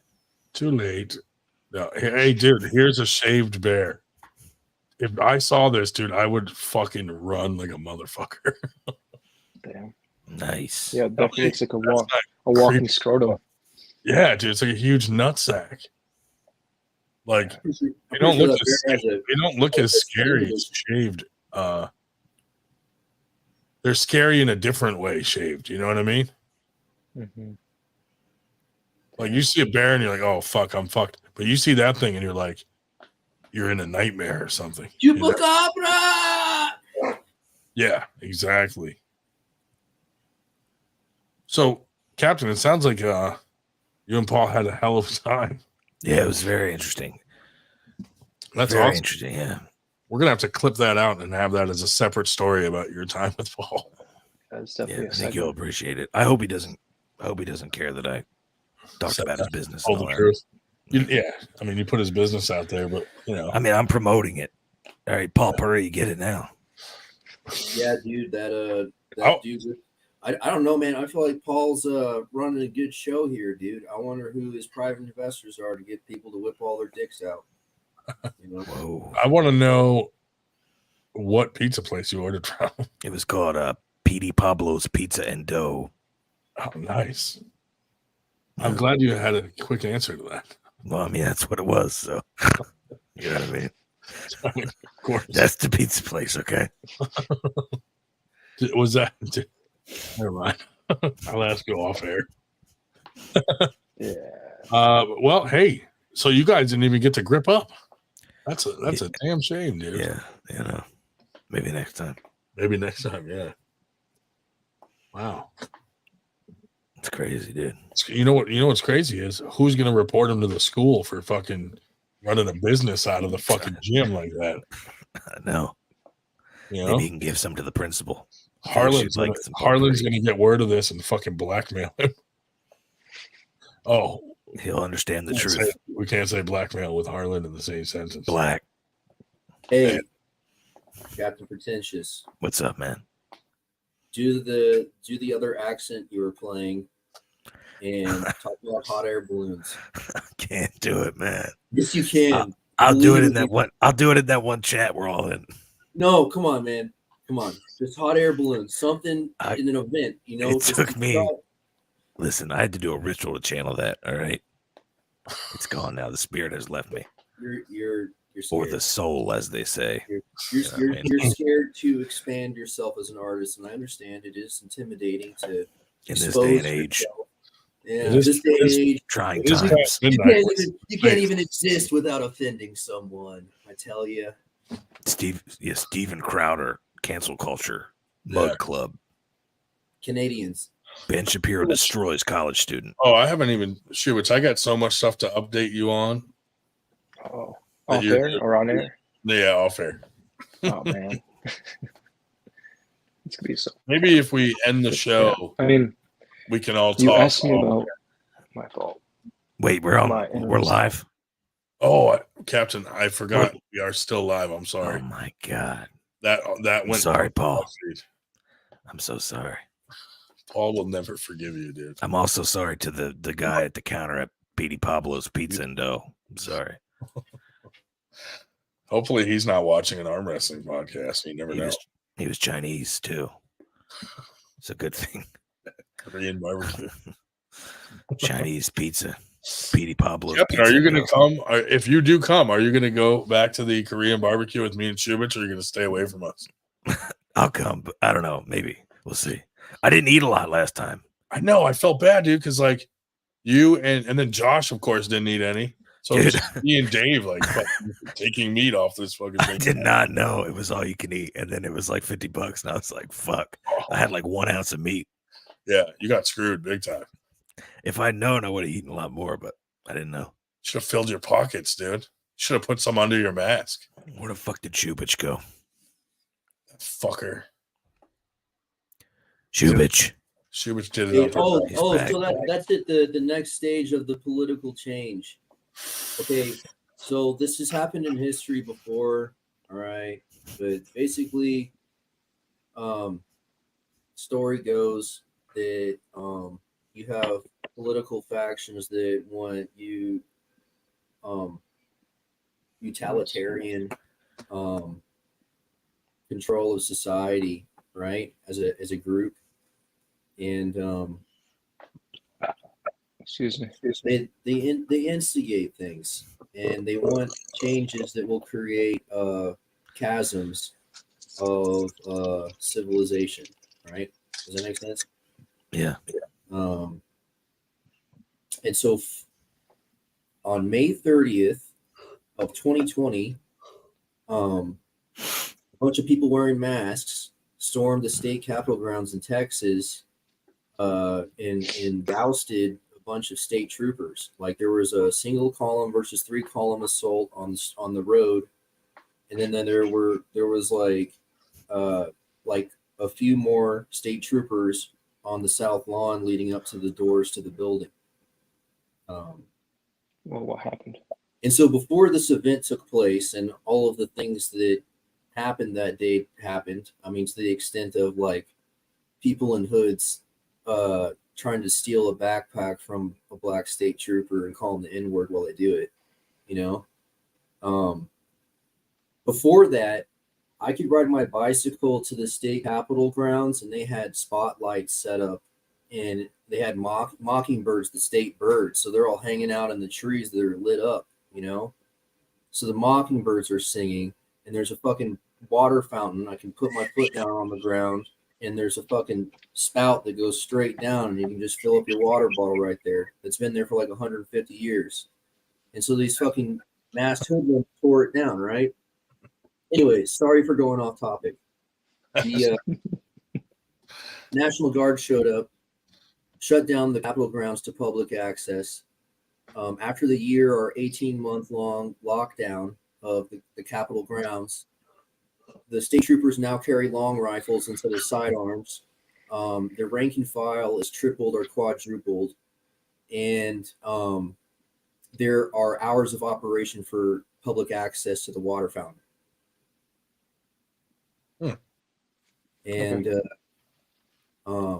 I'm excited. I wanted Kent State 2.0 to happen in 2020 because I can't believe what happened in 2016 got let allowed. I mean, this is crazy, dude. I mean, Occupy Wall Street into fucking the Missouri riots, into fucking Charlottesville, and all sorts of fucking crazy nonsense. Then like fucking lighting fires so gay people can't talk about a Republican. I mean, it's would you partake in a situation like that? No, dude, fuck that. Would you be out there like fucking masked up doing the horrible thing? No. I was down in San Antonio recently, dude, and I saw a scary motherfucker, fucking a ninja, head to toe, black, had a mask on, had a helmet on, just sitting at the bus stop, dude. Scariest fucking shit I've ever seen. And fucking walked by that place the next day, and a fucking dumpster had been set on fire. Yeah. Oh, we lost you. But anyways, dude, we go crazy in those situations, man.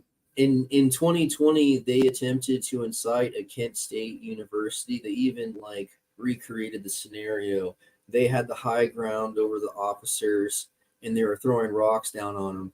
And the police department got heavily punished for Kent State 2.0 because they used beanbag rounds, and some Tiananmen Square numbnut kid was standing there in between the line of fire of these ninjas on the street on the hilltop and the fucking cops on the interstate below, and fucking took one to the skull and got stuck in his fucking thin ass fucking head because he was so goddamn young, you know?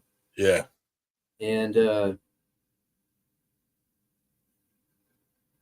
all sorts of fucking bullshit happened, dude. A lot of people showing up and fucking magnifying, you know? Yeah. I hear you, buddy. But they were really stupid, or they were really smart to instigate with the state police, because now the Texas State Police have on record this organized military action that was carried out against them. So now they have a history to enact their military regiment that's built into the state police, you know? Because, like, I mean, I don't know if it's probably the same for you. I mean, the state police are the ones that are going to show up with the fucking long rifle and use it. Yeah. You know? But I think it's going to happen this election season. I think it's going to be spicy. Some crazy shit's going to go down for sure. Like last time, it was a civilian that they tried to say was the guilty party for using lethal force. And I think this year, I think some cop is going to pop off, dude, and they're going to try to say they're the bad one for it. Yeah. This group of people like that tried to incite Kent State 2.0 here in Austin in 2020. They've traveled all the way to France. They work all over the country. They're very affluent, dude. It's like a fucking. I mean, it's like you fly to go see some friends and hang out, have a good time. Yeah. I mean, who doesn't like a good riot, dude? A good fucking rap, Dude, everybody's breaking into like places to steal TVs and like clothes and stuff, and I'm just walking into McDonald's. Yeah, what about fucking Target, dude? They organized a mass looting of Target. I think like 6 or 8 of those dumbasses got caught, but the whole fucking, I mean, I like when they loot a fucking CVS in their neighborhood and then CVS pulls out and now none of them can get medications or anything. well, they've done that to my whole city, bro. I can't eat any food. I can't get any groceries in the night anymore. There's nothing. They've taken away my whole freedom. I can't even go to the water fountain anymore because of these people. Dude, there's some areas where they won't fucking DoorDash because they're all getting robbed and fucked up and people stealing the food and shit. Anyway, I'm not talking about homeless people. I actually was hanging out with the homeless people while these fucking marauders were looting the liquor store on Sunday as some sort of poetic justice against liquor sales on Sunday being banned in Texas. Jesus. I'm telling you, bro, these people are assholes. I like having conversations with homeless people and getting their story. A lot of them have interesting stories. Yeah, I've met one homeless person who fucking stabbed someone in a race riot in California. I'm gonna end the live stream just because I'm tired and we're just shooting the shit anyway. Why? I mean, it's starting to get spicy, dude. Well, I mean, I can keep it going. I'm just fucking exhausted. No, and cut it You here. hear about the homeless guy who lives in the woods behind a residential area? They got into a race riot in California after they got lobotomized in a car accident in Tijuana. And dude, what happened to Captain? Did he just drop off? Their Too busy. perfected method of repeatedly stabbing someone. I mean, we could discuss that, but I met this other homeless dude, and his pinky was like a golf ball. There was a golf ball knuckle of a pinky. Like he had properly hardened his entire, and like the only reason you have your pinky, I mean, dude, like when you think about it, your absolute reach is your pinky. It's like your theoretically best position to be in when it comes to range with a closed fist. So this fucking homeless dude walking around with a golf ball. It's crazy, man. Yeah. Yeah. I met this other homeless dude fucking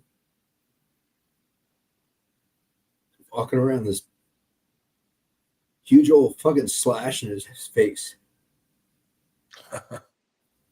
Ouch.